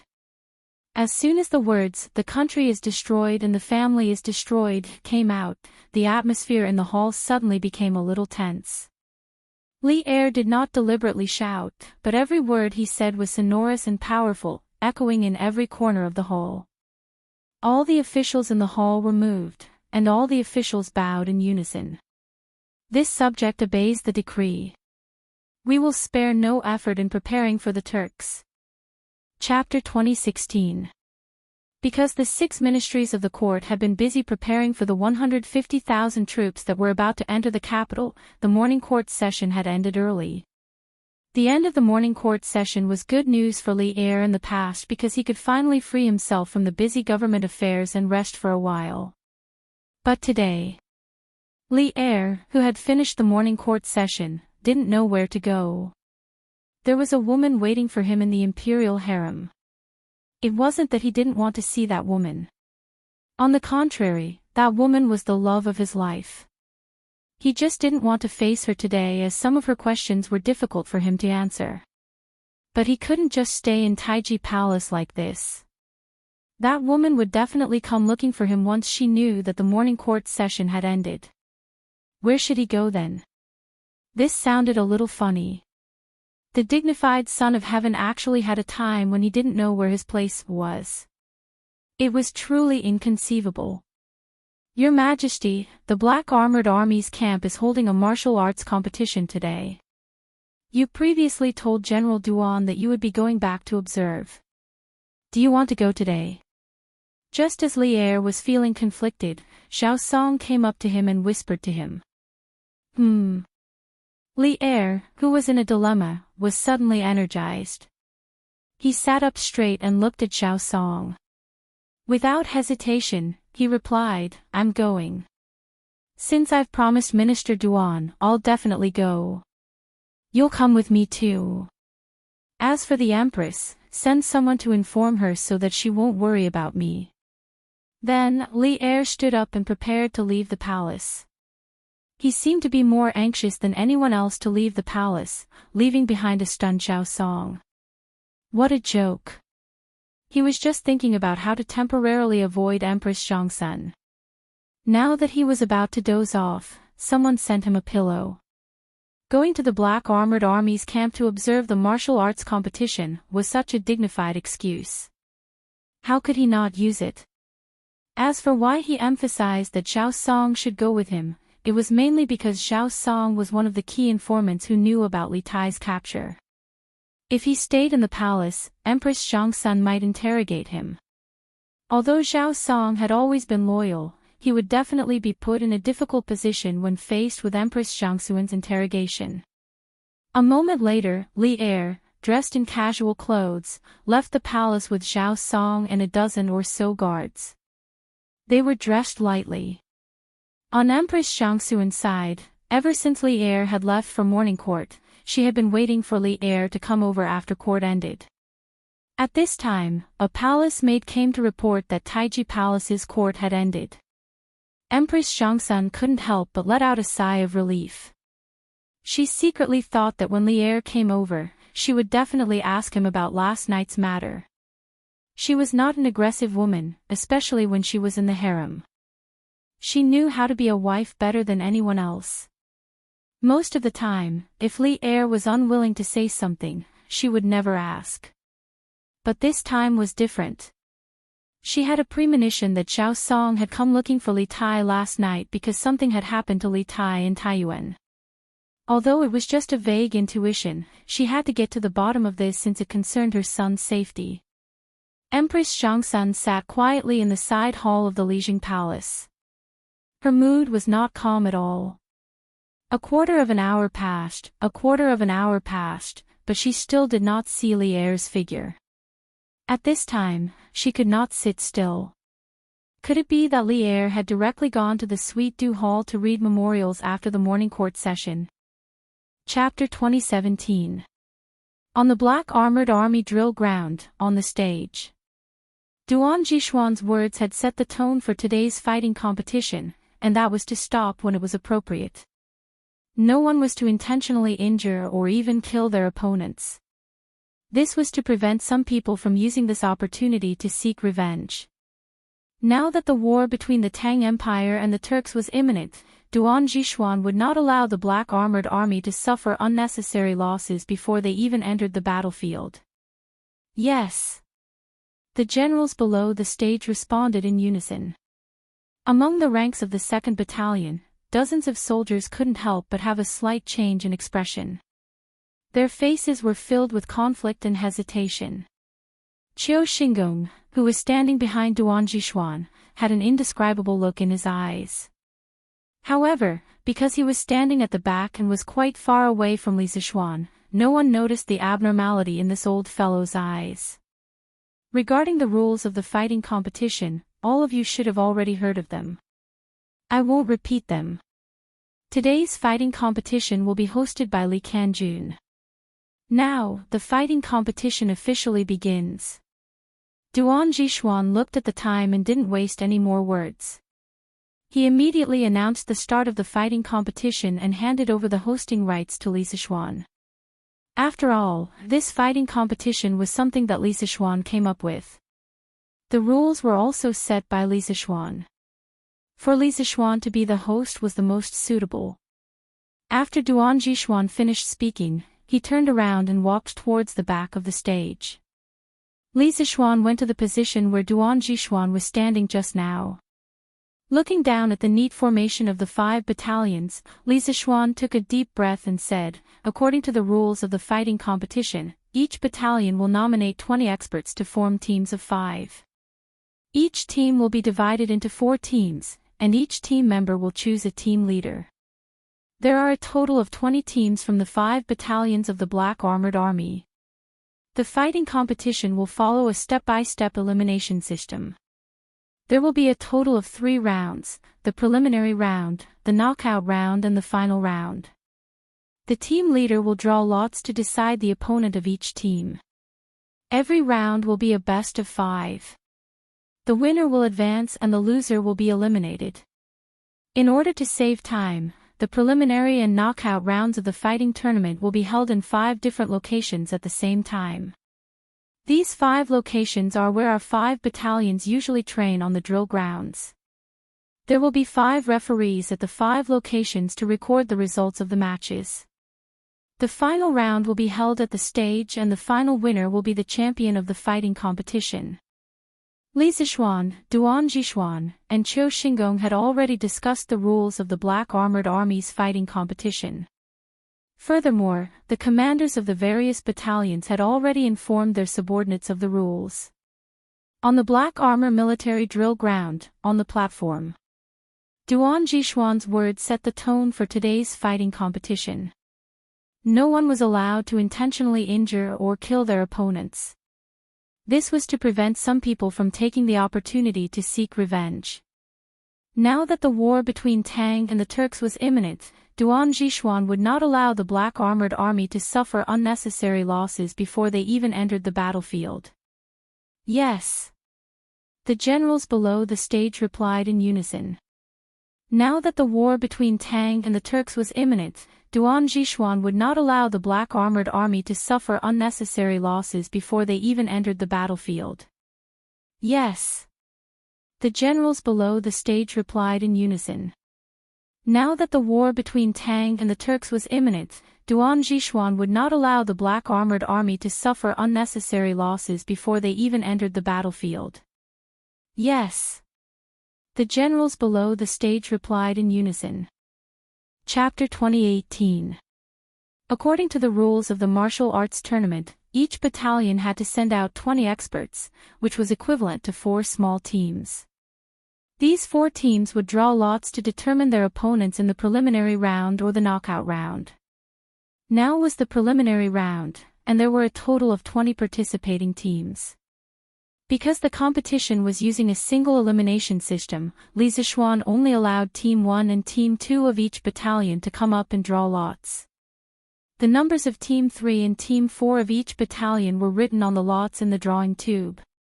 This meant that Team 1 and Team 2 from each battalion could only draw Team 3 and Team 4 from other battalions. It was impossible for them to draw Team 1 and 2 from other battalions. Of course, they could also draw Team 3 and Team 4 from their own battalions.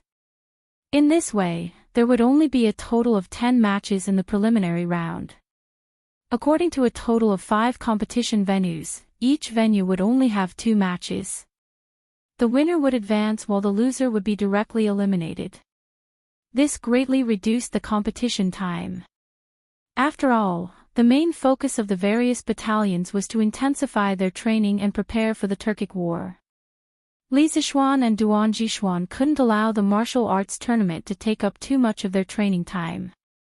Although Qiu Xingong didn't learn new mathematics and didn't know much about probability theory and random events, he knew that the probability of the B battalion drawing Team 3 and Team 4 from the E battalion was relatively small.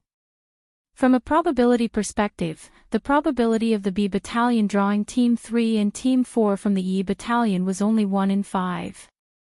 It was considered a small probability event. Thus, he ordered someone to secretly tamper with the numbers on the lots. At the end of the lots for Team 3 and Team 4 from the E battalion, there was a very shallow scratch that was hard to detect. As Li Zixuan's voice fell, 2 sergeants walked out from the formation of the 5 camps. Under the gazes of the crowd, the 10 sergeants came to the square table in order from the A camp to the E camp. They drew a bamboo stick and handed it to Li Zixuan. As Li Zixuan received the lot, he read it out loud. Team 1 from the A Battalion against Team 3 from the B Battalion. Team 2 from the A Battalion against Team 4 from the E Battalion. Actually, this order of drawing lots was extremely advantageous for the B Battalion, because only the A Battalion was in front of them, and the two captains of the A Battalion had a relatively low chance of drawing the E Battalion. When it was the turn of the B Battalion captains to draw lots, they could directly draw the E Battalion based on the secret mark on the bamboo lots. But Qiu Xingong didn't expect that this extremely low probability event would actually happen. The A Battalion Team 2's captain drew Team 3 from the E Battalion. In this way, in the preliminary round, it was very likely that only one team from the B Battalion would be able to draw the E Battalion. What was even worse was that Team 1 of the A Battalion was actually matched up against Team 3 of the B Battalion. In the Black Armored Army, the A Battalion was publicly acknowledged as the strongest battalion. Qiu Xingong recognized the 5 soldiers of Team 1 of the A Battalion. They were all experts of Qi transforming middle stage and above. Furthermore, they had all experienced hundreds of battles and were extremely experienced in battle. They could be considered as the hot favorites for this year's fighting competition. Team 3 of the B Battalion was matched up against Team 1 of the A Battalion. There was no doubt that Team 3 of the B Battalion would be defeated. In other words, after this first round of the preliminary round, not only would the B Battalion only be matched against the E Battalion, one of the B Battalion's teams would also be eliminated. To Qiu Xingong, this was a terrible result. While Qiu Xingong's face was as black as the bottom of a pot, the drawing of lots continued. Team 1 from the B Battalion against Team 3 from the E Battalion. Team 2 from the B Battalion against Team 3 from the A Battalion. Pfft. Qiu Xingong didn't think much of the first line of information. After all, it was within Qiu Xingong's expectations. However, Li Zixuan's next line, 2nd Battalion, vs A Battalion 3rd Battalion, almost caused Qiu Xingong to vomit blood. Did they have to be so unlucky? Not only did the B Battalion not meet all the E Battalion's teams, they even had 2 teams that met the A Battalion. If one had to describe Qiu Xingong's current state of mind, it would really be F***ed up. He even suspected that Li Zixuan had also done something to the drawing of lots. As for why he said, also, that was very thought-provoking. Even though he had his suspicions, he didn't have any proof. Furthermore, Qiu Xingong was also feeling guilty. Thus, he could only grit his teeth and swallow it down. However, with this, the B Battalion situation could be said to be worrisome. This was because 2 of the B Battalion's teams had already met the strong opponent, the A Battalion.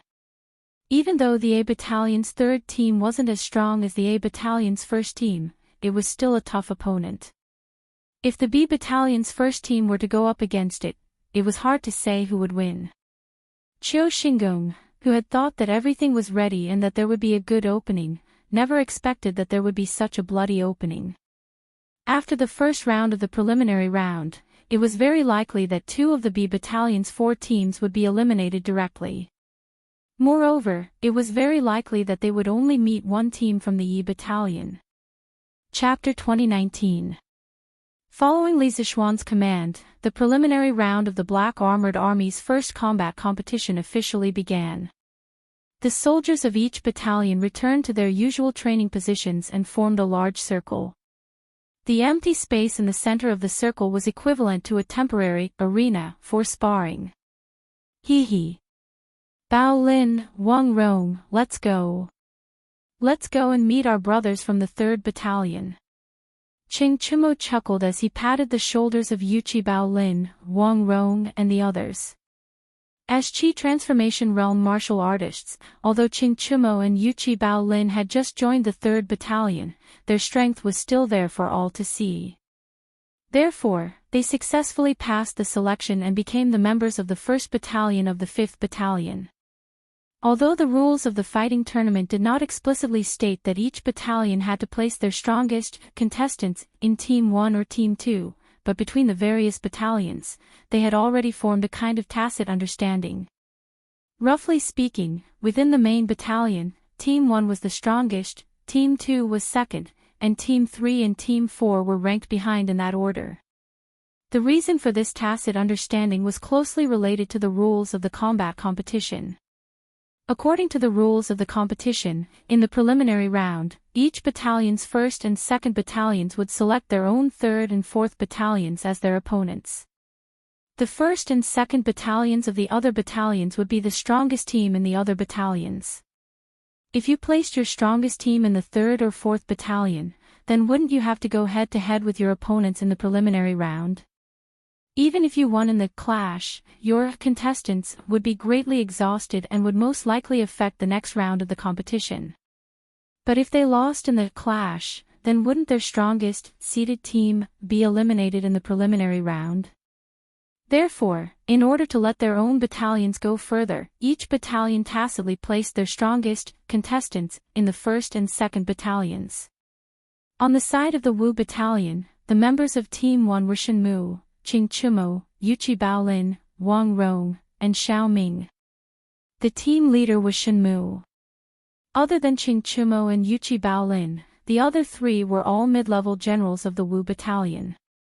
Shenmu was the leader of Team 7, Wang Rong was the leader of Team 1, and Xiao Ming was the leader of Team 3. In fact, in the Wu battalion, the strongest one should be Sun Jiping. But according to the rules of the competition, the captains of the different battalions were not allowed to participate in the competition. After all, the main purpose of the martial arts competition was to encourage the soldiers to train well, not to let the captains of the different battalions fight each other. As for the Wu battalion first team, Shenmu was the leader not because he was the strongest, but because he was the only one who was smart and had decent martial arts skills among the 5 of them. In terms of strength, Wang Rong was actually stronger than him. The fighting competition wasn't just a contest of strength. It also required the use of strategies to arrange troops and formations. Hee. We must win the first round. Just now, Li Kanjun said that as long as we can enter the top 5, we can eat as much meat as we want in the next 7 days. Also, we can't let the other battalions look down on us. Our team must enter the top 5. Wang Rong waved his fist and said to Qing Chumo and the rest as he walked towards the training ground of the Wu battalion. As the seeded team of the Wu battalion, the members of Team 1 were all Qi transforming beginner to middle stage Qi transforming stage experts. They were indeed the most promising team to enter the finals. If even they couldn't enter the finals, then the other 3 teams of the Wu battalion would have no hope at all. At that time, if none of the 5 teams in the finals were from the Wu battalion, then for a long time, the soldiers of the Wu battalion wouldn't be able to raise their heads in front of the other battalions. Ha! Old Wang, I like what you said. We must enter the top 5. Only by entering the top 5 can we eat meat and be looked down upon by the other battalions. Qing Chumo laughed loudly and said confidently. In the morning, Li Zishuan told him that the teams with good results would be rewarded handsomely. Qing Chumo didn't expect that it would be such a reward. It was simply to his liking.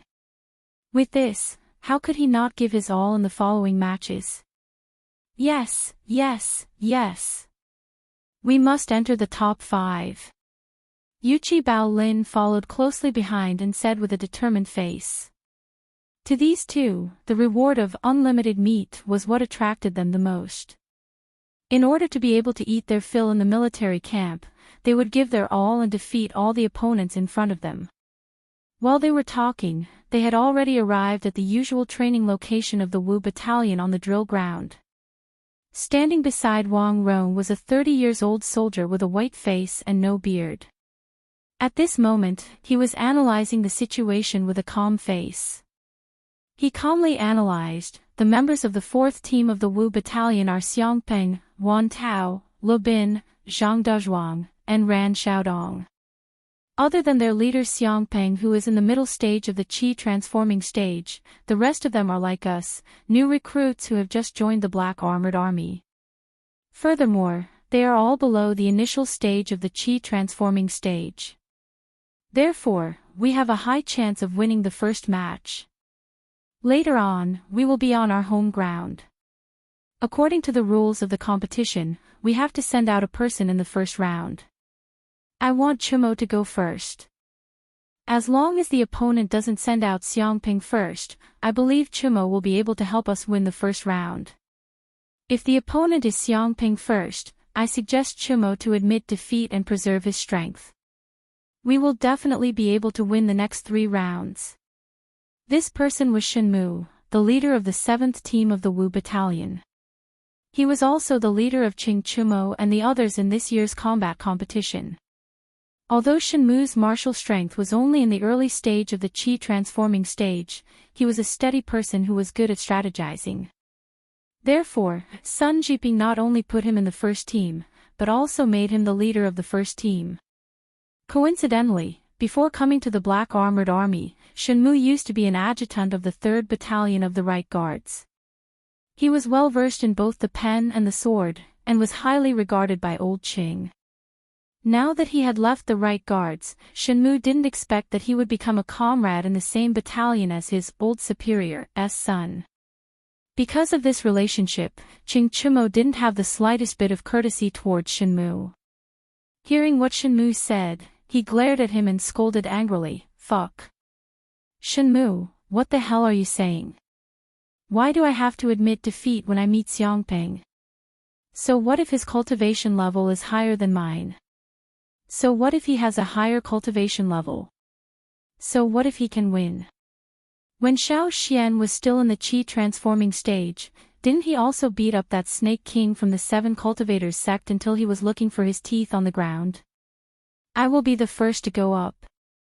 No matter who the opponent is, I will not admit defeat. We, the people of the Qing family, don't know how to write the 2 words admit defeat. Qing Chumo's words could be said to be rather unyielding, but Shenmu felt a headache when he heard it. The reason why he arranged for Qing Chumo to be the first to go up was, firstly, because this kid was young and full of energy, even exuberant, so he could take it a few more times. Secondly, he also wanted to try his luck. If the first person from the 4th Battalion of the 3rd Battalion wasn't Xiangping, then they could use Qing Chumo, who wasn't very strong, to take the first round. If they could use the 2 weaker contestants to take the next 2 rounds, then the remaining 2 stronger contestants wouldn't need to go up. This way, they could preserve their strength for the later rounds of the knockout round. Therefore, facing this first round where the odds of victory were very high, Shenmu's strategy was to preserve their strength as much as possible. As the captain, he couldn't only care about the victory or defeat in front of him. If their team wanted to advance to the finals, then they must carefully plan and reasonably allocate the number of matches for each member. Of course, if the opponent's first to go up was Xiangping, then Shenmu could also accept it. After all, his team could be considered to have used their weakest member, cough cough. That's right, from the surface, Qing Chumo was indeed the weakest in their team. After using up the opponent's strongest member's number of matches, they would have a greater chance of winning the next 3 rounds in a row. The reason he let Qing Chumo directly admit defeat when facing Xiangping was to let Qing Chumo preserve his strength. Alright then, but Chumo, you still have to act according to your ability. You must not get injured in the first round.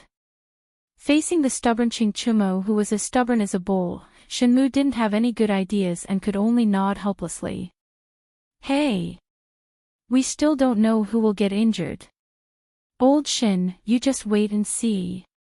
Qing Chumo patted Shenmu's shoulder and said loudly. Alright. Stop bragging. The brothers from the 3rd Battalion are coming. Chapter 2020. Actually, Team 1 and Team 2 had another advantage, and that was the home field advantage.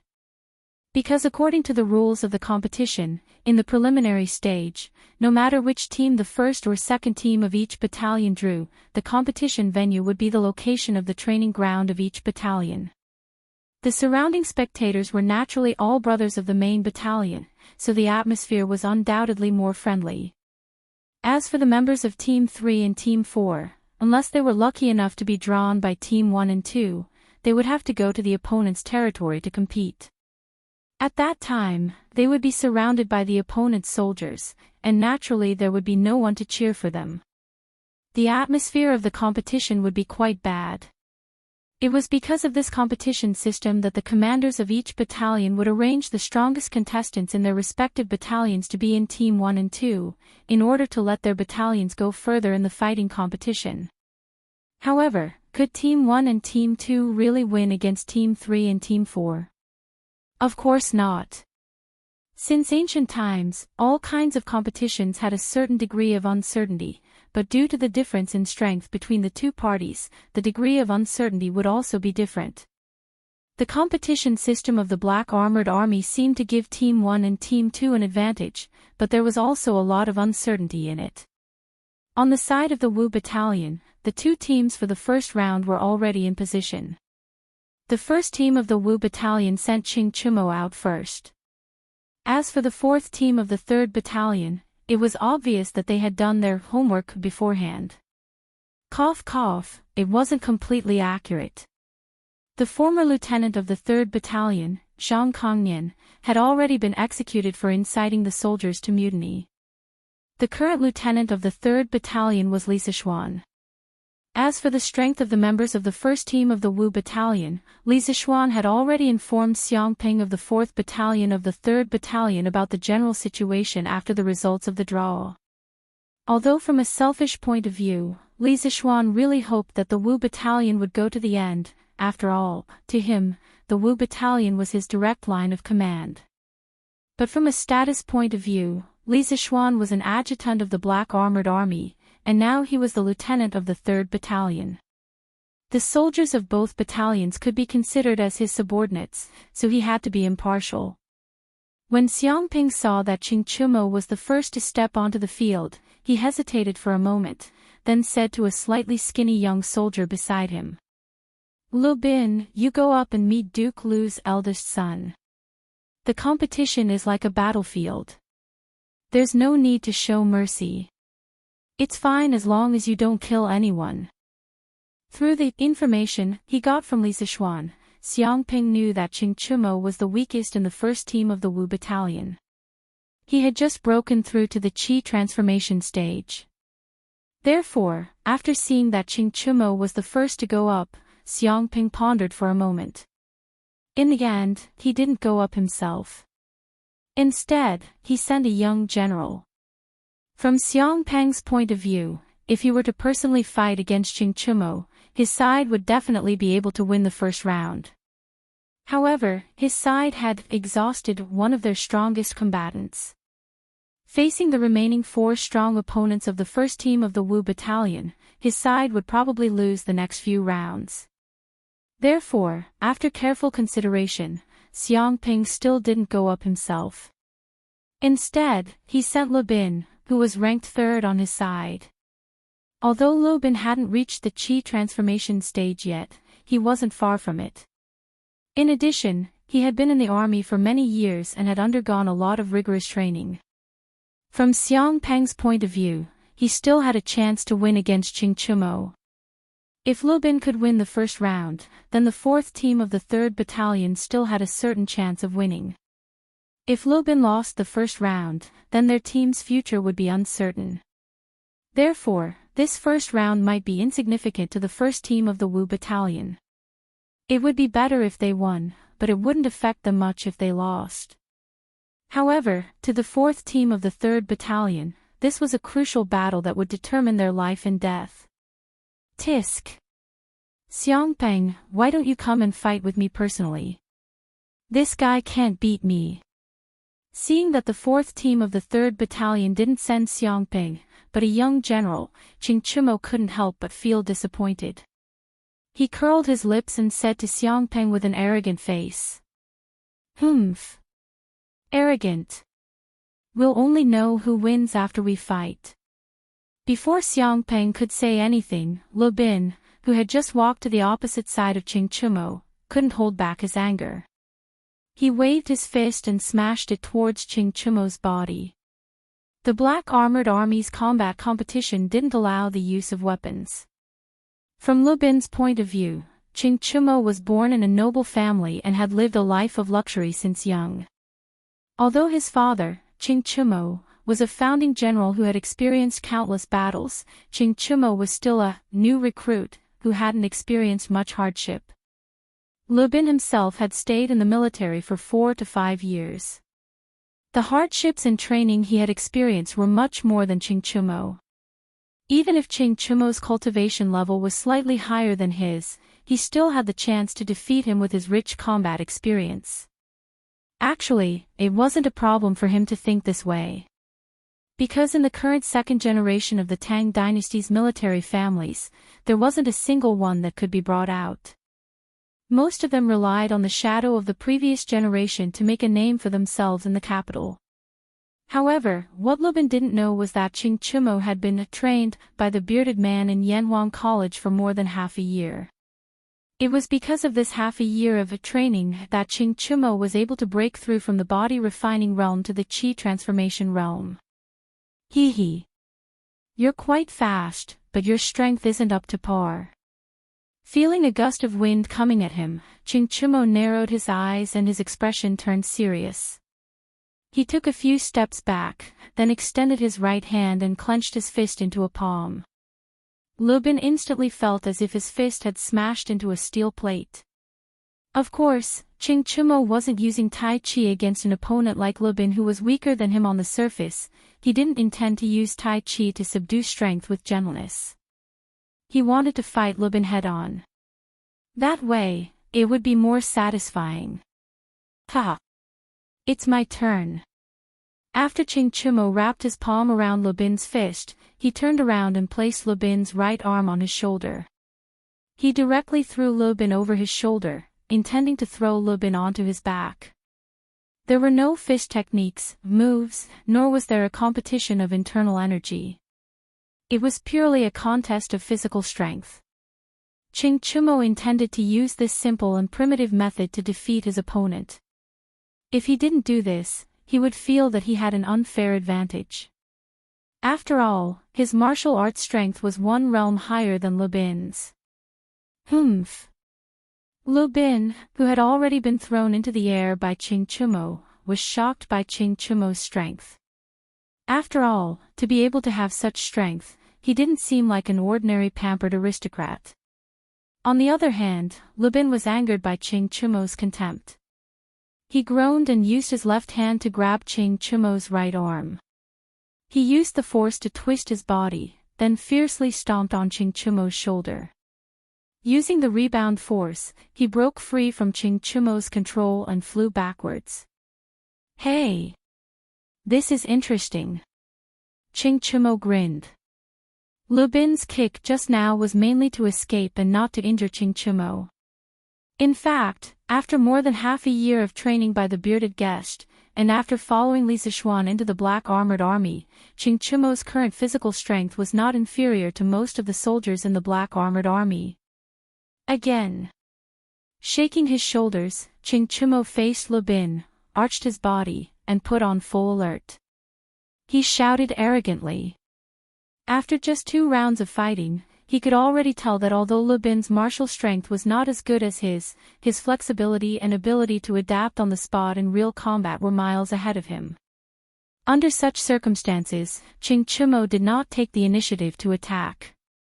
He felt that it was necessary for him to play to his strengths and avoid his weaknesses.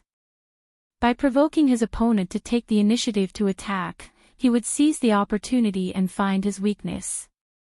It was said that the old Qing family was brainless, but that was not the case. Like Qing Chumo, there were many times when Qing Chumo was just too lazy to use his brain. As expected, seeing that Qing Chumo was still hooting, how could the young and hot-blooded Lu Bin hold himself back? He shouted loudly and disappeared from his original position. The next moment, his 2 feet appeared diagonally above Qing Chumo's head. Everything happened too quickly. An ordinary person would not have been able to react in time and would have been kicked in the face by Lu Bin. However, Qing Chumo was not an ordinary person. He was already on guard against Lu Bin. The moment Lubin disappeared from his original position, his eyes had already locked onto him. Hey! Now you have nowhere to run, right? Ching Chumo laughed proudly. He, who was already prepared, stretched out his hands like lightning and grabbed Lubin's ankles. Lubin could not help but panic. However, he was in the air and his feet were grabbed by someone else. There was no way for him to borrow strength. He could only let Ching Chumo grab his ankles and throw him out fiercely. Was he going to lose just like that? No. Absolutely not. Lubin, who was extremely unwilling to admit defeat, made an extremely difficult move at the moment when Ching Chumo released his hands and threw him out. That was, he used his legs to clamp onto Ching Chumo's wrist before he could retract it. His movement was very fast. It was almost completed the moment Ching Chumo released his hands. However, due to the lack of time, although he used his ankles to clamp onto Ching Chumo's wrist, he still could not resist the huge inertia of his body flying out. Therefore, he only paused in the air for a moment before his whole body flew out. However, it was precisely because of that short pause that he was not directly thrown out of the arena. Instead, he landed on the edge of the arena that had been marked out in advance and stopped his momentum. Since he was not thrown out, the competition would continue. Ching Chumo did not expect his opponent to be so tenacious. He was a little surprised and could not help but become more serious. Hey! If you ask me, you should just admit defeat. You can't beat me anyway. Ching Chumo did not chase after him. Instead, he stood where he was and waited for his opponent to stand up. At this time, he spoke. It was not a taunt, but a very sincere suggestion. Humph. Thank you for your kindness. You are indeed very strong, but I will not admit defeat so easily. Lubin stood up and wiped the trace of blood from the corner of his mouth. Then, he said with a serious face. After the fight just now, he also understood that Ching Chumo's strength was indeed above his. However, he was unwilling to admit defeat because he could learn a lot from fighting with such an opponent. At this time, his mentality had changed. He originally wanted to win, but now, he wanted to use this opportunity to learn martial arts. Ha! Good! Since you like my temper, let's fight to our heart's content today. Ching Chumo laughed loudly. Lubin's character of not easily admitting defeat was very similar to his. Ching Chumo was suddenly interested and wanted to fight to his heart's content. Happy to oblige. Lubin smiled knowingly and took the initiative to attack again. The following fight was much more interesting because there was no dodging back and forth. It was all fist-to-fist fighting. Not only were the surrounding soldiers very satisfied, but Ching Chumo and Lubin were also very satisfied. However, after all, Ching Chumo's strength was higher and his physique was better. After falling to the ground for the 8th time, Lubin finally could not hold on anymore. I admit defeat. Lubin, who could not get up, simply lay on the ground and said weakly. First round of the preliminary round, Team 1 of the Wu Battalion wins. A soldier from Qiu Xingong's personal guard, who was acting as the temporary referee, quickly shouted at this time. Oh! We won, we won. Let's take down a city first. The surrounding soldiers of the Wu Battalion burst into cheers. Shen Mu, Wang Rong and the rest also heaved a sigh of relief. Ching Chumo grinned, wiped the sweat on his face with his sleeve, and then walked towards Lubin who was lying on the ground. Although the kid's martial arts were not as good as his temperament was very similar. But speaking of which, if it wasn't for the life-threatening training in the past few days, he would not have been able to endure the previous fight. After all, ever since the bearded man left the academy to go out to sea, his martial arts had been neglected for a long time. After entering the Black Armored Army, the continuous training, especially the very targeted training programs in Li Zixuan's new drill manual, not only had his recently broken through state become more stable, his body also became stronger. Chapter 2021. While Ching Chumo and Lubin were battling, the other 4 battalions of the Black Armored Army were also engaged in intense battles. In the training grounds of the 2nd Battalion, Yuan Desheng from the 1st Battalion of the 2nd Battalion and Lu Ming from the 4th Battalion of the 5th Battalion went up for the first round. As a member of the seeded team of the 2nd Battalion, Yuan Desheng was a martial arts expert at the middle stage of the Qi transforming stage. On the other hand, Lu Ming from the 4th Battalion of the 5th Battalion was only at the early stage of the Qi transforming stage. In fact, the 5 members of the 2nd Battalion's 1st Battalion were all experts in the middle stage of the Qi transforming stage. The fact that the 2nd Battalion had so many top experts was largely due to the fact that there were many veterans of the Black Armored Army. It had been more than 10 years since the Black Armored Army was established by Li Zichuan. In these 10 years, the Black Armored Army had followed Li Zichuan on many expeditions and had experienced countless battles. Although there had been constant additions and losses, the total number of Black Armored Army members had always been fixed at around 3,000. Therefore, the Black Armored Army members who were able to survive countless dangerous battles, excluding the element of luck, most of them had outstanding martial arts skills and rich battle experience. It could also be said that every veteran of the Black Armored Army was a treasure. Yuan Desheng had been in the Black Armored Army for 5 to 6 years and was considered one of the most experienced members of the Black Armored Army. Of course, he was also very capable. In terms of martial arts, Yuan Desheng could be considered the strongest in the 2nd Battalion's 1st Battalion. Therefore, he was also the leader of the 2nd Battalion's 1st Battalion. Speaking of the 5th Battalion's 4th Battalion's Lu Ming, he was actually not that famous in the Black Armored Army. However, in the 5th Battalion, almost everyone knew him. This was because he was the chief cook of the 5th Battalion's Cook's Army. He and his subordinates were in charge of the daily meals of the entire 5th Battalion. As a cook soldier, Lu Ming was not only a good cook, his martial arts skills were also not bad. Not only did he register for this year's fighting competition, he was also the leader of the 4th Battalion's 3rd Battalion. For the first round, Yuan Desheng had actually personally come out to fight for the 2nd Battalion. Lu Ming knew clearly that no one on his side was a match for Yuan Desheng. As the leader, he could only brace himself and go up personally to meet the strongest member of the opposing team. No matter if it was the 2nd Battalion or the other members of the 5th Battalion, no one had any hope for Lu Ming. Everyone thought that Lu Ming would definitely lose. Lu Ming also thought so. However, he didn't intend to admit defeat directly. Not to mention that the 5th Battalion had some conflicts with the 2nd Battalion. Even if there were no conflicts between the 2 battalions, he didn't have any reason to admit defeat directly. Because that would hurt the morale of his own people. Lu Ming entered the arena with the mentality of learning martial arts. Of course, winning or losing was important, but now that he knew that the chance of winning was very slim, he only wanted to improve himself through this competition and show off his skills.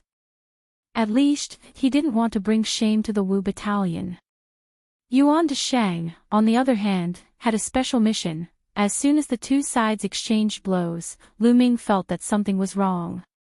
This was because he could vaguely feel a trace of murderous aura from Yuan Desheng. Although Lu Ming was only a Cook's Army unit soldier, he was still considered a veteran. Before he joined the Black Armored Army, he was one of the Zhuo Wuwei's men and had been on many battlefields. Towards something as intangible as murderous aura, he could still feel it. Although each of Yuan Desheng's moves and styles looked very sparse and ordinary, Lu Ming found that there was a lot of hidden power hidden in Yuan Desheng's moves. He only took 2 moves, but he was almost shocked to the point of vomiting blood. As a result, he didn't dare to take Yuan Desheng's moves head-on anymore. He could only rely on his body movements to dodge as much as possible. Of course, if there was a good opportunity, he would also seize it and attack. Lu Ming couldn't understand why Yuan Desheng would use these seemingly ordinary, but actually deadly, insidious moves. Of course, he didn't have the time to think about this at this moment. He had to focus all of his energy on dodging Yuan Deshang's attacks. Although the situation was very dangerous, and there were a few times where Yuan Deshang's moves had brushed past his face, Lu Ming still didn't have the intention to admit defeat. He couldn't bring shame to the Wu battalion. Something's not right. Why isn't Lu Ming attacking? Why is he dodging? The other 4 members of the Wu battalion's 4th platoon were watching the situation in the arena closely. At this moment, one of the soldiers couldn't help but say. Chapter 2022. What is going on? On the drill ground of the Black Armored Army's camp, Qiu Xingong frowned as he saw the members of the 2nd Battalion surrounding the members of the 4th Battalion of the 5th Battalion. Look of displeasure. Yuan Deshang hurriedly walked up to Qiu Xingong, in fear and trepidation. He bowed and cupped his fists. General, it's my fault. I didn't control myself during the competition and accidentally hurt Brother Lu Ming of the Wu battalion. I'm willing to accept any punishment. Take note that Yuan Deshang said that he was willing to accept his punishment, not that he was willing to accept his punishment. He was intentionally trying to simplify the situation. Bullshit. You were the one who purposely hit him hard and wanted to kill him. If we didn't stop you just now, would you have killed Lu Ming in front of us? Old Zhou and Zhou Erfu of the 4th Battalion couldn't help but reprimand him. As for the judge, he had already run out with another member of the 4th Battalion of the 5th Battalion to find a military doctor after roughly checking Lu Ming's injuries. Qiu Xingong lowered his head and looked at the unconscious Lu Ming who was lying on the ground covered in blood. As an experienced soldier, he could naturally tell that Lu Ming's injuries were very serious. Even if he could be saved, it would take at least 10 days to half a month for him to recover. Thus, a hint of pride flashed across Qiu Xingong's eyes. Then, he raised his head and looked at Zhou Erfu sternly. He said in a deep voice, You are from the 5th Battalion. You can eat whatever you want, but you can't say whatever you want. In a military competition, fists and kicks have no eyes. Injuries are unavoidable. Why did you say that it was intentional fratricide between fellow soldiers? Do you know that your words will affect the unity of the soldiers? On the surface, Qiu Xingong was here to stop the fight, but anyone with a discerning eye could tell that this old man was siding with Zhou Erfu. He didn't say anything and directly settled the matter. He even labeled Zhou Erfu as a disloyal soldier. Zhou Erfu was furious, but no matter what, Qiu Xingong was his superior. He didn't dare to scold him like how he scolded Yuan Deshang. Otherwise, Qiu Xingong would definitely accuse him of being disrespectful to the general. Zhou Erfu took a deep breath and said, General Qiu, everyone saw clearly what happened just now. Yuan Deshang had already seriously injured Lu Ming and made him lose the ability to fight back. However, he didn't stop and continued to attack Lu Ming. If we didn't stop him, Lu Ming would have been killed by him. Old Zhou is right. Yuan Deshang definitely didn't make a mistake by accident. He did it on purpose. He has to give us an explanation for this. Fang Yong stood up and said with grief and indignation. That was because he had seen Lu Ming's injuries earlier. The latter had suffered severe internal injuries and external injuries. Currently, his breathing was extremely weak. Yuan Deshang hurriedly cupped his fists and explained to Qiu Xingong, General Qiu, your subordinate has been wronged. Your subordinate did not intentionally injure anyone. During the competition just now, your subordinate was wholeheartedly seeking victory, but I did not expect Brother Lu Ming to be so I was a little heavy-handed, Yuan Deshang wanted to say. I didn't expect Lu Ming to be so weak, but he was afraid that saying that would anger Fang Yong, Zhou Erfu, and the others even more. Therefore, he swallowed the words that were at the tip of his tongue. Qiu Xingong nodded and secretly thought that this Yuan Deshang was a moldable talent. He looked at Fang Yong and Zhou Erfu and said in a deep voice, the truth is already very clear. Yuan Deshang only accidentally injured someone. The two of you should stop pestering and talking nonsense here. The most important thing now is to let the military doctor carry Lu Ming away as soon as possible and then continue the competition. Don't let this small misunderstanding affect the progress of today's fighting competition. Otherwise, even if I can forgive you, Instructor Li and General Duan will not let you off so easily. Misunderstanding. A person almost died. How can this be considered a misunderstanding? Just as Qiu Xingong was about to conclude the matter, a cold voice sounded from outside the crowd. Although the voice wasn't loud, it was clearly heard by everyone present. The surrounding 2nd Battalion soldiers automatically opened up a path, and a handsome young general walked in. Qiu Xingong squinted his eyes and said calmly, "That's right, I'm not going to give you a chance to get out of here." "Instructor Li, what do you mean by that?" The person who walked in was Li Zixuan. After the fighting competition officially started, Li Zixuan and Duan Jixuan left the general appointment stage and went to each battalion to inspect the situation of the competition. Li Zixuan went to the 5th Battalion first, but when he saw Lu Bin of the 3rd Battalion taking the initiative to attack, he predicted that Qing Chumo would definitely win this round. Therefore, he left the 5th Battalion's field and headed to the 2nd Battalion's field.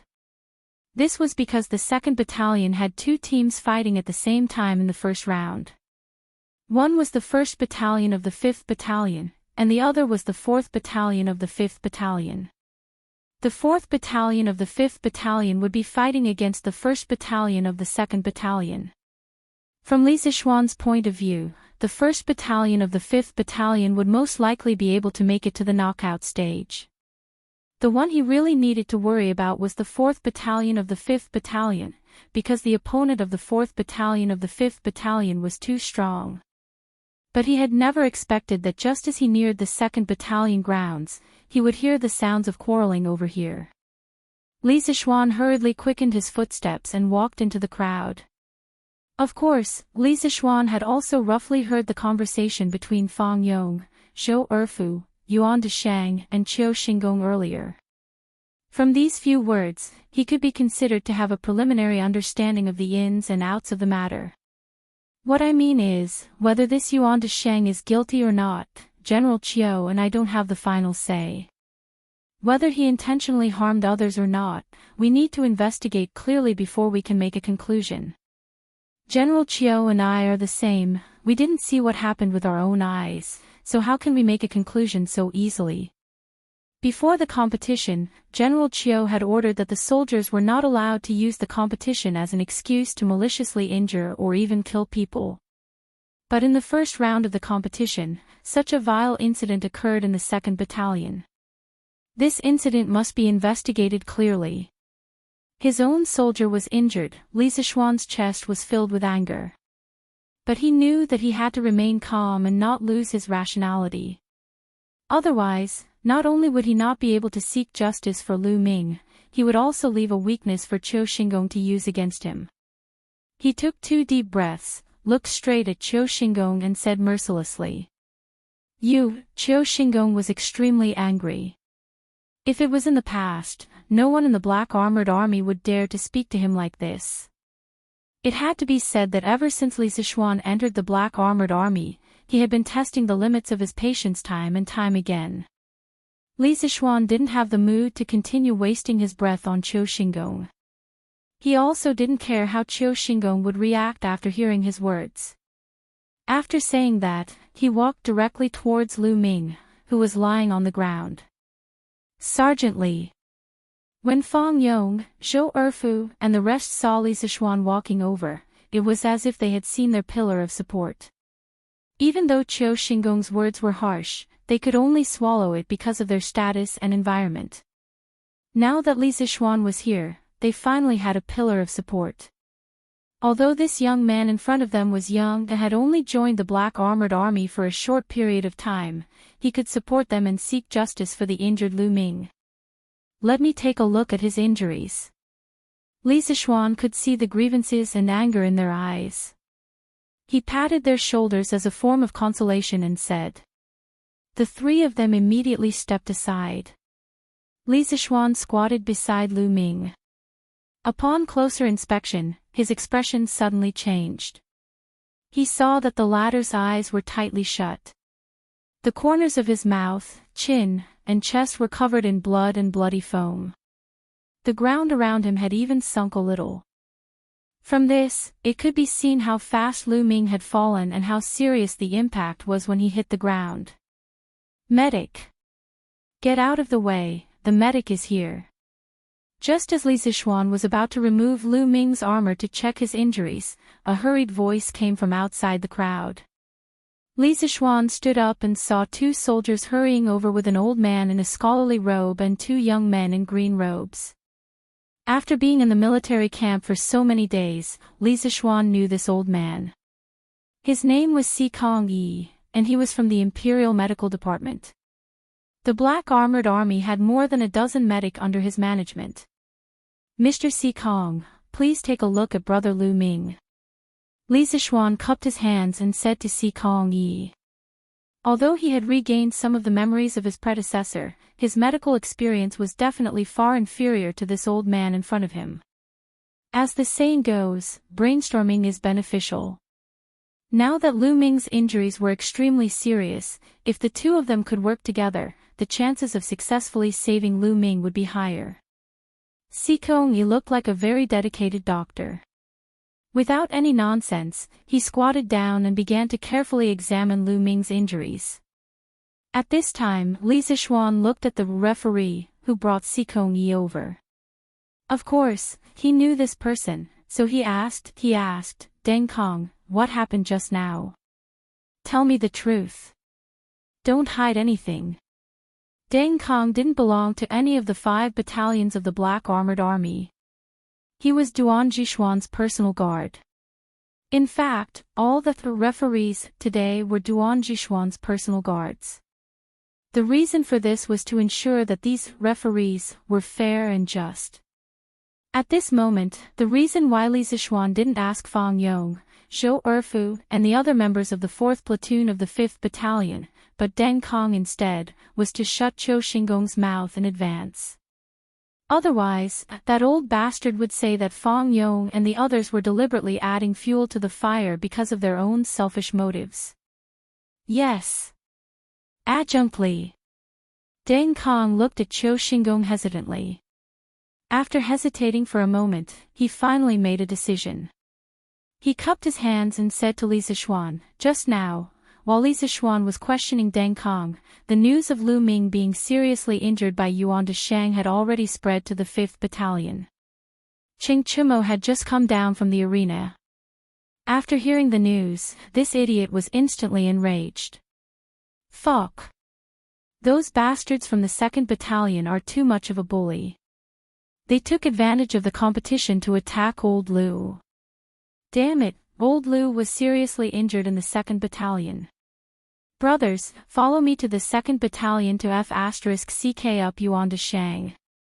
Chapter 2023. Although Cheng Chimo had only joined the Wu battalion for a short time, he was born with the personality of being able to get along well with anyone. In addition to his special identity as the son of Lu Guogong, many people in the Wu battalion used to be Cheng Chimo's subordinates. Therefore, although Cheng Chimo had only joined the Wu battalion for a short time, he was already very familiar with most of the soldiers in the Wu battalion. As for Lu Ming, when Cheng Chimo was assigned by Li Zixuan to help in the kitchen, he had interacted with Lu Ming before. Lu Ming was a generous and straightforward person, which was very similar to Cheng Chimo's temperament. In addition, Lu Ming and his cook's army unit had contributed 3 meals a day to the soldiers in the Wu battalion. To these soldiers, what was the most important thing? Filling their stomachs every day was the most important thing. Whether Cheng Chimo and the other soldiers could fill their stomachs or not was directly related to the cook's army unit. Now that Lu Ming was seriously injured, not only could Cheng Chimo not tolerate it, the other soldiers in the Wu battalion also couldn't tolerate it. What?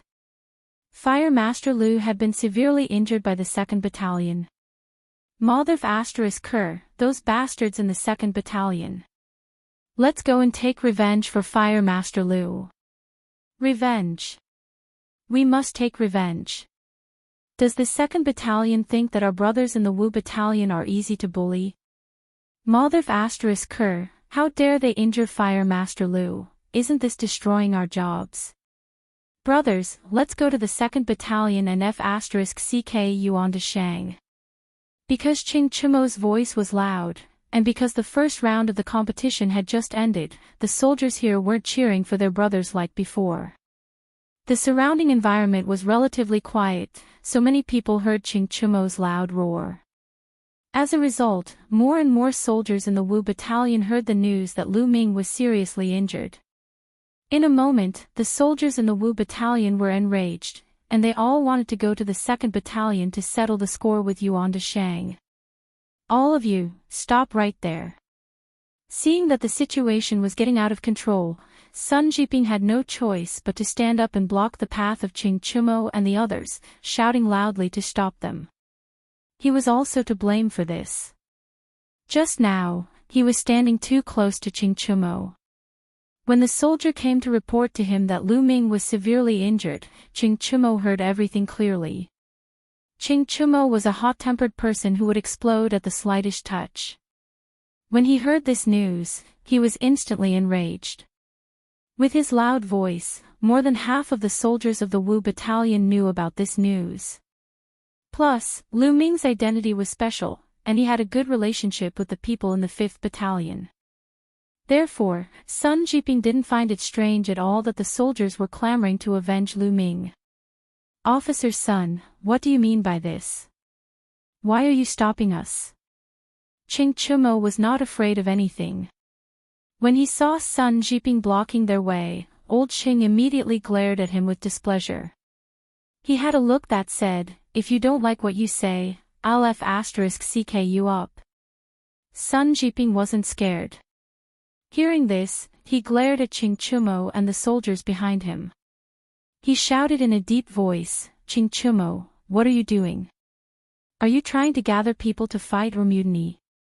This is the military camp, not outside. The country has its laws, and the army has its rules. Whether Yuan de Shang is in the wrong or not, it's not up to you to cause trouble in the 2nd Battalion. Adjunct Li and General Duan will investigate and give Lu Ming justice. Seeing that Sun Jiping mentioned Li Zixuan, Ching Chimo, and the other soldiers of the 5th Battalion had no choice but to suppress the anger in their hearts. Because for now, Li Zixuan still had absolute prestige in the 5th Battalion. Then we can't just stand by and watch Firehead Lu get bullied, right?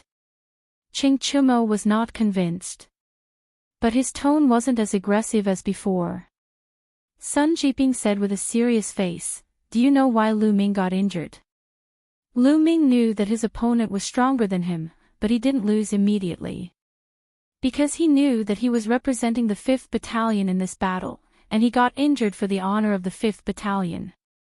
If you rush to the 2nd Battalion to settle the score with Yuan de Shang, you will make the 5th Battalion bear the crime of gathering people to fight. You will bring shame to the entire 2nd Battalion. All of you stay here and fight well. As for the 2nd Battalion, I will personally go there. This general will personally seek justice for Lu Ming. Sun Jiping's words were righteous, reasonable, and powerful. In addition, he had already mentioned Li Zixuan. Only then did the restless soldiers of the 5th Battalion calm down. Ching Chimo said to Sun Jiping, Lieutenant Sun, since I'm done with the battle, I'll go with you.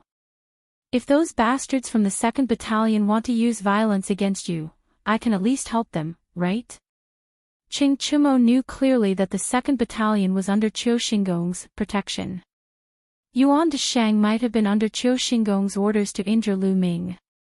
Even if that wasn't the case, Qiu Xingong would still side with the 2nd Battalion soldiers. If Qiu Xingong used his status to pressure Sun Jiping, then things wouldn't be good. Other people might be afraid of Qiu Xingong, but Ching Chimo wasn't.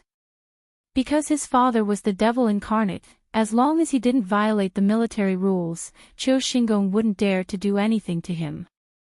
All right. Then Chimo, you will follow me. Sun Jiping pondered for a moment and understood the crux of the matter. He nodded his head and replied. Soon, the two of them left the training grounds of the 5th Battalion and walked quickly towards the 2nd Battalion training grounds. Physician Sikong, how is his injury? On the other side, Li Zixuan saw Sikong Yi stand up and quickly asked. It was worth mentioning that when Sikong Yi was treating Lu Ming, Duan Jixuan also rushed over. Sikong Yi looked at Li Zixuan and Duan Jixuan with a serious face and then quickly said, his injury is very serious. His abdomen is severely injured. His liver, spleen, stomach, kidneys and other organs were all displaced due to the huge impact. There are more than 10 fractures on his back. Luckily this kid's body is strong and his spine wasn't broken. Otherwise, even the gods wouldn't be able to save him. I need a few people to carry him to the tent and immediately treat him.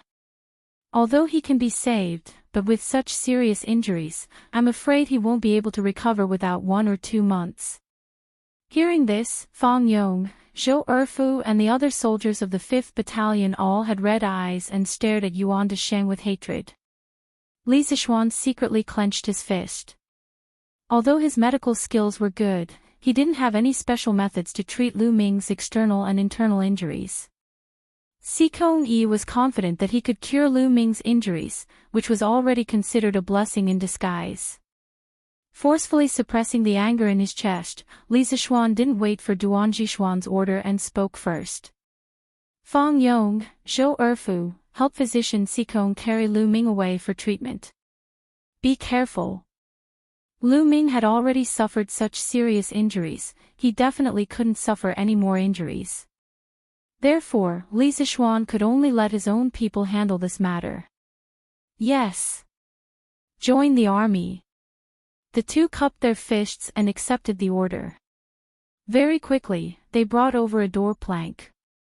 With the help and guidance of the 2 military doctors, they carefully carried Lu Ming onto the plank. Then, they carried the unconscious Lu Ming and the door plank out of the drill ground. Humph. Now, General Qiu, do you still think that Yuan Desheng accidentally injured Lu Ming? After settling Lu Ming down, Li Zixuan directly looked at Qiu Xingong and said. His eyes were very calm, but this was only the calm before the storm. Behind the calm, there was endless anger. Chapter 2024. Humph. What are you talking about, Adjunct Li? The details of what had happened were very clear. Yuan Desheng was determined to win the competition. After he injured Lu Ming with one move, he didn't know if Lu Ming still had the strength to fight, so he took advantage of the situation to pursue and attack, causing Lu Ming to be seriously injured. This was an unintentional mistake caused by Yuan Desheng's desire to win.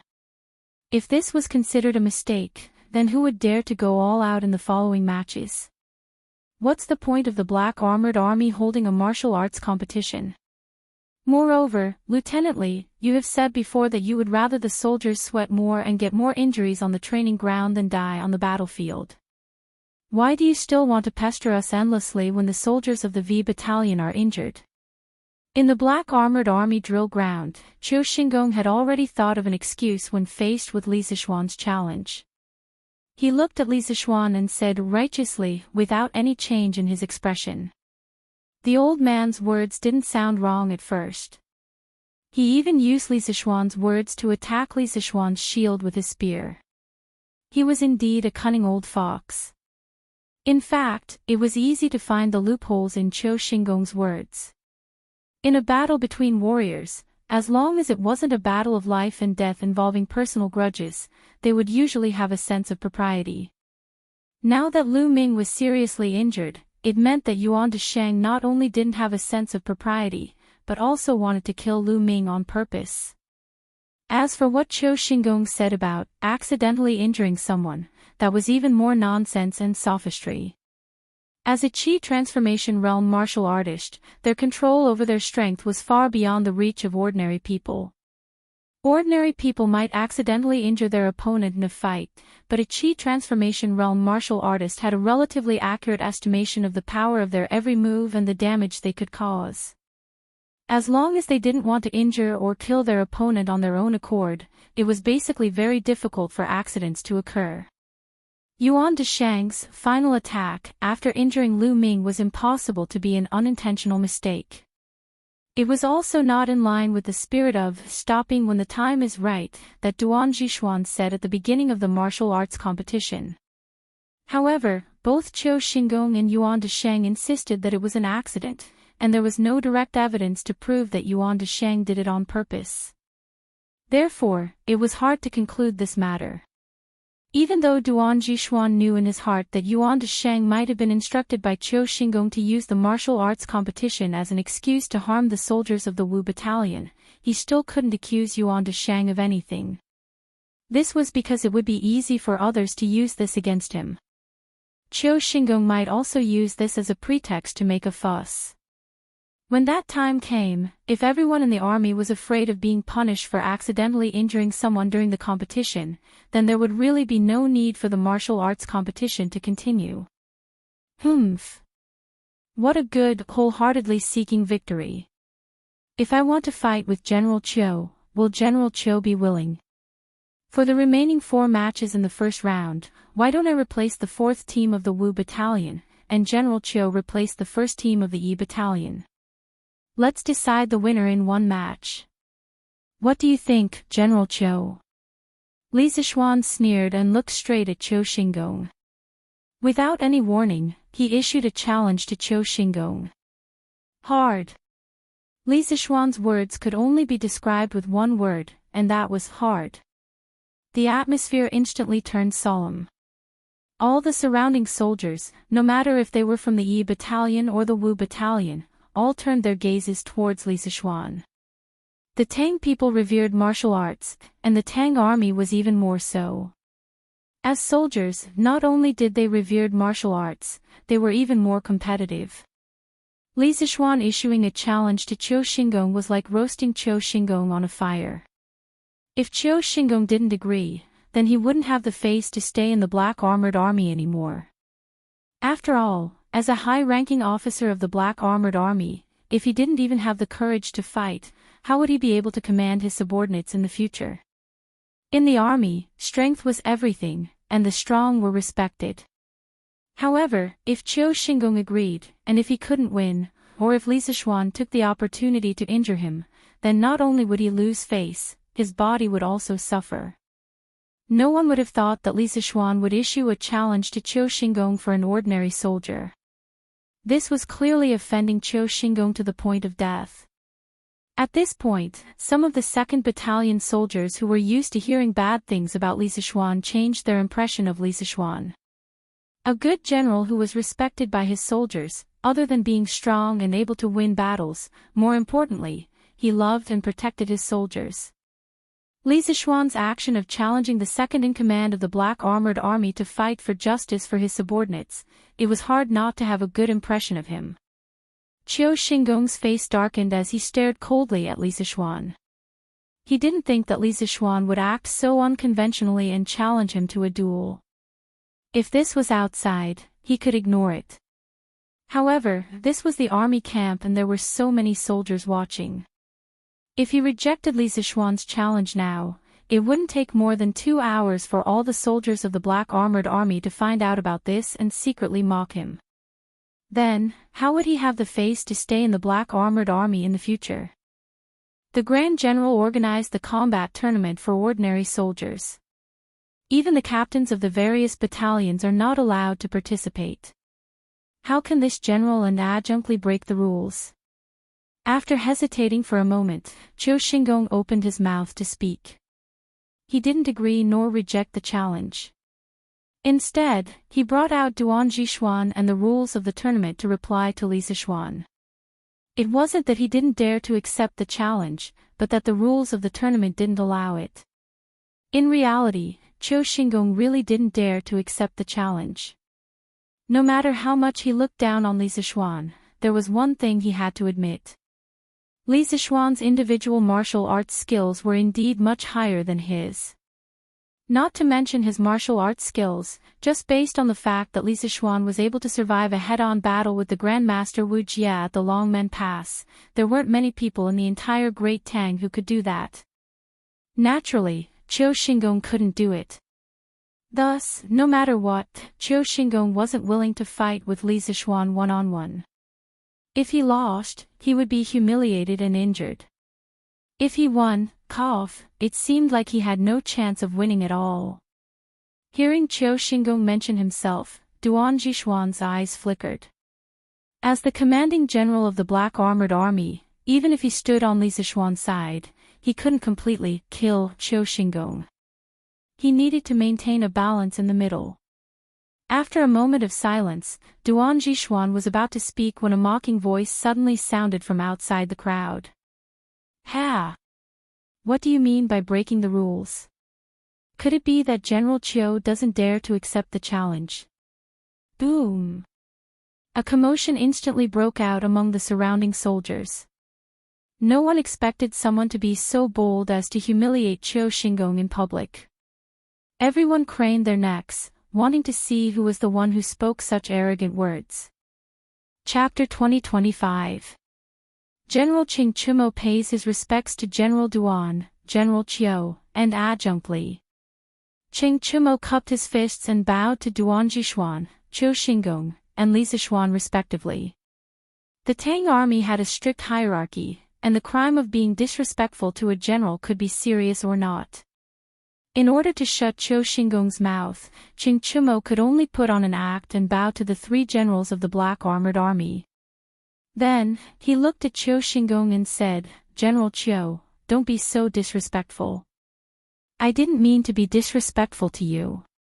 I just heard that Adjunct Li didn't know what was good for him and wanted to challenge General Qiu. I thought that since General Qiu's martial arts are unparalleled and your strength is the best in the three armies, you wouldn't be afraid of Adjunct Li. But I didn't expect, it must be because General Qiu doesn't want to bully the weak, so you didn't agree to Adjunct Li's challenge.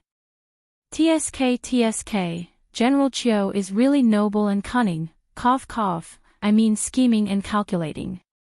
As the saying went, one would only regret not having enough knowledge when it was time to use it.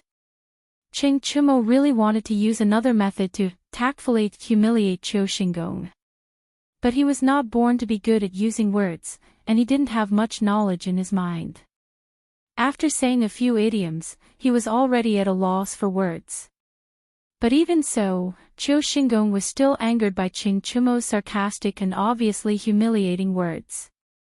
If there wasn't anyone else here, he would have killed Qing Chumo to silence him. The surrounding soldiers all changed their expressions when they heard Qing Chumo's words. Gradually, the way they looked at Qiu Xingong changed. For the past 10 years, Qiu Xingong had been able to maintain a high reputation in the Black Armored Army not only because of his seniority and outstanding military exploits, but also because of his powerful strength. He was able to subdue all the soldiers in the Black Armored Army. But now, when faced with a challenge from a junior like Li Zixuan, Qiu Xingong had actually cowered and avoided the battle. Qing Chumo's sarcastic words could be said to have completely stripped Qiu Xingong of his bright exterior. This caused the 2nd Battalion soldiers who usually worshipped Qiu Xingong to have a change of attitude in an instant. They became disappointed and looked at him with disdain. Shut up! Feeling the burning gazes of the surrounding people, Qiu Xingong's eyes were about to spit fire. He forcefully resisted the urge to chop Qing Chumo into pieces and forcefully reproached him, Qing, now it is the competition time for the various battalions. As a member of the Team 1 of the Wu Battalion, what are you doing here instead of staying in the competition? This old man was obviously enraged and wanted to use his status to avenge his personal grudge. Qing Chumo rubbed his nose and was about to explain himself when Sun Jiping beat him to it.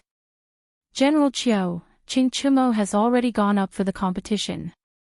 I heard that the main battalion soldier Lu Ming was severely injured in the competition, so I brought Qing Chumo over to help carry Lu Ming to the military doctor. As a new general who had just joined the Black Armored Army, Sun Jiping didn't have any foundation here and he had never thought of sucking up to anyone. But now that Li Zixuan had joined the Black Armored Army, he was on Li Zixuan's side. This meant that he was destined to be on the opposite side of Qiu Xingong sooner or later. So at this moment, he wasn't afraid of offending Qiu Xingong and took the initiative to help him out. That's right. We are here to save someone. Qing Chimo nodded in agreement. Then he quickly walked over to Li Zixuan and asked softly, "Little Xian, where is Lu Ming? Is his injury serious?" Li Zixuan glanced sideways at Qing Chimo and replied softly, "He has already been carried away by the military doctor.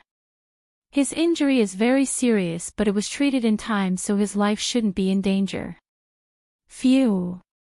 That's good. Hearing this, Qing Chimo heaved a sigh of relief. He was on good terms with Lu Ming and naturally didn't want him to lose his life because of a competition. But after hearing that Lu Ming's injury was very serious, Qing Chimo was still a little angry. He said softly, "Then what should we do now? We can't just let it go, right? I think that Yuan Deshang must have been ordered by Qiu Xingong. Little Xian, we have to avenge Lu Ming." Hearing this, Li Zixuan rolled his eyes. Of course, he didn't want to just let it go. He also wanted to avenge Lu Ming. But Yuan Deshang insisted that it was a slip of the hand and Qiu Xingong was like a tortoise in its shell. He didn't accept his challenge at all. He couldn't just roll up his sleeves and beat up Qiu Xingong in front of so many people, right? That wouldn't be in line with the military rules and his principles as a person. He was a civilized person. All right. This matter ends here. The 1st team of the 2nd Battalion and the 4th team of the 5th Battalion will continue the competition. Qing Chimo was born with a loud voice. Although he tried his best to lower his voice, his words were still heard by Duan Jixuan, who was standing not too far away from Li Zixuan. Hearing that Qing Chimo wanted to encourage Li Zixuan to continue making a scene, Duan Jixuan had no choice but to stand up and speak sternly to the crowd. In the previous competition, regardless of whether Yuan Deshang did it intentionally or not, this general doesn't want the same thing to happen a second time. The Black Armored Army's martial arts competition was originally organized for the purpose of learning from each other and to increase the motivation of the soldiers during their daily training. It's not for you to use this opportunity to fight valiantly and secretly take revenge. Previously, this general has already said that I hope that you all will stop when the competition starts. If there are any more people who use underhanded means and injure their fellow soldiers in order to obtain victory, then Zhang Kongnian and the rest will serve as a warning to you all. Although from a standpoint, Duan Jixuan was on Li Zixuan's side. However, with the current situation, there was no benefit to being entangled in the matter of Yuan Deshang injuring Lu Ming. Moreover, dragging this matter on wasn't a solution as it would delay the entire martial arts competition. Thus, he could only suppress this matter for now and quickly resume the martial arts competition. Of course, he still had to give out the necessary warnings. Otherwise, the members of the 2nd Battalion would only get worse. Understood. Military orders were like mountains. Since Duan Jixuan had personally spoken, no matter what the crowd thought, no one dared to disobey. They all cupped their fists and accepted the order. As for Qiu Xingong and the few members of the 1st team of the 2nd Battalion beside him. Chapter 2026. Second round, Ma Yong of the 4th Battalion of the 5th Battalion against Su Zhenan of the 1st Battalion of the 2nd Battalion. This is a sparring match, do not go overboard. Intentionally injuring others will be punished by military law. A quarter of an hour later, the 2nd Battalion's fighting competition resumed. Ma Yong and Zhou Erfu, who had previously sent Lu Ming to the tent for treatment, had also returned at this time. After both teams had decided on their members, the referee Deng Kong announced loudly with a serious face. Different from before, Deng Kong emphasized the principle of going overboard this time, as a warning to the 2nd Battalion. Fight well. Don't think that you can't win just because your opponent's realm is higher than yours. Realm is not the only factor that determines victory. You guys have trained harder than anyone else, so your physical fitness and strength are your advantages. Perform well and deal with your opponent calmly, then you will have a chance to win. Before Ma Yong went on stage, Li Zixuan walked to the latter's side and patted his shoulder as he spoke in a low voice.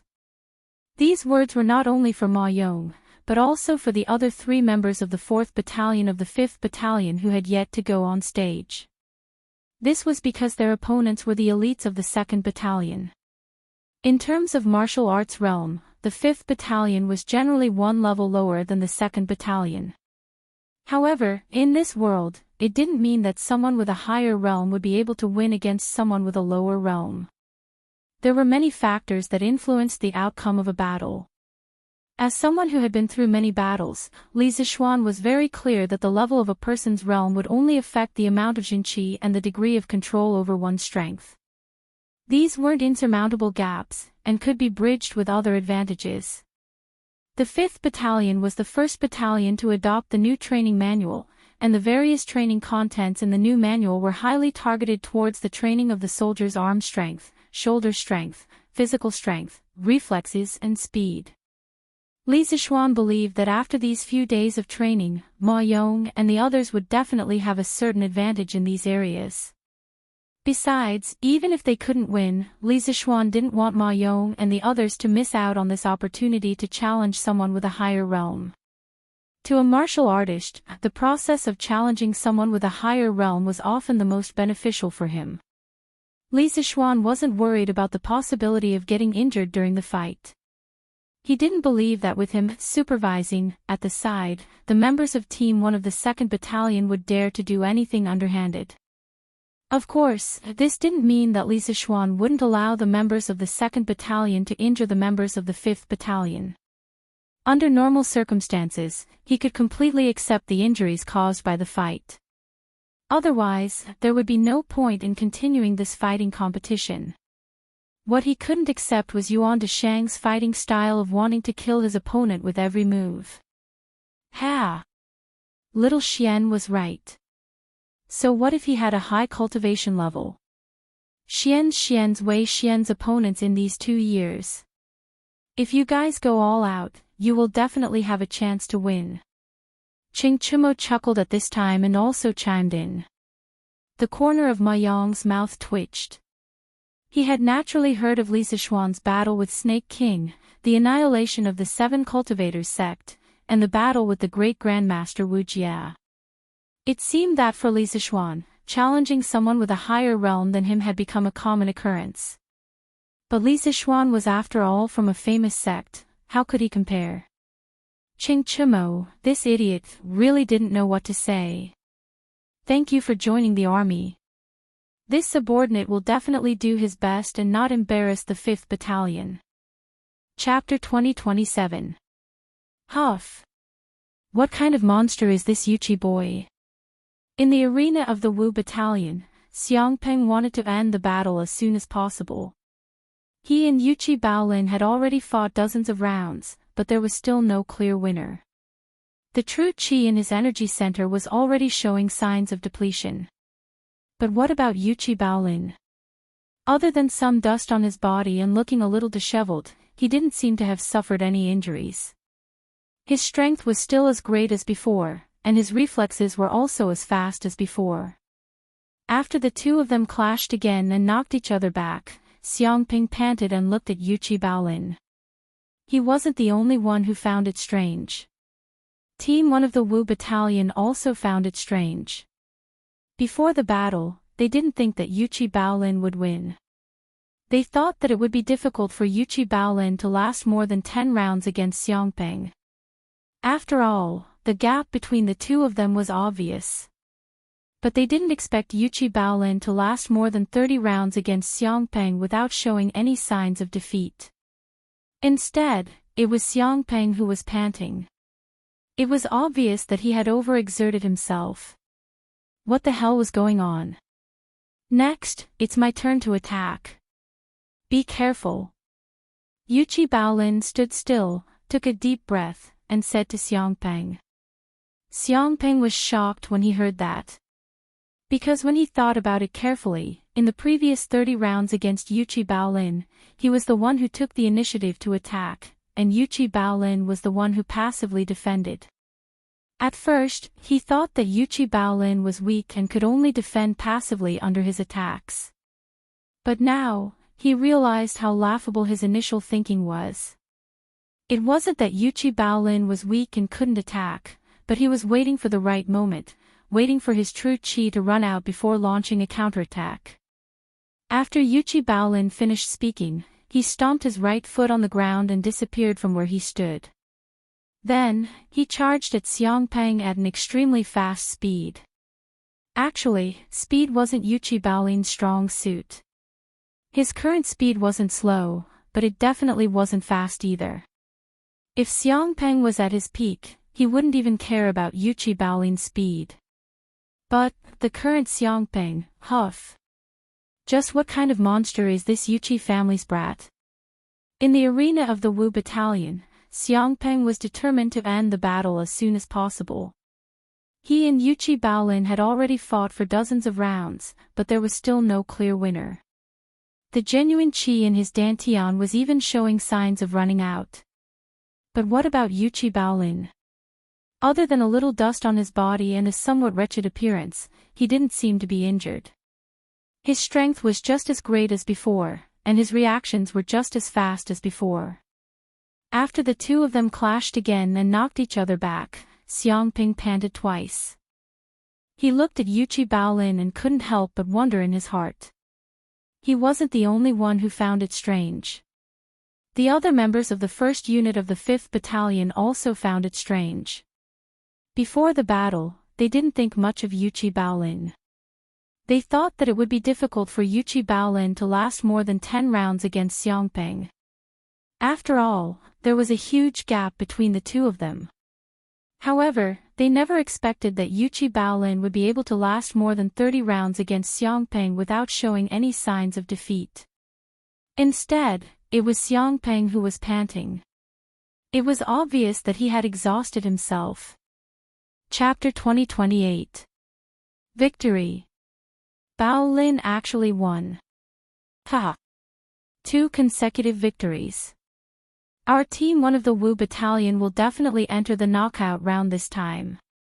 After the referee announced that Yuchi Baolin had obtained the victory of the 2nd round, the soldiers of the Wu Battalion immediately let out a burst of wild cheers.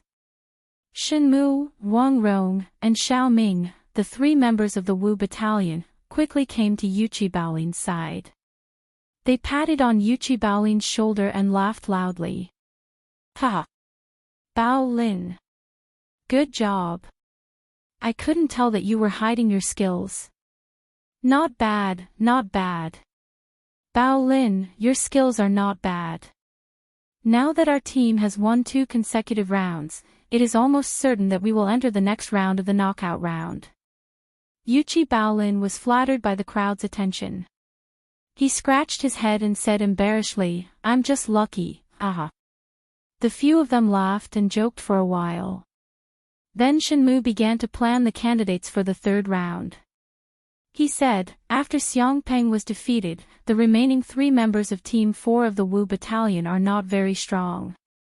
Logically speaking, no matter who goes up, they will be able to win smoothly.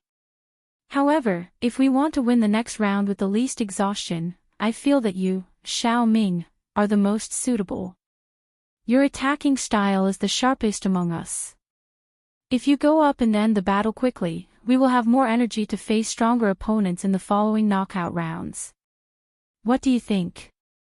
After saying that, Shenmu looked at the most burly soldier among the 4 of them. The reason why he sent Xiao Ming, other than the latter's attacking style, was that Xiao Ming was the youngest among the 3 of them and had the most stamina. Although Wang Rong was strong, he was after all over 30 years old.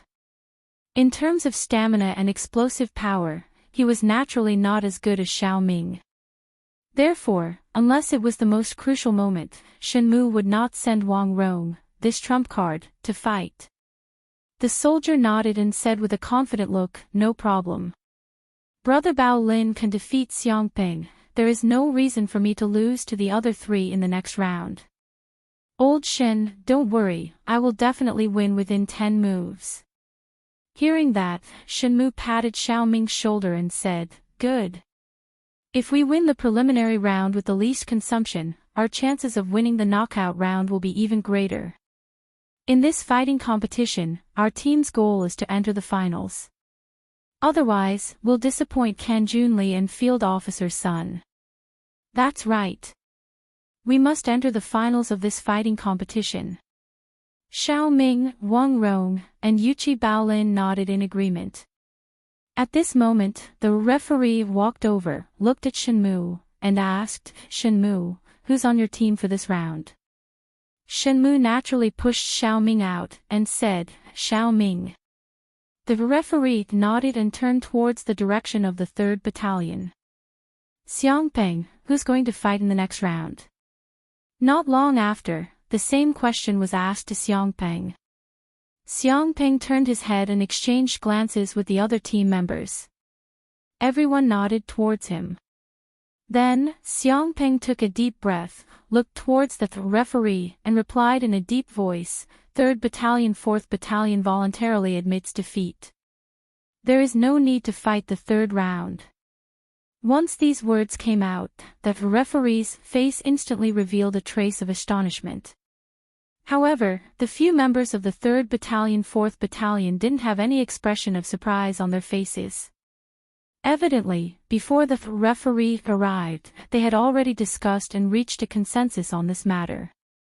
The 3rd Battalion 4th Battalion and the 5th Battalion 1st Battalion 4th Battalion weren't far apart. Xiangpeng's words naturally fell into the ears of Shenmue, Wang Rong, and the rest. The 4 of them instantly cast their gazes towards Xiangpeng.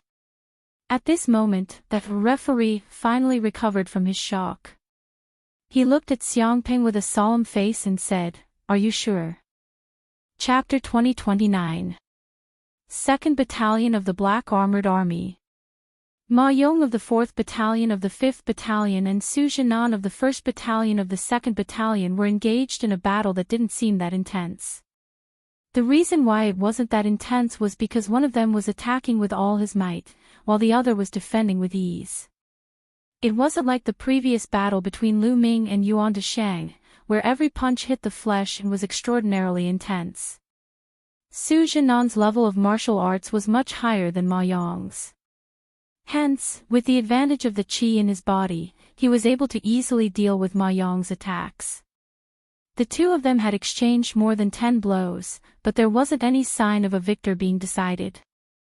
Actually, with Su Jinan's strength, if he were to focus all his attacks on Ma Yong, it would be very difficult for Ma Yong to defend himself. However, he didn't do so. Instead, he was casually dealing with Ma Yong's attacks while secretly observing the situation outside the arena from the corner of his eye. More accurately, he was observing Li Zixuan and Qiu Xingong, who were standing by the side of the arena. As Qiu Xingong's old subordinate, Su Jinan subconsciously obeyed Qiu Xingong's orders. However, the current situation didn't allow him to follow Qiu Xingong's orders. This was because Li Zixuan had been staring at him and Ma Yong from the side. How would he have the guts to attack Ma Yong? It was true that Qiu Xingong was his old superior, but he didn't dare to attack Ma Yong directly under Li Zixuan's nose. In that case, what awaited him would be severe military law, and it was even very likely that he would be executed directly. His loyalty to Qiu Xingong wasn't to the extent that he would die for him. Hence, Su Jinan had been waiting for an opportunity. He was waiting for Li Zixuan to shift his gaze elsewhere. When the time came, he would take the opportunity to deal a fatal blow to Ma Yong. This way, he would be able to complete Qiu Xingong's mission and not be discovered by Li Zixuan. As long as Li Zixuan didn't see him attacking Ma Yong, he wasn't worried that he would be punished. This was because the surrounding people were all from the 2nd Battalion. Even if the members of the 4th Battalion of the 5th Battalion saw him attacking Ma Yong, they wouldn't be able to do anything. However, after waiting for a long time, Su Jinan didn't wait for the opportunity that he had imagined. Li Zixuan's eyes didn't shift his gaze away from him. This made Su Zixuan's life was very difficult. Just like that, Su Zhinan dealt with Ma Yong's dozens of attacks by multitasking. Su Zhinan knew that things weren't going well, because he didn't have much true qi left in his body. On the other hand, Ma Yong lived up to his name. After attacking for dozens of times, not only did he not show any signs of exhaustion, he became more and more courageous. Of course, this was also due to the recent days of hard training and the increase in his physical strength. As he attacked for dozens of times, his blood was boiling, and he felt that every part of his body was much more flexible than usual. At this moment, Ma Yong saw Su Zhinan looking out of the corner of his eye. He took a deep breath, then concentrated his qi in his dantian. With a loud roar, he waved his fist and smashed it towards Su Zhinan's face. Hearing Ma Yong's loud roar, Su Zhinan was shocked. He quickly gathered his true qi and subconsciously dodged to the right, trying to dodge Ma Yong's heavy blow. But who knew that Ma Yong was more cautious this time? Although his roar was loud, it was just a bluff. The punch just now was just a feint. When he saw Su Zhinan dodging to the right, he retracted his right fist and jumped up to do a roundhouse kick, which swept towards Su Zhinan's lower body. Bam! Su Zhinan had just stood up and had no time to change his direction. He was immediately tripped by Ma Yong's sweep. Due to the strong inertia, he fell to the ground in front of him in a dog-eating shit posture, splashing smoke and dust on the ground. Ma Yong didn't expect his attack to work, but at this moment, he didn't have time to think about it. He quickly followed up with another attack. In a flash, he came in front of Su Zhinan, then he waved his right fist and smashed it towards Su Zhinan's head. Of course, his fist stopped about 5 inches away from Su Zhinan's head. Su Zhinan felt a cold wind blowing towards the back of his head. He raised his head and saw Ma Yong's huge fist. Ma Yong said in a muffled voice, You lost. Indeed, if this was a battlefield, Ma Yong's last punch would have been smashed.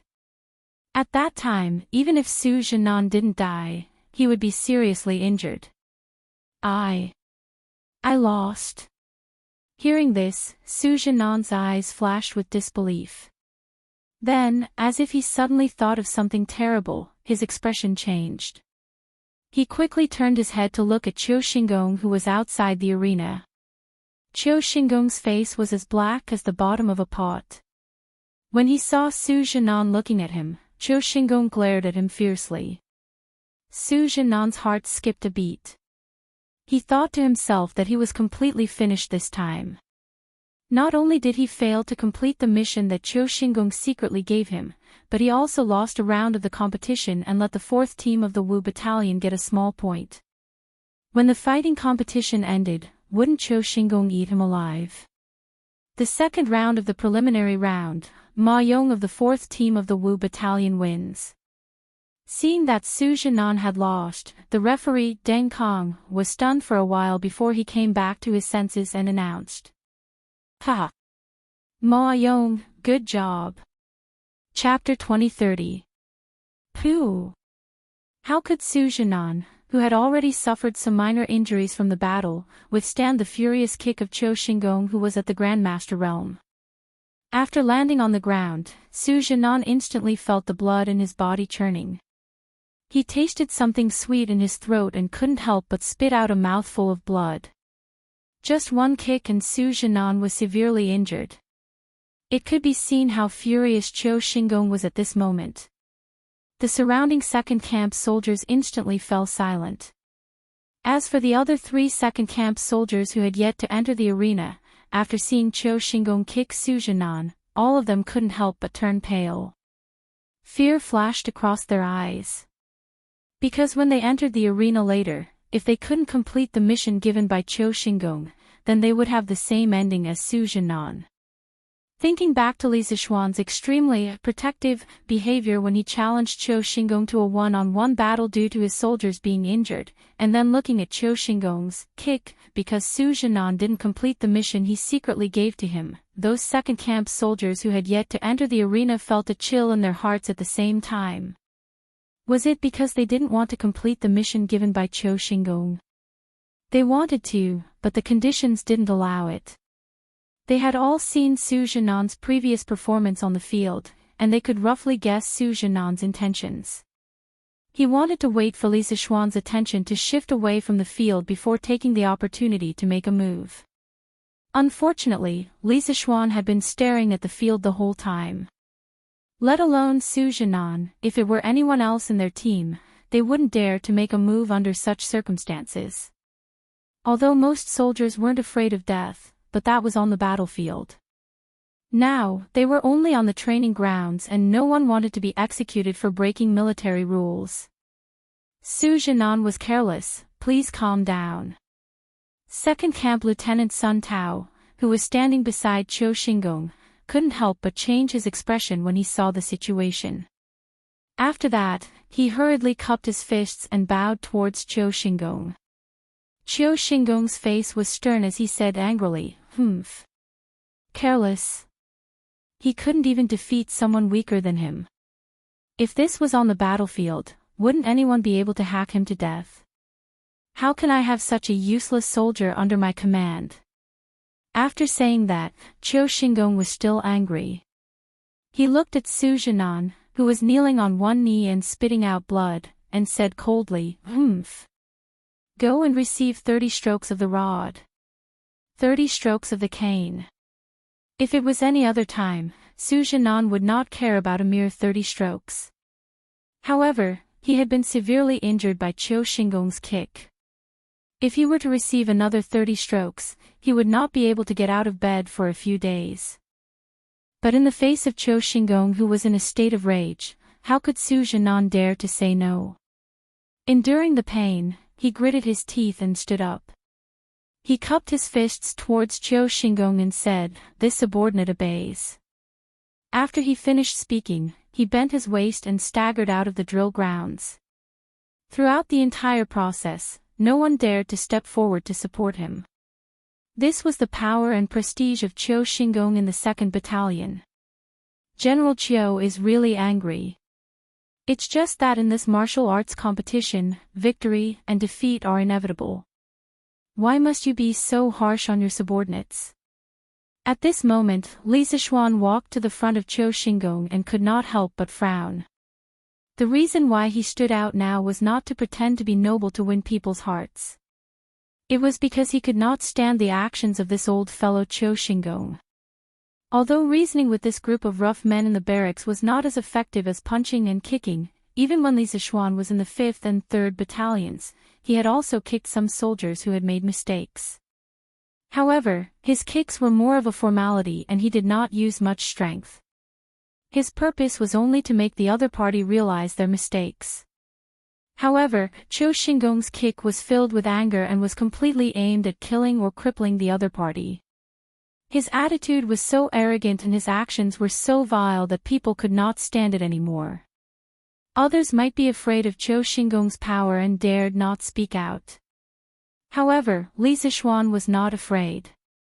After all, the two of them had already fallen out with each other. Li Zixuan did not mind that the relationship between the two of them would worsen. Humph. Isn't Li Zixuan's meddling too much? I remember that the 2nd Battalion is not under Li Zixuan's jurisdiction yet. Li Zixuan should worry more about whether the 5th Battalion can make it to the end of this year's martial arts competition. Young people just like to rush for quick success and quick benefits. They come up with new exercises and don't know that things like strength rely on the accumulation of years and years. Want to achieve it quickly? Impossible. Hearing this, Qiu Xingong's old face darkened. He then mercilessly mocked Li Zixuan. After saying this, he turned his head and said to the referee, Deng Kong, who was not far away, "Deng Kong, the next round of the competition is about to begin." Deng Kong quickly nodded and said, General Chiu is right. The third round of the competition is about to begin. The 2nd Battalion will first choose their members. Not long after, the members of both sides were decided. The 2nd Battalion would send out a person called Zhao Xuqing, an expert who had just reached the middle stage of the Qi transformation stage. The 5th Battalion would send out Zhou Erfu, who was only half a step into the Qi transformation stage. The gap between the two could not be said to be small. Before entering the arena, Qiu Xingong's cold gaze swept across Zhao Xuqing. He only heard a soft humph and said, "If you lose this round again, then you." Chapter 2031. Under the watchful eyes of the 2nd Battalion and the 5th Battalion, the third round of the competition soon began. In the second round, Ma Yong unexpectedly defeated the powerful Su Zhenan. This gave Zhou Erfu a lot of confidence because Ma Yong's strength was similar to his. He believed that as long as he reacted calmly and performed well like Li Zixuan said, he would have a chance to win. Zhou Erfu's eyes were fixed on Zhao Xuqing as soon as he entered the arena. He didn't attack rashly because the enemy was stronger than him. He had never fought with Zhao Xuqing before and didn't know where Zhao Xuqing's weakness was. If he attacked rashly in this situation, not only would he have no chance of winning, he would also expose his weakness to the opponent. Therefore, Zhou Erfu decided to plan carefully before acting, adopting the strategy of gaining the upper hand after striking. On the other hand, Zhao Xuqing had already made up his mind in such a short time. He would win this round, but he wouldn't follow Qiu Xingong's order to severely injure Zhou Erfu. After the two people in the arena clasped their fists and greeted each other, Zhao Xuqing channeled qi into his toes and instantly disappeared from the spot. The next moment, he appeared in front of Zhou Erfu. He assumed the posture of a hungry wolf and fiercely punched Zhou Erfu's chest. Without probing or any fancy moves, Zhao Xuqing used all his strength right from the beginning, wanting to defeat Zhou Erfu with one move. Bam!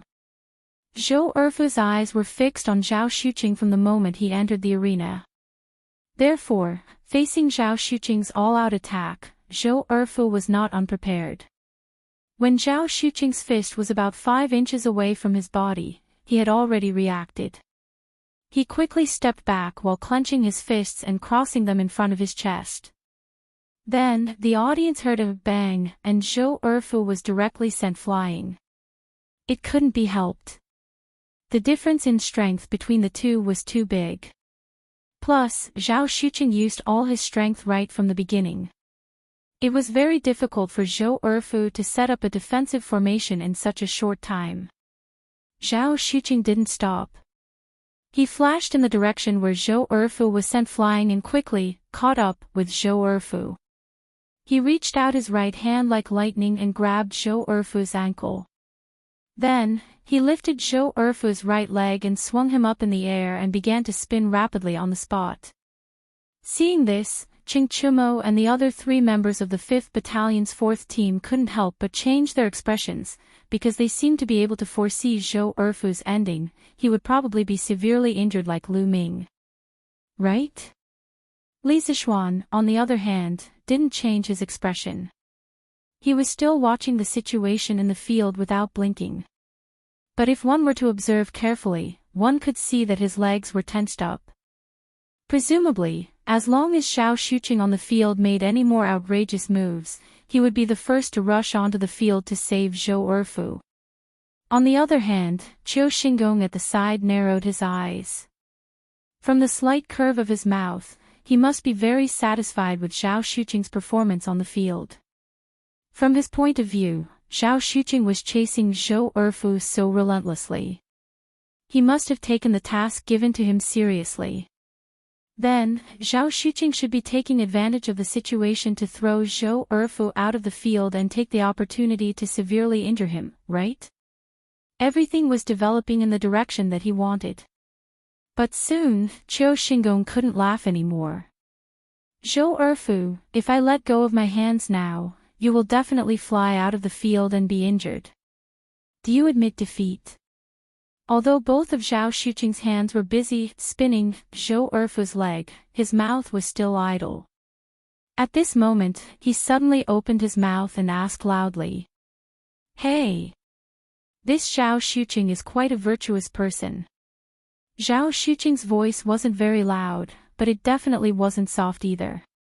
Almost all of the sergeants near the field could hear him. After Qing Chimo heard it, he couldn't help but relax and grinned. After all, just a moment ago, he was worried that Zhao Xuqing would throw Zhou Erfu out of the field directly. Li Zixuan smiled but didn't say anything. Then, he turned his head and glanced at Qiu Xingong inadvertently. He saw that the smile on Qiu Xingong's face had completely frozen. The old man frowned and stared at Zhao Xuqing on the field.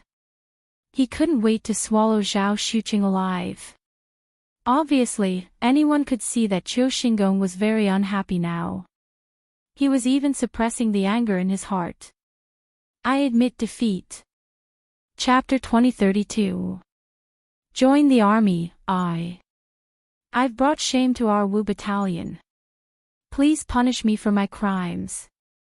Black Armor Army Drill Ground, 2nd Battalion's field. Zhou Erfu, who had just lost, walked down from the field and came to Li Zixuan's side. He bowed and said with a face full of shame.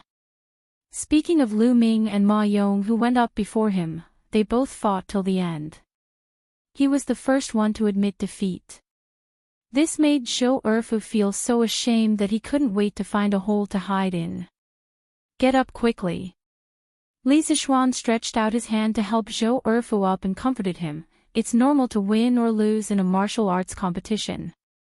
Moreover, that Zhao Xuqing's strength is already stronger than yours. He attacked with all his strength right from the start, there was no way you could have withstood it. In that kind of situation, other than admitting defeat, you had no other choice. Everyone can understand. Speaking up to here, Li Zixuan looked at the other two soldiers of 2nd Battalion's 4th Battalion who hadn't gone up yet and said in a deep voice, you guys don't have to feel pressured for the next 2 matches. The 5 of you in 2nd Battalion's 1st Battalion are all the top experts in 2nd Battalion. You guys just have to do your best and perform well. The result of a match is actually not important. What I hope to see is that you guys can recognize the difference between your own strength and the other experts from these matches. From there, you will be motivated to train harder in the future. Ever since our battalion changed to using the new drill, I believe that you guys can feel your strength improving day by day. Zhou Erfu, although you lost today, but as long as you continue to train according to the new drill, I believe that one day, you will definitely be able to defeat Zhao Xuqing or even an opponent stronger than him. Zhou Erfu and the others had seen how Qiu Xingong treated the defeated Su Zhinan. At this time, not only did Li Zixuan not reprimand Zhou Erfu who admitted defeat, but he even comforted and encouraged him. As the saying goes, if there's no comparison, there's no harm. Under the comparison, everyone couldn't help but feel touched and respected Li Zixuan even more. Rest assured, join the army, I will definitely do my best in the following training.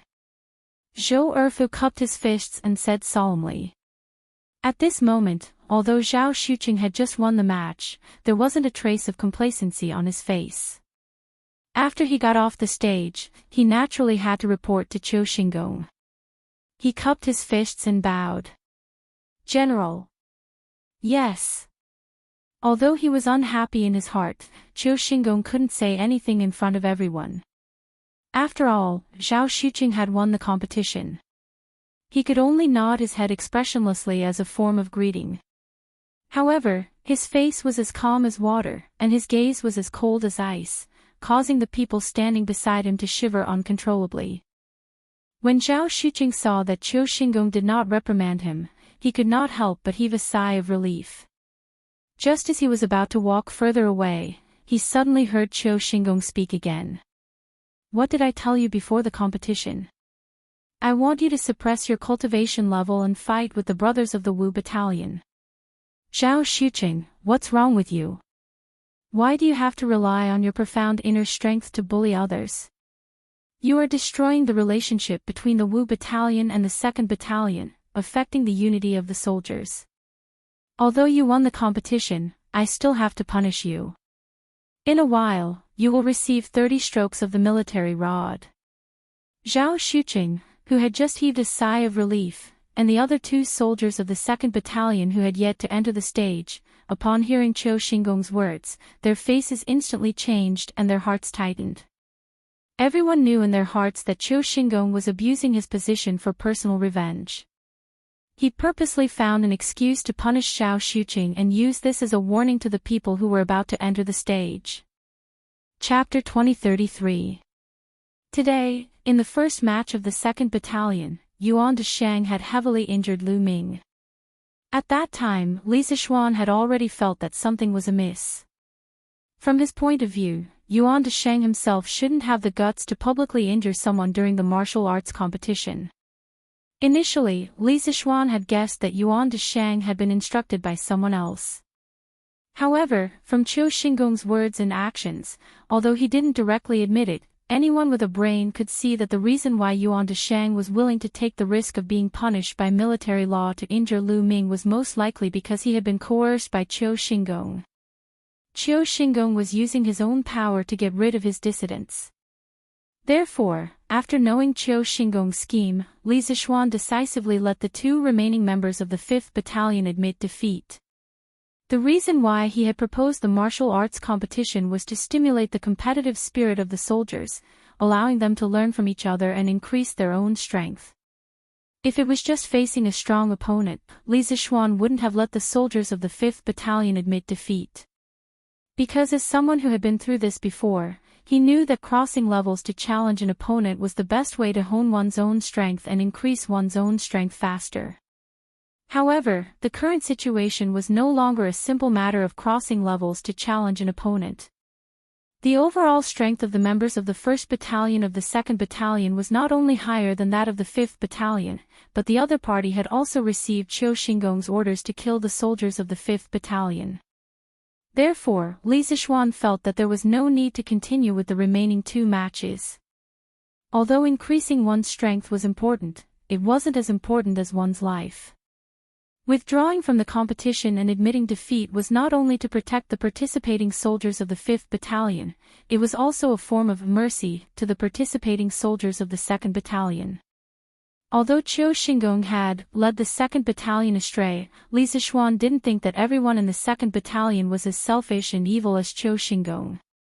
Most of them still harbored the dream of killing the enemy to serve the country and building their career. Today, in the first match of 2nd Battalion, Yuan Deshang had heavily injured Lu Ming. At that time, Li Zixuan had already felt that something was amiss, because from his point of view, Yuan Deshang himself should not have had the guts to publicly injure someone during the combat tournament. At first, Li Zixuan had guessed that Yuan Deshang had been instructed by someone else, and from Qiu Xinggong's words and actions just now, although he did not directly admit it, anyone with a bit of intelligence could see that the reason Yuan Deshang was willing to take the risk of being punished by military law to heavily injure Lu Ming was very likely because he had been coerced by Qiu Xinggong. Qiu Xinggong was using his power to get rid of his opponents. Therefore, after knowing Qiu Xinggong's plan, Li Zixuan decisively made the remaining 2 members of the Yi Battalion admit defeat. The reason why he had proposed the combat tournament was to arouse the competitive spirit of the soldiers, so that they could learn from each other and increase their own strength. If it was just a simple encounter with a strong opponent, Li Zixuan wouldn't have let the soldiers of the Yi Battalion admit defeat. Because as someone who had experienced it before, he knew that the best way to train one's strength was to fight against an enemy who was of a higher level, and to increase one's own strength faster. But in this situation, it was no longer a simple matter of fighting against an enemy who was of a higher level. The overall strength of the members of the 1st Battalion of the 2nd Battalion was not only higher than the members of the E Battalion, but also